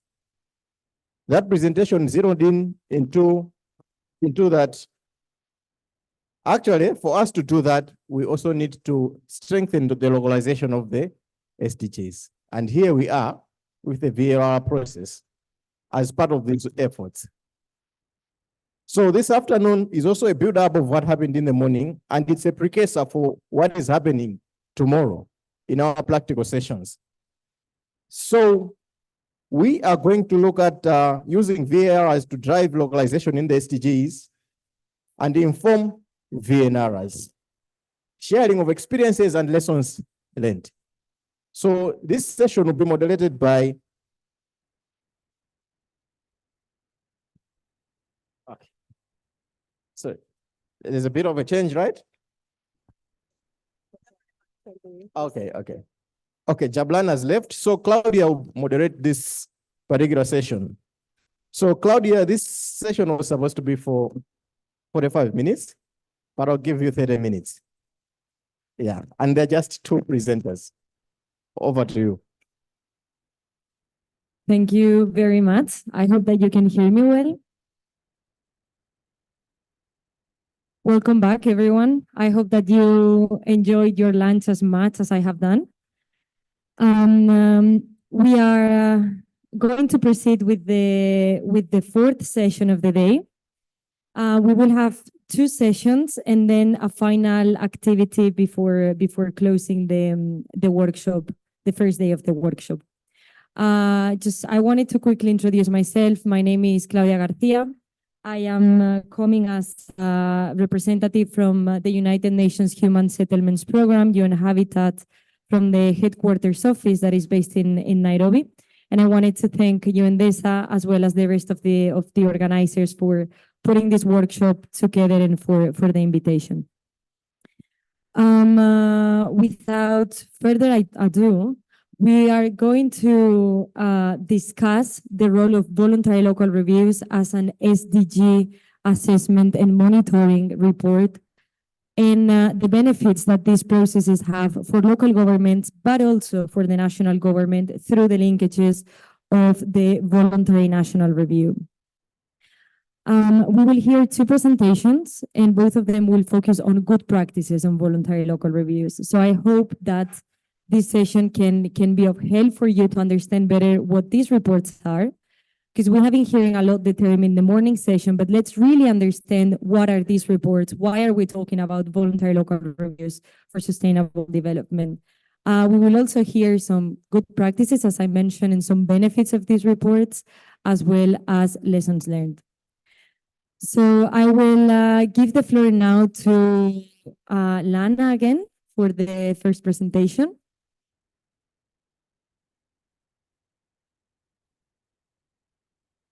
Yes, we can hear it.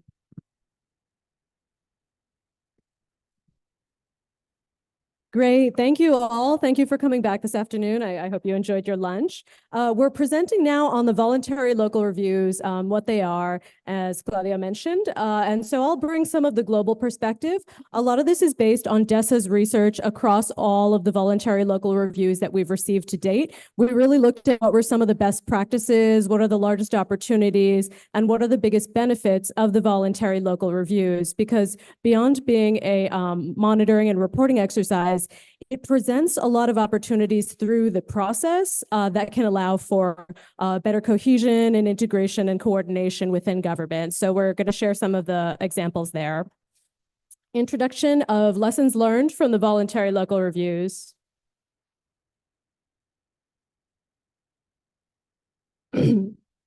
So local and regional governments, of course, have a very important role because they are closest to local communities and to local people and have the strongest perspective on what local people's needs are and what services and priorities they are really in need of. At a global level, it is estimated that among the SDGs and their targets, 65% of those targets are linked to the work and the mandates of local governments. This was stated in one of the reports of the Secretary General. So this is a really important statistic that really underscores the value of local governments.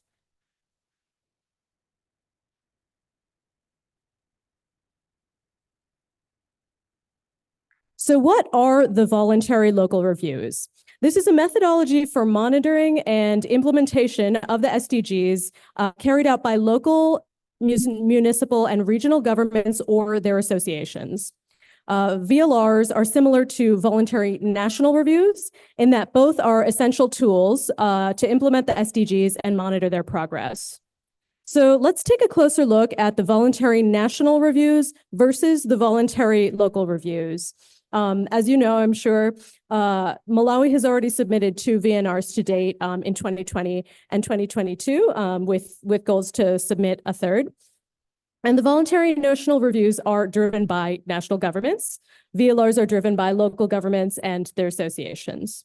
The VNRs are official and they have a basis in the 2030 agenda, meaning that in its discussion of the follow-up process to monitor the SDGs, the 2030 agenda discusses the voluntary national reviews.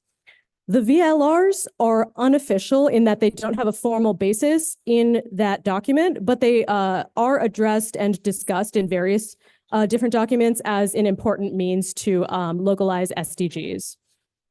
To date, about 191 countries have presented at least one VNR.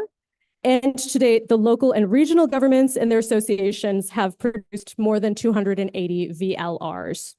The VNRs are presented annually at the high-level political forum because that is part of the formal process, whereas the VLRs are presented in various unofficial formats. That includes several side events and special events during the high-level political forum. They do receive global attention in different forums, but it's not set and it's not required. The VLRs can inform the VNRs and vice versa. And one of the most important benefits of carrying out the two processes together is that they can strengthen multi-level governance and thus improve cohesion of policies and programs across different levels of government, from local to regional to national. Some of the opportunities more generally include that VLRs allow the local government to listen to the needs of its people. It provides a different forum for them to reflect on local policymaking based on these inputs. They have this opportunity for self-reflection to reflect on progress, but also on processes, how these findings, how they can inform future work, what data is already collected, what data needs to be collected, what opportunities are there to link different pieces of data or different stakeholders. The VLRs also provide for a process that is data-driven and can be used to plan for action to achieve the future we want. And lastly, the VLRs gives a local take on the global conversation on sustainable development. So one huge opportunity is that the VLRs bring attention to really promising local practices that otherwise might not have been seen on a global audience. So it can provide examples for national governments, for international community, but also for other local governments that might be facing similar challenges and can take away examples from neighbors. VLRs across the globe. So based on a quick analysis, this is from maybe a few months ago. Of the over 280 VLRs globally, approximately 5% were from the Africa region. Lessons learned from the VLRs. So this is a list of some of the key takeaways we found from our research across all of the VLRs on what are some of the really strong practices to make the most of this opportunity. I won't read every single one because it's a bit long. I'll highlight a few and I'll share this PowerPoint on the website so anyone can read later. So firstly, the VLRs can raise awareness of the Sustainable Development Goals. For example, in Kadıköy, Turkey, they launched a project called Tell Us Kadıköy that engaged the public in monitoring and evaluation.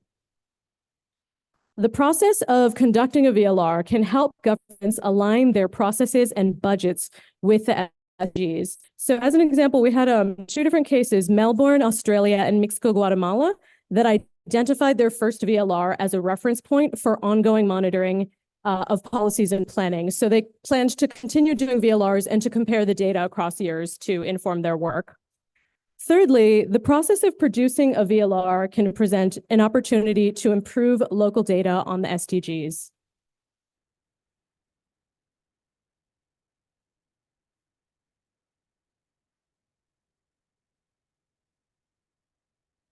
Continuing, number 4, the VLRs present an opportunity to engage different stakeholders in policy, especially vulnerable and underrepresented groups. There's a lot of opportunity to engage with different stakeholders, and we'll talk about that in another session tomorrow. And finally, number 5, governments can link their VLRs to their VNRs and the process to promote multi-level governance. So as just one example, and there are many, in Indonesia, their Ministry of Planning and Development developed a formal report process and requirement for national indicator framework that applies to all regions and communities. So it's one common standardized indicator framework. And more recently, West Java of Indonesia began its first VLR and used this framework to produce it. So that's one opportunity in conducting these VNRs and VLRs. It's an opportunity to revisit the indicators and how they are collected and organize that a bit. So globally, the VLRs are growing in both their numbers and in their prominence. They are increasingly recognized as an essential tool for monitoring and accelerating SDG implementation. And to put this in perspective a little bit, the VLRs, I mentioned they're unofficial, but the very first VLRs were completely community-driven and community presented. There was a few cities early on that wanted to produce their own voluntary reviews of how they were doing. So it was completely created by and for these few cities. It's really grown from there.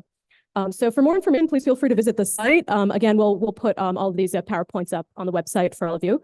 This is UNDESA's site for voluntary local reviews. Thank you very much. Over to Claudia. Thank you very much, Lana. Please, a round of applause for this great presentation. Now, allow me to introduce to the second speaker. He is online. She is online, Mrs. Andrit Boysen. She's the director of the Statistics South African. I would like to check with the IT team if we can have Mrs. Boysen on the screen.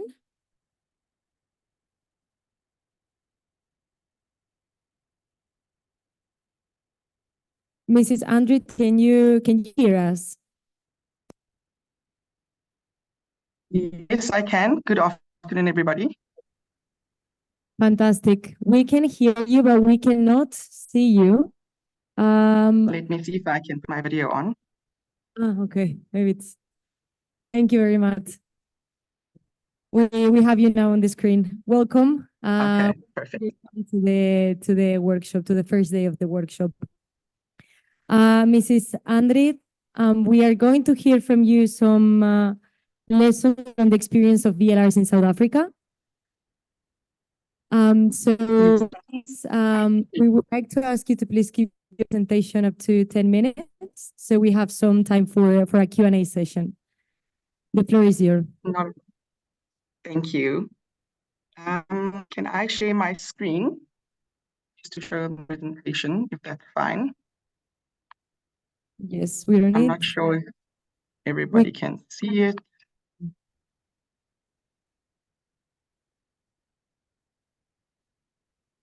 If it pleases the audience, I'm going to stop my video and keep the audio so that you don't get distracted by my face and focus on the presentation.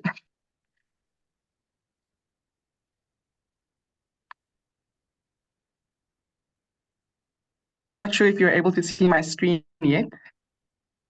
Yes, we can see your screen. Okay. Good afternoon, everybody. As I mentioned, I'm Andrit Boysen. I work for Statistics South Africa, and my role here is to coordinate SDG reporting for the country. I will take you through the lessons learned in the South African VLR process. Seems like technology is failing me. The presentation doesn't want to move. There we go. So just to give you an overview, I'll take you through the VLR process, certain challenges that we experienced, opportunities that arose during the VLR process, and then lessons learned as a country. So looking at the VLR process, it took place in 5 phases. The first phase we termed as the preparedness assessment, in which we had the inception workshop, where we discussed the methodology we would follow in terms of compiling our VLR, collection of the information and data. We assessed and identified potential local SDG indicators, and then we also established reporting mechanisms to ensure that the VLR results was communicated both internally and externally. The second phase was the formulation of proposals for sustainable solutions, where we gave capacity build in the form of training and consultations to the various municipalities. Then with the phase 3 was the actual drafting of the first VLRs. In these workshops, we started allowing municipalities to start writing their VLR workshops. We developed structures for them. and assist them in terms of goal identification for their VLRs. At our fourth workshop, we then finalized the draft VLRs, in which we termed the VLR writing retreat, where we brought municipalities once again together for a span of 5 days, and they were able to take time off from the office and actually focus on the writing of the VLR reports, verifying of the data that was in there, and tying up any other loose ends that they might have had. Then the fifth and final phase has not occurred yet, which is the peer learning and monitoring phase, which is to take place in the middle of May, where we will bring the municipalities together to share the experiences of the VLR and see how we can improve moving forward. And also with the current group of municipalities, sharing it with the new group that will be coming in for the second phase of VLR reporting in South Africa. So moving on to challenges that we experienced in our VLRs.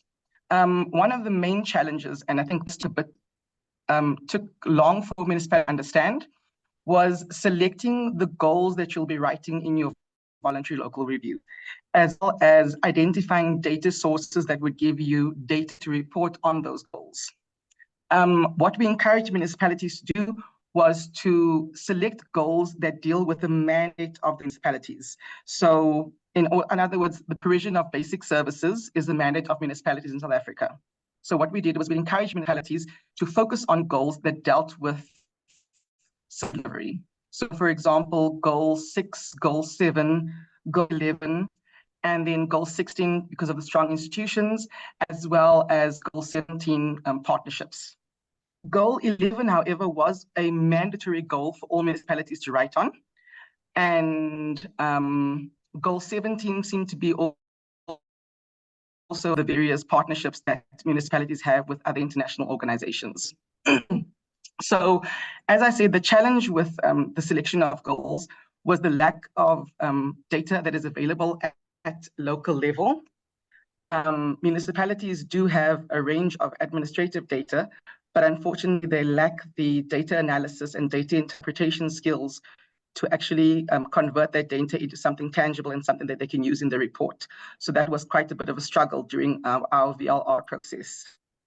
And then one of the key requirements in South Africa when reporting for SDGs, whether it be in our SDG country report, our voluntary national review, or the voluntary local reviews, all the data that is used needs to comply with what Stats SA has developed a quality tool which is called SASCA. It stands for South African Standards Quality Assessment Framework.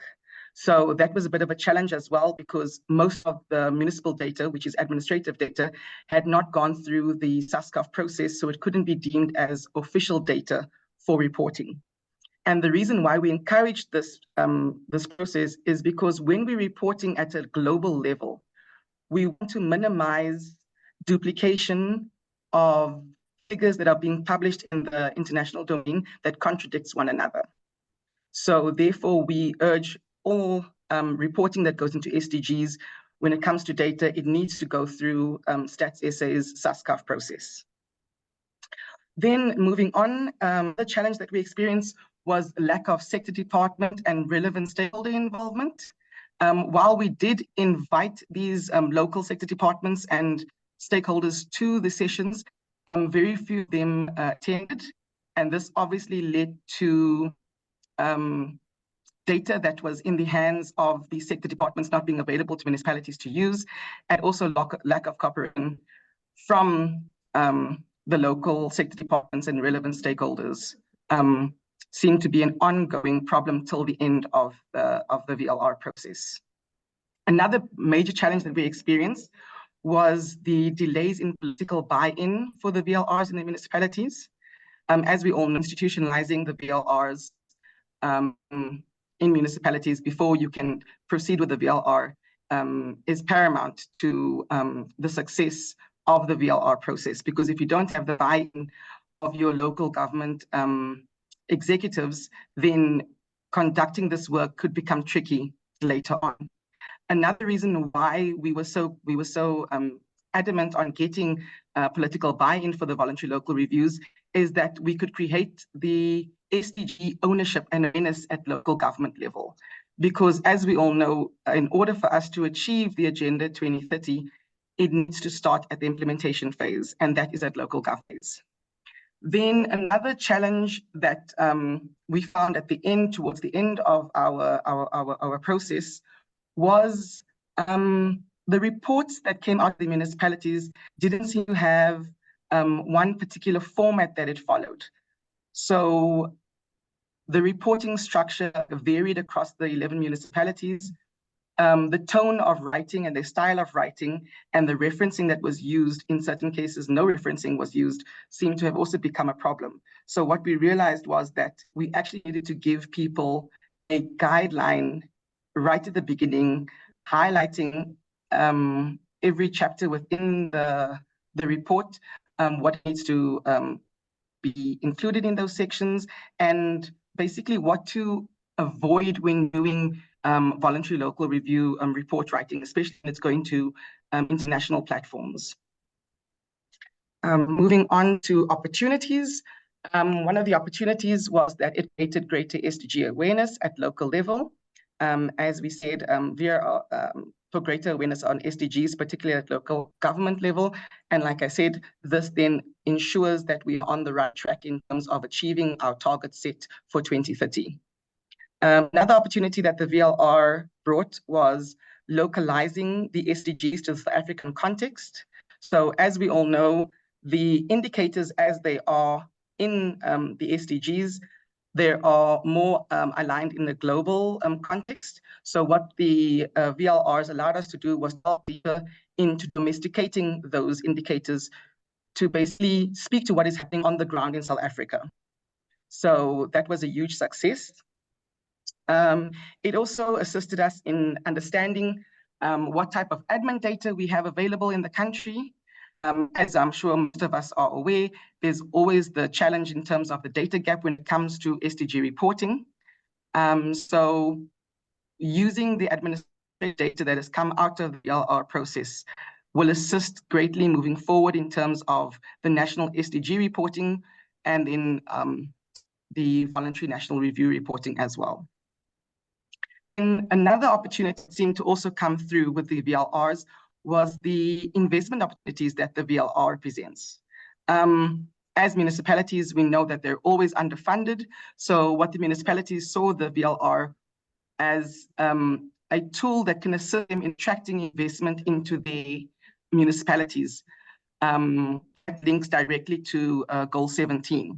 So municipalities were able to showcase the strengths that they have in the municipalities, their local tourist attractions, and I think that also gave them some confidence in moving forward with the VLRs, knowing that this would be showcased at a global level. And finally, look at lessons learned in terms of our VLRs. As we mentioned, it's very important that we all know that the achievement of the SDG in any country lies at the implementation phase of government, which we know is local level. So localizing the SDGs is the way to go if we are going to achieve these targets by 2030. Then another key lesson that we learned, because we know municipalities have a lot of reporting guides that they have to do in terms of national and local frameworks. What is key is that we align our local development plans, which in South Africa is known as the IDPs, with our global frameworks, which is the SDGs, our national framework, which is our national development plan, and any other continental frameworks to minimize the reporting burden on the municipalities. What this essentially means that if we are reporting on SDGs in our VLRs, when we do the alignment, it will automatically mean that you're then reporting to your local development plan, your national development plan, and in the continental aspect, Agenda 2063. So that alignment is crucial if you want to minimize the amount of reporting and the work that goes into the VLRs for municipalities. Another key lesson learned is peer learning. It's always good to see what other municipalities in other countries are doing.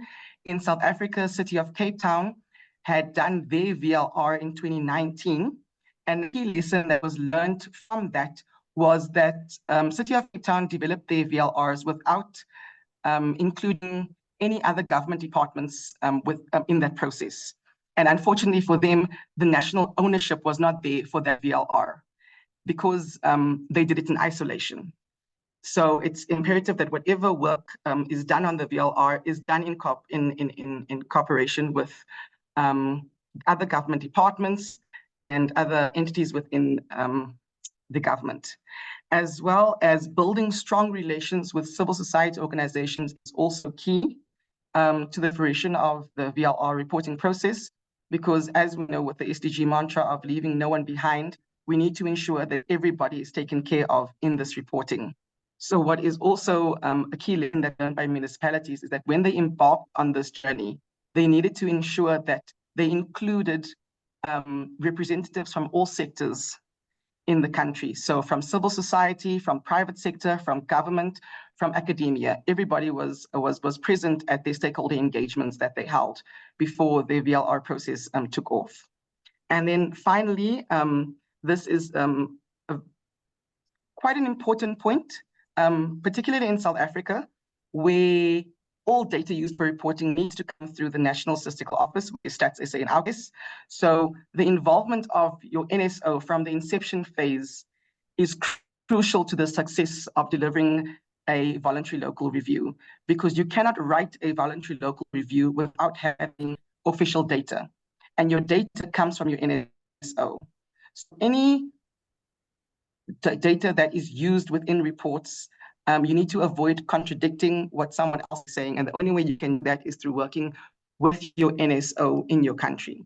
So that was something that, while we only came on later in the process, we learned quite quickly that moving forward, Stats SA needs to be involved from the inception phase of the VLR process. And I think that comes to my end of my slide. Thank you. Thank you very much, Mrs. Andrit, for this excellent presentation. Please, another round of applause for Mrs. Andrit. I've seen many colleagues in the room taking notes very carefully of the process in South Africa and of the different lessons learned.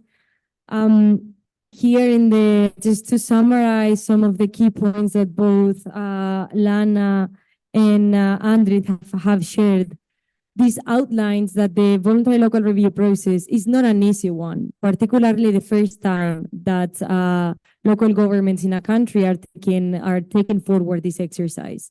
There are several challenges to be faced, starting from data challenges, political buy-in, stakeholders engagement, coordination, some of the challenges that also we have heard in the sessions before. However, the voluntary local review process, not so much the result, but the process, we have seen in both presentations that present several opportunities to face these challenges. And also, let me add into the presentations that the VLR process and the SDG localization process more generally, it's the beginning of a cycle. It doesn't mean that you do it once and then it stays there. Congratulations for the city that had it. But it's more a process of awareness, of bringing the global commitments to the local level and really to the realities and to the citizens of the communities you're representing. Also outlining the critical relevance of the National Statistical Office within this process, because really the data component is key. But also, let me ask one question. The data for what? We live in a world in which we are facing tons of data. We can get data from absolutely everything. And now with the development of technology, we really can collect data. But what is the quality of this data and what are we using this data for? And the voluntary local review represents a channel and opportunity to use this data for transparency reasons, for engagement reasons, and for the identification of priorities at the local, but also at the national level. Thank you once again, Lana and Andrit, for these presentations. And I'm going to stand up now and open the floor for questions. After these two presentations, I'm sure that you have a couple of technical questions or strategic questions directed for Lana and Andrid. So you can raise your hand if you have any question.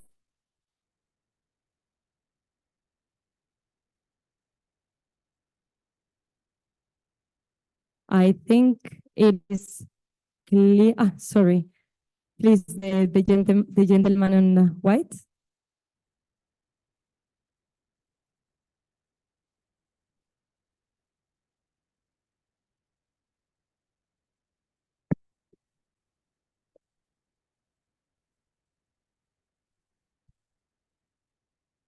Thank you very much for the presentation. Looking at the process that we have learned how they did in South Africa there, I don't know, has it ever been maybe tested in somewhere else apart from South Africa, particularly in Southern Africa, like Malawi or Zambia, anywhere else? Because we are looking at the engagement, the processes of engagement that has been done. It might be different, but maybe if it has ever been piloted or done in Malawi or Zambia or Mozambique, close to us, because our standard of living is more or less like the same, and the levels of engagement and practices might be the same, which is different to South Africa. Yeah, thank you. Thank you very much. I'm going to give the opportunity to hear at least one more question, and then we'll go to repeat yours. Thank you. Yes, please. Thank you so much for sharing the South African experience. What I need to know is who initiates or who expressed interest, which institution expressed the interest for the local reviews? Is it your office as a coordinating agency or the municipalities? Thank you. Thank you very much for that important question. I don't see any hand up. So maybe, Lana, I will direct you the first question, if you feel comfortable, where other places where the VLR process has been developed. And for the second question, Andrid, maybe you can tell the experience of the expression of interest on the VLR process in South Africa. Lana, over to you. Yeah, absolutely. Thank you very much for this question. I'm looking back at VLRs by region. So there have been a lot. There's a lot from Europe, from Latin America, from the African region. There have been approximately 12 VLRs from 7 countries. So those include Cameroon, Ghana, Kenya, Mozambique, Tanzania, Uganda, and Zimbabwe. So those are probably the best examples to look at in the region. I shared the website where UNDESA has posted all of the voluntary local reviews we have.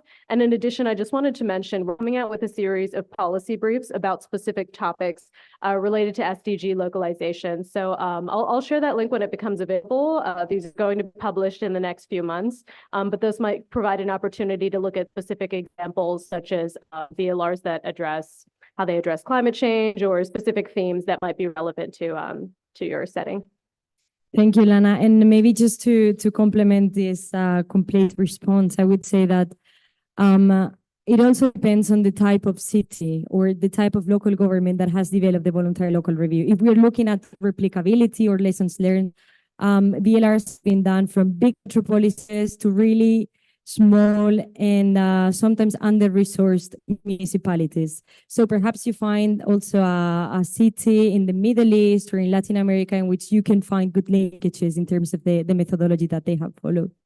But absolutely, I encourage you all to have a look at the repository and see other examples of VLRs that have been done worldwide. To reply to the second question on how is the interest, how does the interest by VLR emerge How is it in the case of South Africa? Andrew, over to you. Thank you for that question, colleagues. So in the South African case, the VLR process was led by our local government association, which is known as SALGA, the South African Local Government Association. And they are the ones that reached out to the municipalities with a circular where municipalities were then able to express their interests in forming part of the first VLR in Africa. So a circular was sent. I think I have actually, let me see if I can just show you an example of the circular that was sent out to municipalities. I'm not sure if you're able to see my screen. Are you able to see my screen? So this was the circular that was sent out to municipalities. As you can see, on the 26th of July, it was sent out to all city managers in South Africa. And they were then given the opportunity to apply for what we called the Localizing the SDGs through Voluntary Local Reviews program. The deadline for that was the 16th of August. So once a municipality is applied, we then did a shortlisting process, and then we came up with the 11 municipalities that we chose to take forward in the first pilot VLRs in South Africa. So this is the process, and these are that we used. And as I said, our local government association was the main coordinators in partnership with our National Planning Commission, UNDP, UNDESA, as well as COCTA and Stats SA. Thank you very much. I hope that these replies were clear. In addition to the experience in South Africa that I find very interesting because it feels that it has been, let's say, more bottom up in terms of the interest, I also wanted to share the experience of Tanzania, in which one city, the city of Mwanza, developed the first VLR. And this happened in the same year that Tanzania was developing the voluntary national review. So what happened at the national level is that the national government understood the potential that these reports at the local level could have for their national report on the SDGs. After the first experience in the VLR, now the national government would like to stress the importance of doing VLRs in the rest of the local governments in the country. So this will follow, let's say, more top-down engagement and experience of voluntary local reviews, in which the national government is the one that puts the seed, let's say, in the minds of the local government to develop these reports. So I think that we can close this session here, unless there is any other comment, question to share. I again don't see any hands. So thank you very much for attending. I hope that now the concept of voluntary local reviews is more clear for you, and we will keep hearing more and more how to do these reports in the next days. Thank you very much, Andrit, for joining us online. And you're welcome to stay also for the rest of the workshop. Thank you, Lana, for having me. Thank you for having me.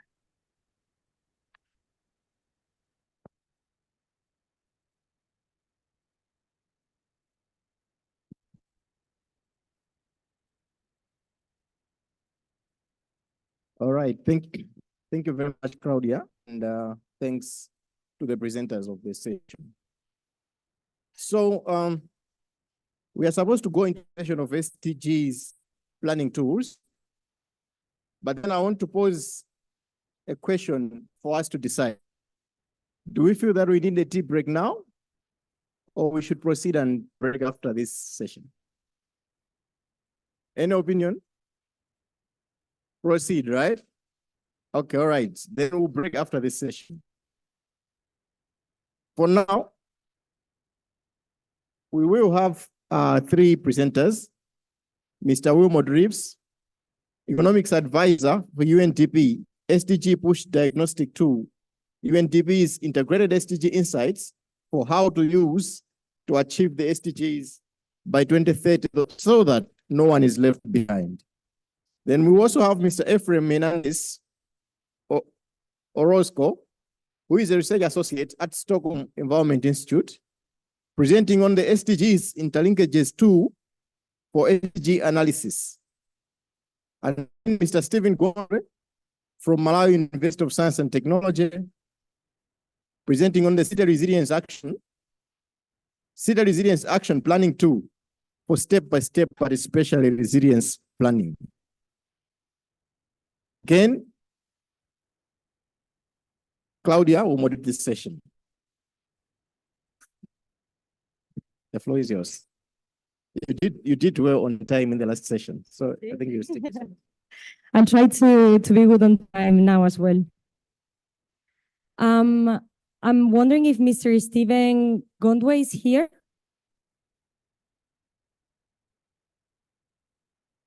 Mr. Stephen, I think, yeah. So we have 2 panelists in person, and Mr. Efraim Hernandez Orozco is online as well. The session now is again another session that proposes solutions to the different challenges that had been outlined in the sessions of the morning. Now we are going to look into some tools for SDG planning. Tools that are already existing, that are being piloted, some of them in Malawi, others in Malawi and in other countries. So I suggest that we start with the presentation of Mr. Wilmot Revis, Economics Advisor of UNDP. I think everything should be ready for your presentation. So. Thank you very much, colleagues. Good afternoon. I can imagine after us eating very heavily and then having to listen to a presentation on tools, I do hope we will try to do our best to sort of make it interactive. I do hope so. So, do you all remember the MDGs acceleration framework? Let me see all of us here who sort of worked on the MDGs acceleration framework.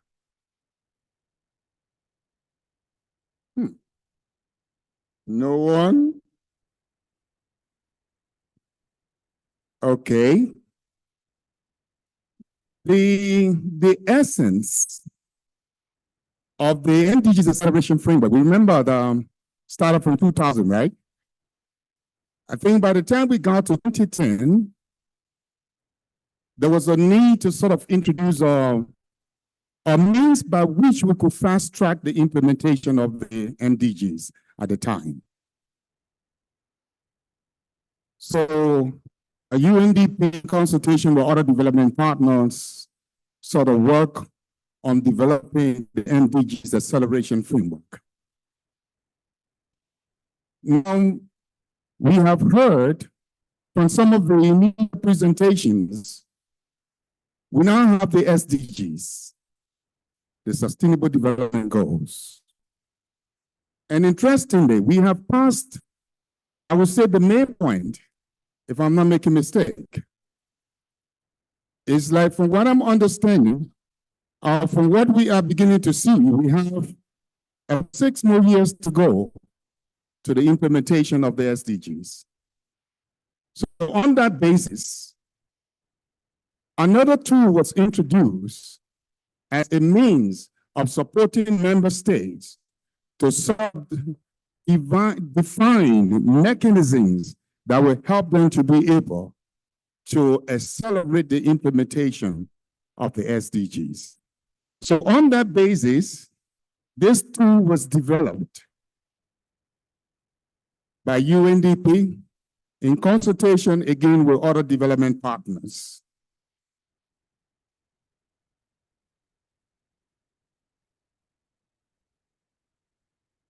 Where am I supposed to point this? Here?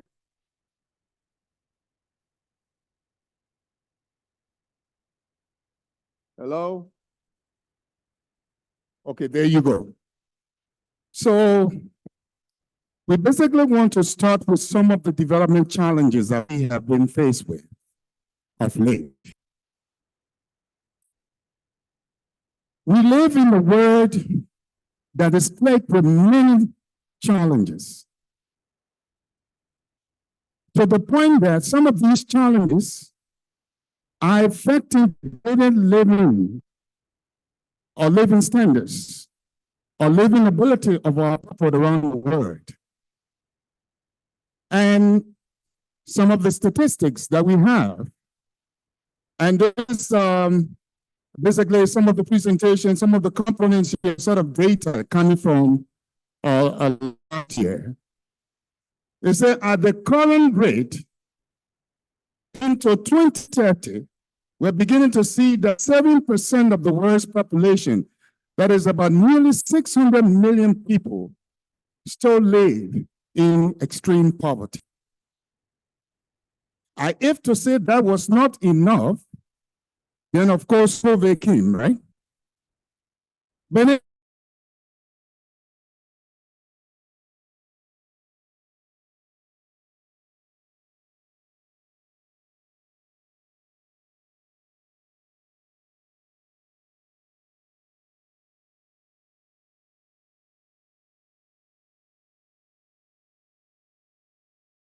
we see terrorism all over in some countries.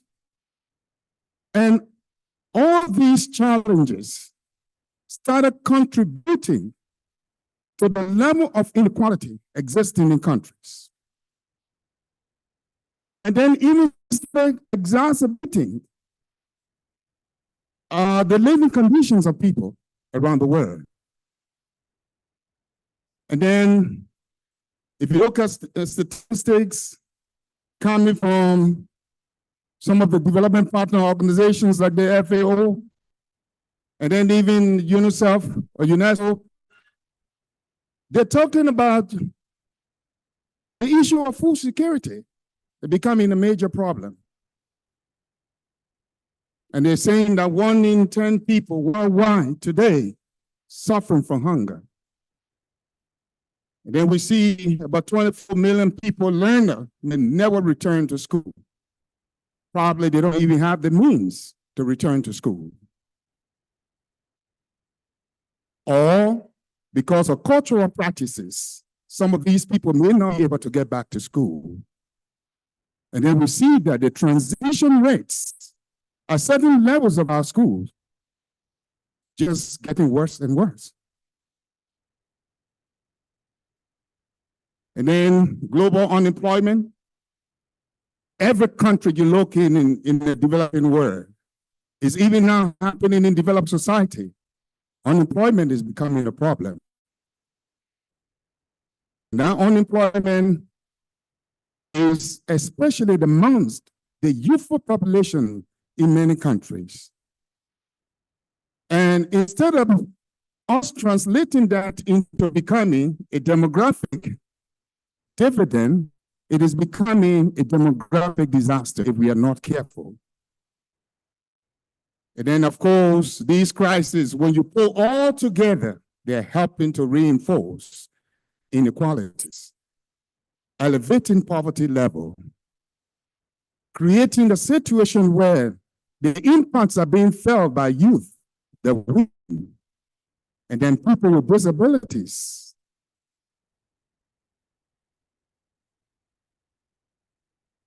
So, looking at all these problems, the SDG push is now introduced. And as I make this presentation, I'm not saying Austin, I wish he was here. And then to Sophie from the EPMV, a special request is, instead of us doing a midterm review, I would rather suggest that we do an SDG push. Because the SDG push, the intent is to identify some of those bottlenecks and the challenges that the country is faced with. and then try to define policy options that will help us to be able to leapfrog. That is the whole essence of the SDG push. So we look at some of the value proposition of the SDG push. It helps country to practically define and advance transformative pathways to the realization of the SDGs. It integrates multiple data sources. It uses digital innovation. As you will see, one of the points that we will talk about has to do with machine learning. The utilization of machine learning to be able to define the priorities of the country, the development priorities of the country. We'll speak to that. So when it uses the multiple data sources, it tends to define the SDG movement. What is the situation as it relates to what? Growth. The implications in terms of environmental implications. And then the issue of inclusivity coming into the picture. We also want to be able to look at the trends, the current trend of the SDGs. And I think Lana was the one that basically presented, if I'm not making a mistake, around the 5 Ps this morning. You look at the 5 Ps, the way the 5 Ps have been defined, you will note that the targets of the SDGs have been apportioned to each of the Ps. So you will notice in the context of Malawi, then you try to find out how is Malawi performing on each of the Ps. And then we also look at the national priorities, the potential features, and then the interlinkages. We are quite aware that the SDGs, they are interlinked. They do not work in silos. That means one SDG has the potential to basically be linked to the others. So when we invest into one that we consider to be a priority for the country, the question we ask ourselves, what is the multiplier effect on the other SDGs? That's the interlinked nature we're talking about. So I've already talked about this. Let me jump. I talk about the issue of the visualization. Now, this is a framework. Mr. Wilmot, apologies. You have 5 minutes because the next speaker needs to leave. I was just getting into it. Okay. My apologies. No problem. Then let me just explain this framework and explain the rationale for which I'm asking the Ministry of Finance and the National Planning Commission to please pursue the path of the SDG push. This framework is intended, it starts with a scoping study. A scoping study. That scoping study is intended, is where you bring all the development actors together. At the national level, at the local level, civil society, the private sector, and all development partners. And you try to define what are the critical development challenges facing this country. You try to pick the minds of people. And this is the reason why you go to the grassroots and speak to the people through the consultation process. You define the critical development challenges. And you will notice that in the definition of the critical development challenges, you are trying to put together what we call an acceleration dialogue. You're trying to find means by which you would define the critical development challenges, but not only that, you would then, in the ultimate, and define policy actions that will be able to help you to accelerate, to address those development challenges. So then there's a modeling exercise. And in the modeling exercise, this is where you apply a macro and a micro assimilation models. And I will give you a case of Namibia, an example of Namibia that sort of utilized a macro and the CGE model, and then of course the micro model that basically use the simulation and behavioral patterns at the agent level. And then after modeling exercise, you remember we've been talking about blending finance with planning. There's no way you can develop a plan when the plan has no financing component to it.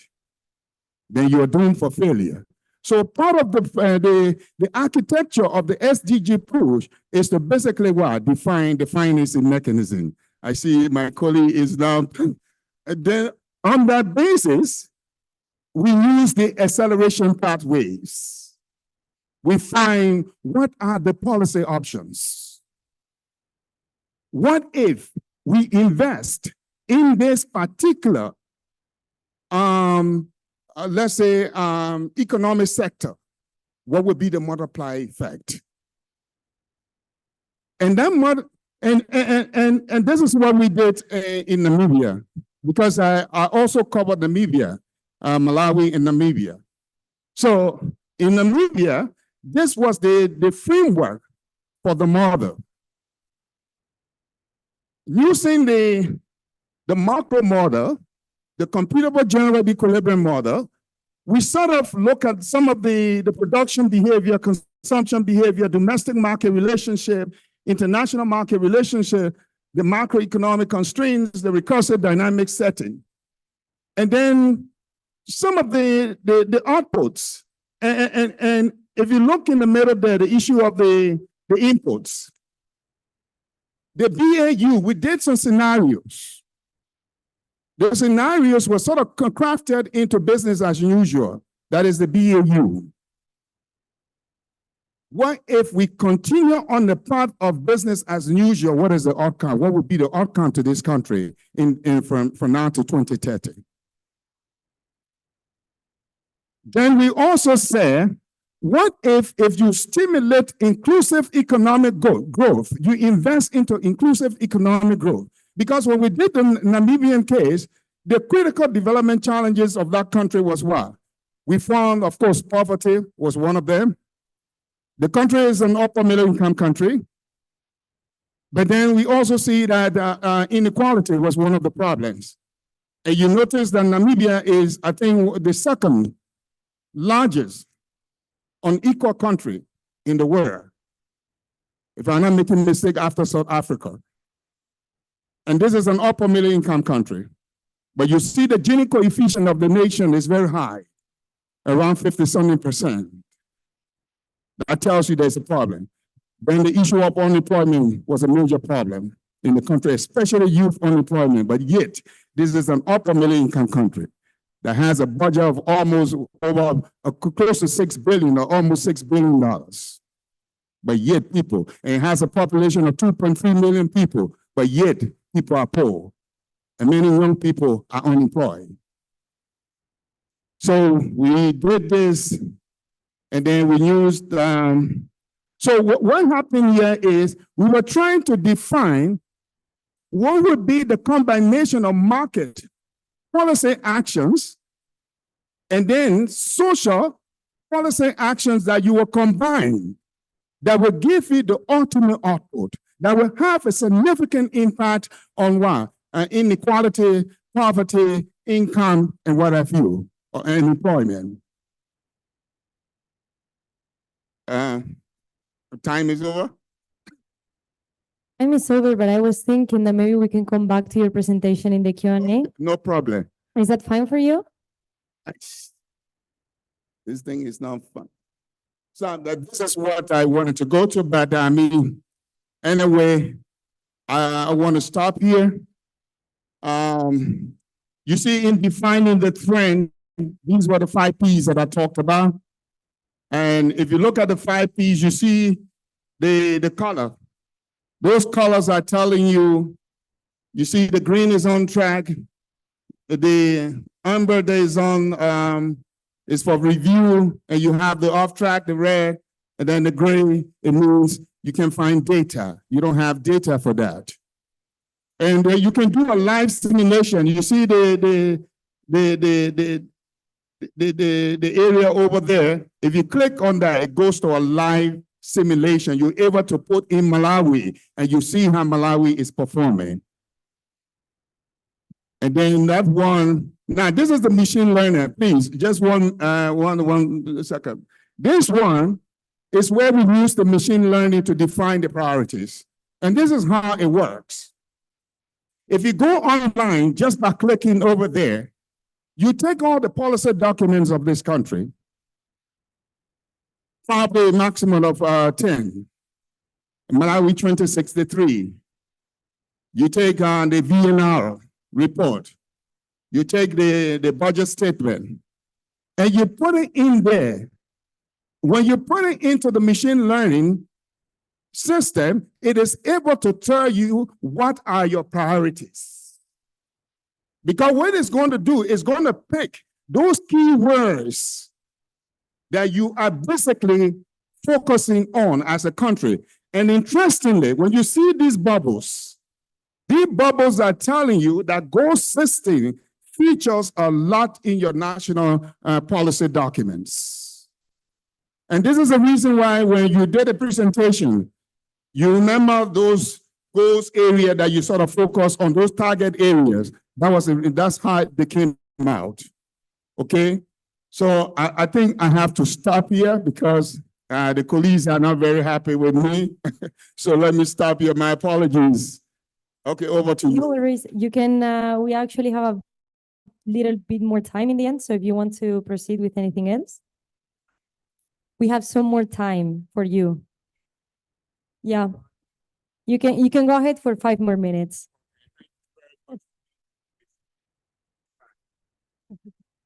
Okay. Now, after we have done the movement, we've done the SDG trend, we've done the priority, we defined the priority, choose the machine learning, and now the interlinkages. Now, you remember these SDG targets presented by the colleague from the Ministry of Finance. The way they arrived at the SDG target was through the machine learning process that I just talked about.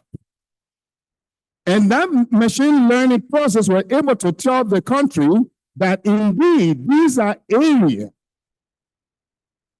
that are deeply prioritized in their development plan. If they focus on these, that does not mean that the other SDGs are not important. No, remember the SDGs are interlinked. And because they are interlinked, so all of them played a very significant role. But the point here is that these have more greater multiplier effect if you prioritize them, these targets. So, and you see, let me just give you an example. Okay, this is how it works. You see, if you click on target 5.4, you see it is able to have a multiplier effect that tend to cut across many other SDGs. Many other SDGs. And remember, there are trade-offs. Let's take, for example, if I want to increase growth,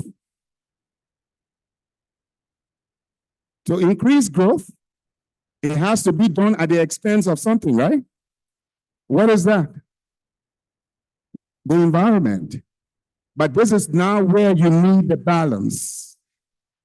And this is the reason why we continue to preach the whole concept of sustainable development.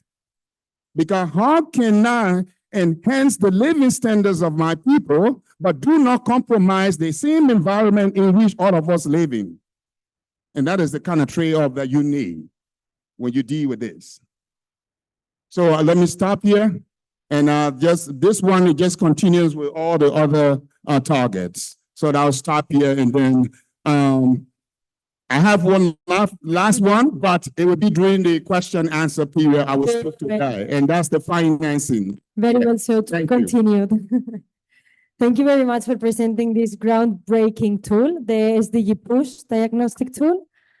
Let's then proceed with our next speaker, and then we will come back to Mr. Wilmot in the Q&A section. Mr. Efraim Hernandez Orozco is a research associate of Stockholm Environment Institute and is going to present the SDG interlinkages tool for SDG analysis.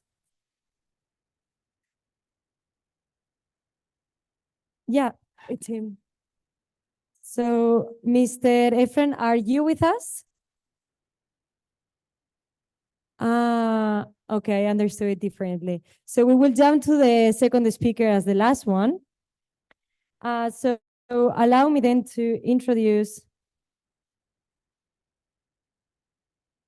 Mr. Stephen Gondwe from the Malawi University of Science and Technology.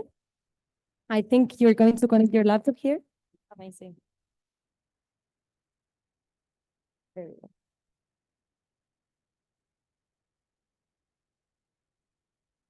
And Mr. Steven is going to present the City Resilience Action Planning Tool, also known as CityRAP, for step-by-step participatory resilience planning.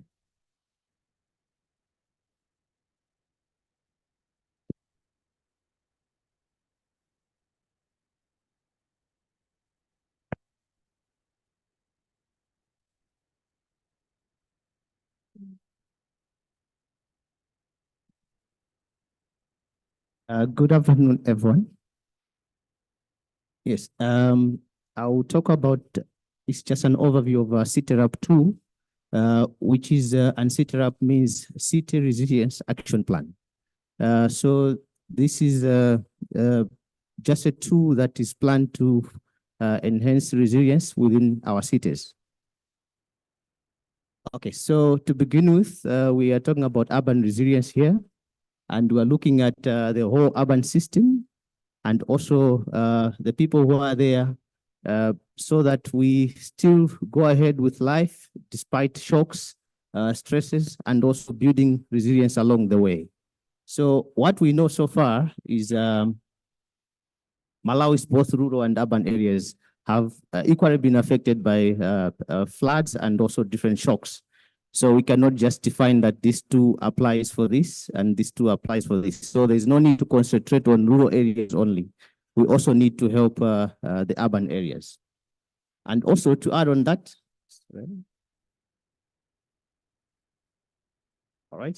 So to add on that, the CityRAP approach starts with understanding the risk at the urban level. By urban here, if we take Lilongwe City, then we go to the ward level. It means now we go to specific areas which are very prone and also understand all the vulnerability issues there. So we start with understanding the urban risk and then plan for practical actions. Here we're not saying plan for actions, but we're talking about practical actions to reduce the risk. And then we progress with building resilience and against natural shocks and the other hazards. So in general, we are talking about not concentrating on rural areas, but also we also need to focus on the urban areas as well. Okay, so the CityRAP 2 was developed by UN Habitat and also the Center for Disaster Risk Management, Sustainability and Urban Resilience, which is based in Mozambique. And this was an initiative of 4 countries, Malawi, Mozambique, Comoros, and Madagascar here. So the strategies for this center is mostly to enhance identification of risk and also build safer and more resilient cities through provision of qualified technical assistance. So technical assistance here, the people who are conducting this study who get to the ground and get the data should be capacitated. They should have knowledge about what they're doing. And also promoting a culture of safety and resilience through awareness. So this is the background about this tool. Now, just to wrap up the definition of this tool. So it's a 4-phase approach. And is participatory, meaning that right from the beginning, we engage the city councils up to the community, up to the time we are delivering a framework. So the outcome is a resilience framework. You will see that it works on a division of a city. We are not looking at the city as a whole, but we are looking at the unit of analysis is a ward, and then we go to the specific communities. Now, we are using 5 pillars in the city: urban governance, urban planning and environment, urban disaster risk management, resilient infrastructure and basic services, and also urban economy. So all these are feeding into the two. Now, so our approach is to start right from the beginning. As we said, it's participatory, both from the municipal level up to the community level. And also these two leverages on local knowledge. The previous speaker talked about no data issues there in the results. If we don't get enough data and we don't keep the data, it means we'll have nowhere to refer to so that we can see how we are progressing. So it is aiming at identifying entry points to start building resilience at city level. Just as we talked about the target 11 be there. So we are also looking at minimizing external support here. We want to equip the city council to be able to conduct that thorough probing of what is the situation on the ground, and they should be able to plan accordingly. Now, it starts with preparatory phase, whereby the city councils are approached, and we explain the two to the councils.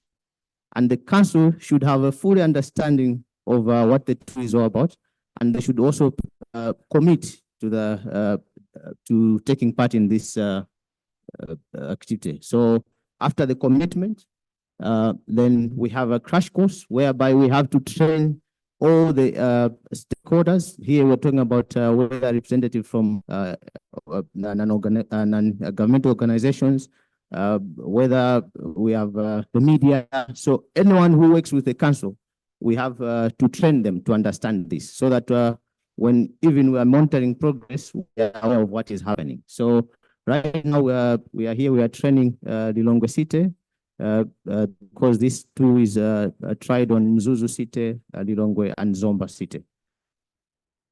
So after the crash course, we have phase 2, whereby knowing that we've equipped the city councils, now we identify the 4 points from the city council who can now continue with the work because they are fully trained. For expert, we just monitor how implementation is done. So the municipal council will have to assess the opportunities and challenges that they have in terms of resilience. So they have to see, do we have enough staff to do this? In terms of, are we aware about resilience? So the self-assessment here is really for the council to see if they can go ahead and also even identify some challenges that they may need help. And then we have that participatory planning to see, let's identify the issues that we have. So a list of issues is identified there together with the stakeholders. And then after that, we have now the council going to the communities to take the same process, try to talk to the community in the language that everyone can understand. And in this case, all the issues are outlined. So this is from the community side. Stakeholders and council level, they identified issues, but the community also identify issues. So, and then these are discussed, and then these are prioritized to come up with about 6 issues. The last one is the target, which is the RFA, which is the framework of action. So based on the data that is coming from the community, data from stakeholders, data from the city council itself, now we can feed into the product, which is the resilience framework for action. So basically, this is the entire process of City Lab. So here I'm just showing one example of what can happen in the phase 4, where is We have priority issues that the city council identified, and based on what community raised, we come up with those 6 priority issues, and then we see what are the components that we can target. So we are selecting priorities here. So whether horizontally or vertically, we can try to see based on the number of based on the weighting that we had put in those issues. Now, I just want to use this one to explain what I'm talking about. This is Sochi Hill in Voluntary, the cyclone failure that we had, and what we're seeing. Okay, let me see. What we're seeing here is the trail that the mudslide took, and the buildings in red are those which were completely damaged, and those in yellow are other buildings, some partially damaged. Now, if we just come up with tools, different tools, and leave them with the cows, you find out that they will have so many tools, and the goal to use those tools, maybe we may not yield anything. But now, if we allow integration of different tools, and also we go to such people. I'm using this because we talked about settlements. Let's look at people should, we are trying to build resilience, and here we want to have safer settlements here. If we don't communicate properly to these people who are living in these areas, because for us experts, we have the knowledge of what slopes can do, what elevation can do, and what this amount of rainfall can do. But if we don't communicate properly to the people, it means people continue living in those places. So this tool, what this tool does is, let's start from the council, the expert level. Now, let's discuss with the community and come into an agreement to say this is our problem, and therefore this can be our solution. One thing that we've just learned from the current capacity building session that we have is we always say, let's go to the community and have participatory data sourcing. And most often we say, let's also include the vulnerable groups. And part of the vulnerable groups are usually the deaf and the blind. You will find out that we write very good documentation about this, but we don't even communicate to those who cannot hear and those who cannot see. So even when we organize trainings or even these meetings, there is no even sign interpreter to communicate that information. So if we talk about inclusiveness, it means some of the things we are falling short. So I'm just using this to understand that we really need to get what is happening there. We need to engage the people on the ground. Now, the issues that CityRap 2 is addressing, one, we know that we have technical capacity gaps right from the city councils to the communities. Remember that those who do the damage assessment on the ground are the disaster risk management committees right from the ground. And should we make errors at observing such, that error is propagating to the national level. So it means we will not have comprehensive data that can help us to see how we are progressing in terms of resilience. So we are transferring skills to municipal councils as well as the communities and all stakeholders. Number two, lack of data and information. As most of you can agree that mostly we are looking at these SDGs to help people, right? The citizens. So if the people, we don't have much information about the people and how conditions are on the ground, it means we may not review these SDGs. So we are looking at a council, whether it's a district council, whether it's a city council, do they have enough data? Are they keeping that data? So that whenever we are building or we're bringing tools, we don't have to start from scratch all the time. We need to use the available data. Number three is financial resources. There are so many plans in the city councils, but activities are planned, but limited finances. Maybe when we are planning, we don't think of how are we going to finance this. Are we just waiting for someone to finance? But if we put proper mechanism, identify the right activities and prioritize and have practical actions, then I think we can move ahead. So in conclusion, the Interrupt 2 is really pointing out to the VRLs in the way this participatory process, it uncovers the up-to-date conditions on the ground such that it gives us an opportunity to realign or even look at our policies in so many aspects. But also the tool promotes integration of existing plans and the new plans. And also we know that things are changing easily and frequently. So we need to also accommodate what the changes are. And also the tools and methods we use, the science that we use to analyze all this should be properly interpreted to the people on the ground. So that's what these two focuses on. Thank you for your attention. Thank you. Thank you very much, Stephen, for presenting the city wrap tool. Yeah, you can, exactly. Yeah, you can disconnect the laptop. A very, very good practice on how to build resilience from the local level and in consultation with the stakeholders and communities. Thank you very much. So I received information that our last speaker will connect in some 10 minutes at past. So we have two options, and I'm looking at you, Wilmot. We can continue with your presentation now, or we can go for questions. Wonderful. Then, yeah, we can open the first round of questions based on what we have heard from the SDG Push presentation and the city presentation.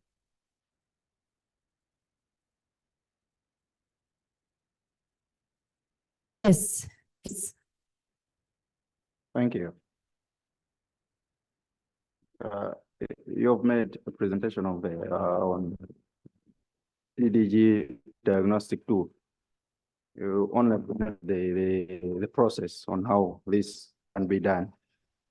Does it have limitations based on the economic standard of Malawi? You have taken the case of Namibia, but now take the case of Malawi. Are there any force which the tool has? Are there any limitations to the tool? The other one is how best could Malawian councils use the SDG push diagnostic tool to achieve to link the SDGs? The last presenter, go ahead. All right. The CITERAP too.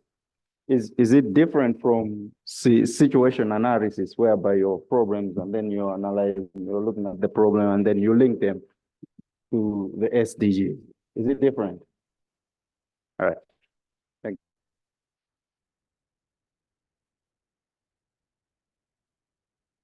you. Thank you for this question now. Any other question, any other comment, suggestion, idea that has come to your minds?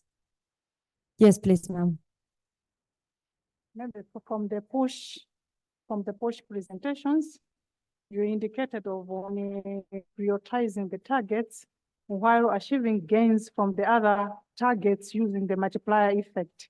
So in your explanation, you also mentioned about if you're prioritizing, you're putting much effort on one target, it may be affecting the other target in some negative way, whereby now we have to be looking at the trading off. So if we do this, we concentrate on this, this will affect this one. So how do you trade off on or how do you balance the trade-off so that maybe concentration on one target should not much maybe lower now the achievement of the other?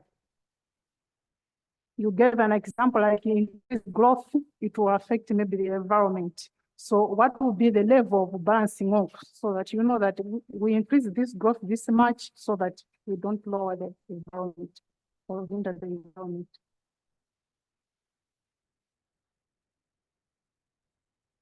Please go ahead. Thank you very much for those questions. I think the question you asked in terms of limitation, you will notice that we talk about the macro and the micro simulation processes. They're data driven. They're data driven.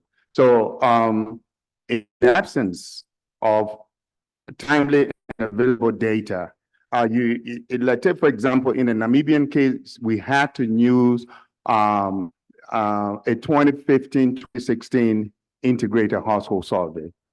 I mean, when in fact, we're talking about the last year, 2023, when we're talking about. So it speaks to the issue of the demand-driven process. And then another issue could be also during the consultation process, because you're supposed to reach a cross-section of people. And we didn't have the time to even go to the local level. We sort of did most of the consultation at the national level and try to sort of assimilate to think that how does it apply at that level. So I think that's something that needs to be taken into account, that when you are doing something of this nature, you need to make sure you have this broad, spectrum of actors around the table. And I think I mentioned that during my presentation, getting the local administration get involved in the process, because most of the SDGs that we implement, I mean, it's done at the local level, quite frankly, even the data collection process. And I'm happy that this meeting is really being held, because after this meeting, the next step will really define how we make significant progress on the SDGs. Okay, yeah. And yeah, because I think I just spoke to the second question on how the local administration can be involved. Yeah, because your role is key.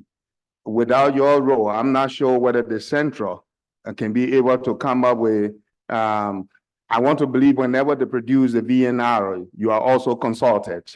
But we have to go beyond that level of the VNR, also have the local administration really playing a critical role in the process. Now, in any development process, there will be trade-offs. No matter what, you have to compromise in terms of, so if I know for sure that my action, let's say, for example, probably I want to build a road through this place here. Certainly, people will be affected, right? But then what do you do to mitigate the impact so that at least that impact is not felt in a way that people become very disadvantaged? And this is the reason why, as we push for growth, we must equally make sure we develop sustainability framework that private sector can mainstream into the business models. Because if we don't do it, the objectives of the private sector is to make profit. Whether who stands in the way is not their business. And they will make sure they do it to make, like, take for example, mining. If you gave a mining a contract to a firm, it goes anywhere the minerals are, that's what it would dig. But then there has to be rules set in place to make sure cultural centers and community areas that are protected are also taken into account. So these are the sort of balance that you need to do. It's a very hard decision. And that's why they say development is pain. Sometimes we hear that. But you have to foster that balance. Otherwise, then it means that you will just end up killing everybody just because you want to make that profit. I'm not sure whether I answered your question. So I'll stop here. And Mr. Wilmot, before passing the floor, just a quick question for you from my side. We're talking about an assessment tool, the SDG push. How do you think that it could be used also for the voluntary local review process, considering that the voluntary local review process is an SDG assessment process for local governments? You remember me speaking to the conscience of Ministry of Finance and then the National Planning Commission. And I will also involve the Ministry of Local Government, Culture and Unity. Right? So we cannot do, we have continuously done the VNR. I would think, and it may be radical, you'll have to forgive me. I would think that the VNR, let me say the LVR, should be informing the VNR. I hope I'm not causing problem. I would think, because why do I say so? Where does development begin? It starts from the local level. And the reason why, you remember, you lived in Kenya. I do. Why did Kenya introduce a constitution that spoke about the issue of devolution? That was the reason, because of the historical issues that confronted that country over the years, where the local level was completely deprived of development.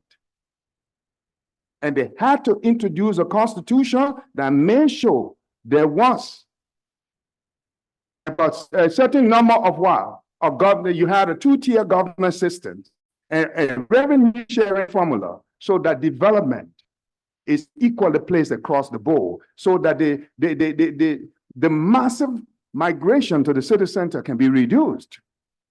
And I think that would be the answer to your question. Yeah. Thank you very much. There is no implementation without localization, I guess. Over to you, Stephen. Thank you so much for your question.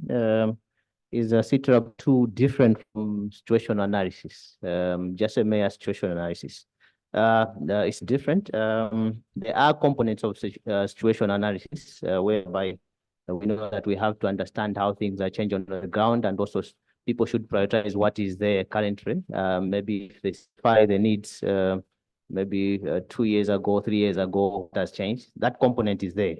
But here we are also looking at, we are focusing more on building resilience, specifically transferring those capacity, transferring the skills and the knowledge on how best we can get those elements that can form resilience for each and every community.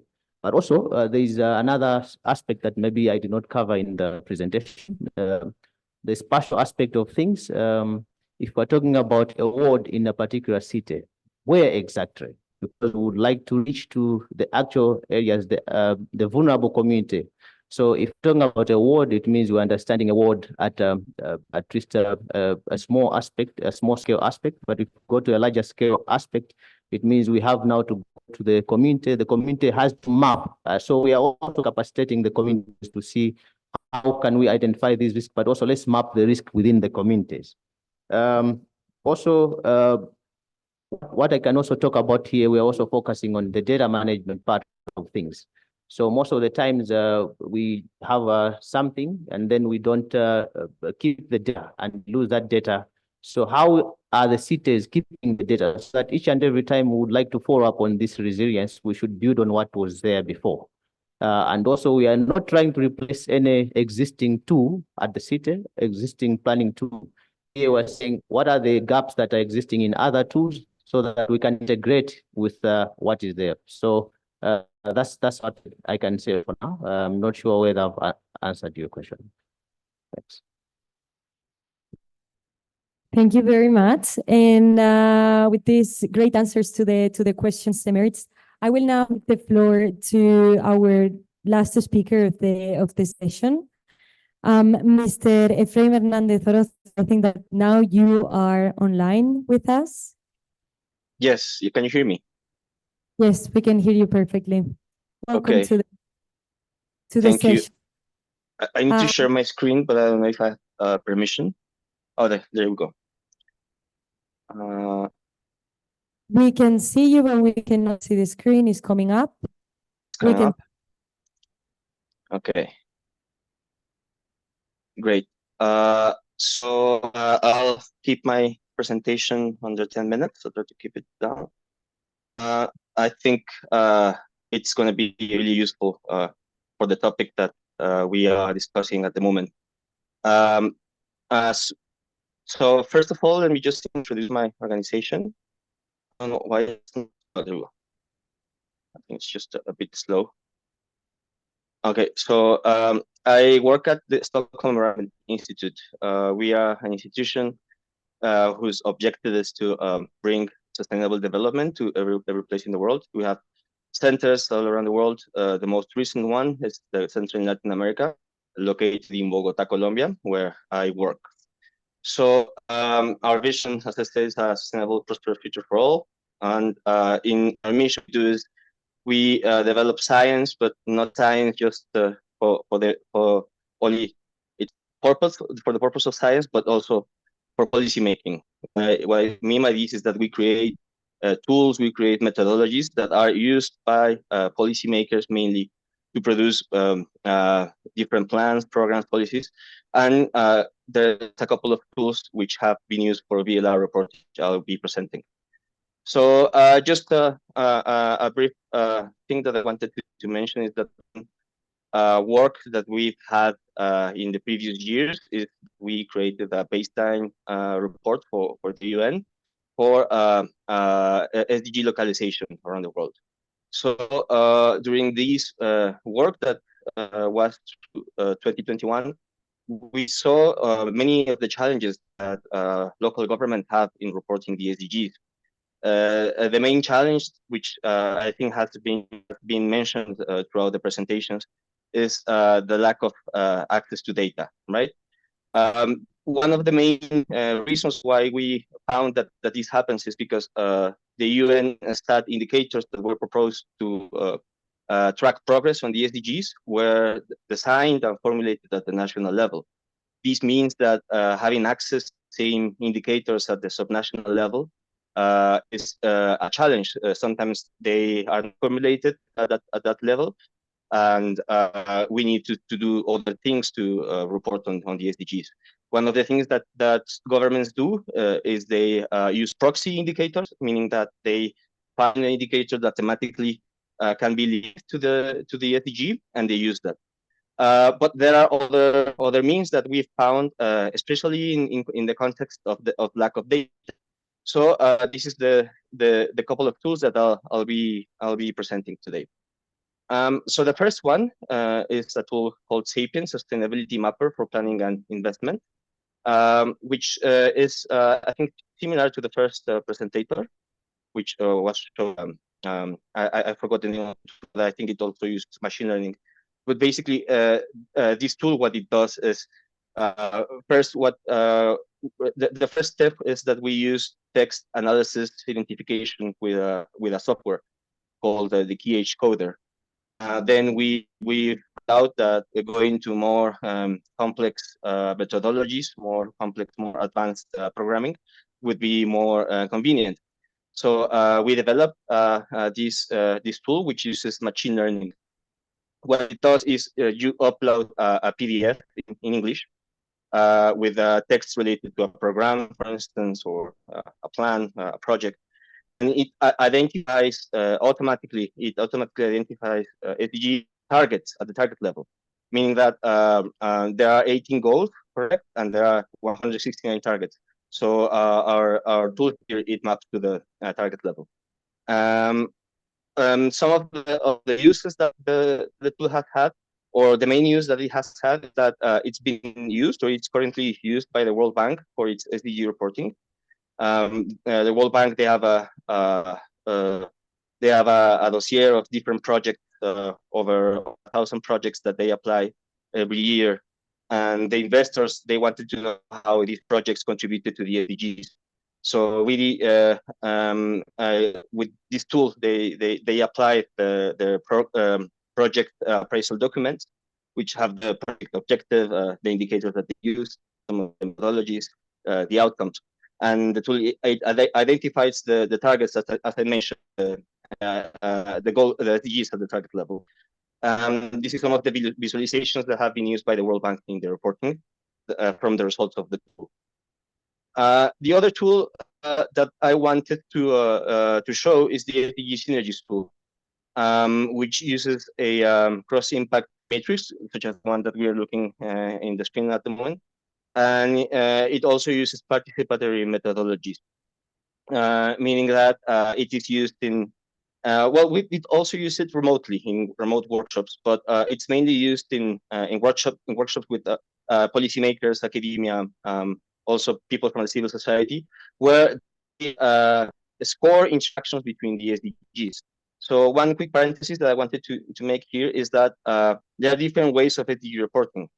So one way is to find progress using indicators to track progress using a baseline and benchmarking. Another one is to find interactions between the SDGs.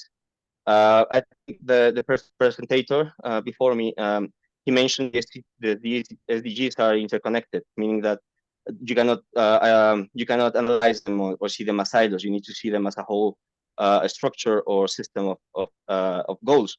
So in seeing how one target affects the other, use this methodology that uses a 7-point scale.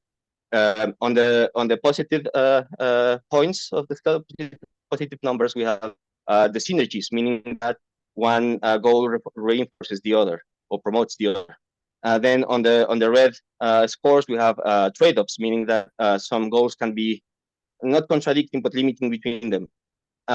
So what we do is we gather people. It can be as many people as we want, and we ask them if progress is made on target, for instance, on target 6, which is water. How does this influence progress on target 7, which I think it's energy? One answer, right? And the tool produces the scores automatically. In the end, what we have is a list of SDGs that can be prioritized in the particular context where it's being analyzed. So it can show which policies related to these SDGs can be prioritized in terms of financing or in terms of implementation, right? The tool also produces visualizations such as the one that we are looking at the moment. All of these are examples from the from the Antioquia regional analysis in Colombia that we conducted. So just to finish, these tools are open access. You can request access on the links that I'm showing at the moment. Also, you can request access through the emails I've shown throughout the presentation. The Sapien tool, it's a framework. What it uses is R programming. So we also provide steps by steps, but it uses R. Whereas if the synergies, it's a tool, a web tool. So we provide access for all of these tools. Just email us. And just to finish, I think these couple of tools are very useful in context where there's no access to data in terms of indicators. So thank you for your attention, and any questions welcome. Thank you very much, Ephraim, for this concise and to the point presentation on the two tools, Sapiens, and the one on the SDG synergies.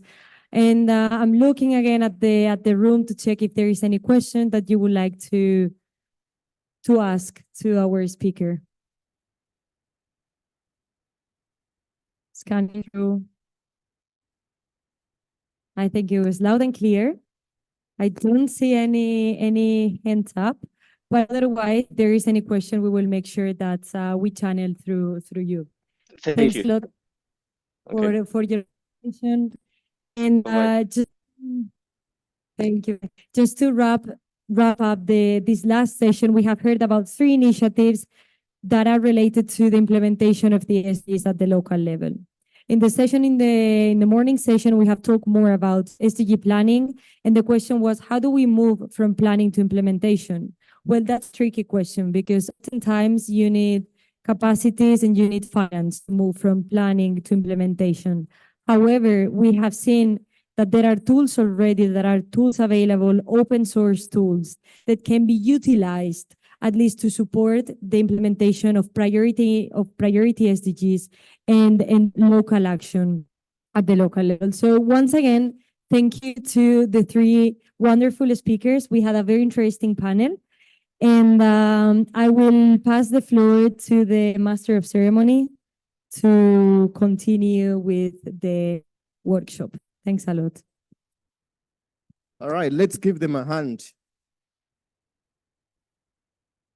Okay, by the program, we were supposed to go to SDG localization workshop session, but by the time, we might not go there. So what we'll do is I will just display 3 questions that we can discuss the tea time during the tea break. After the tea break, we can go. That will be the end. So tomorrow, we will be here again at 9 o'clock. We will start 9 o'clock sharp. Otherwise, thank you very much for all your participation, active participation. It was really interesting being the first day, hearing all the contributions that were coming from the group. Let's keep the fire burning. Let's bring the same energy tomorrow. Otherwise, I wish you a wonderful rest this evening. See you tomorrow again in a moment. Yeah, thanks.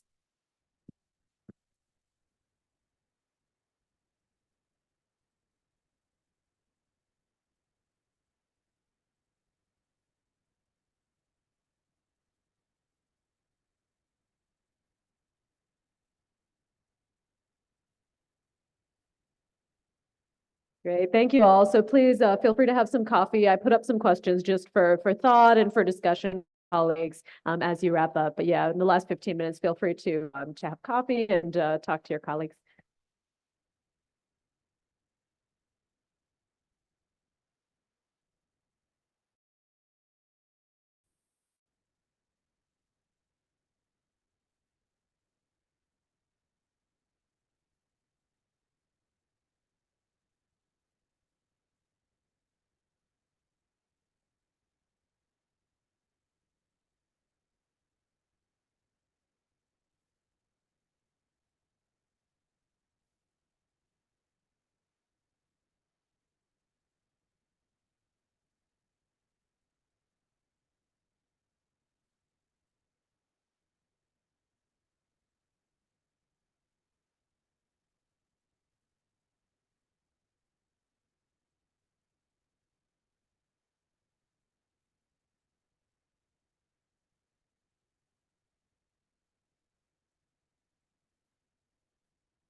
Hi, my name is Voluntary.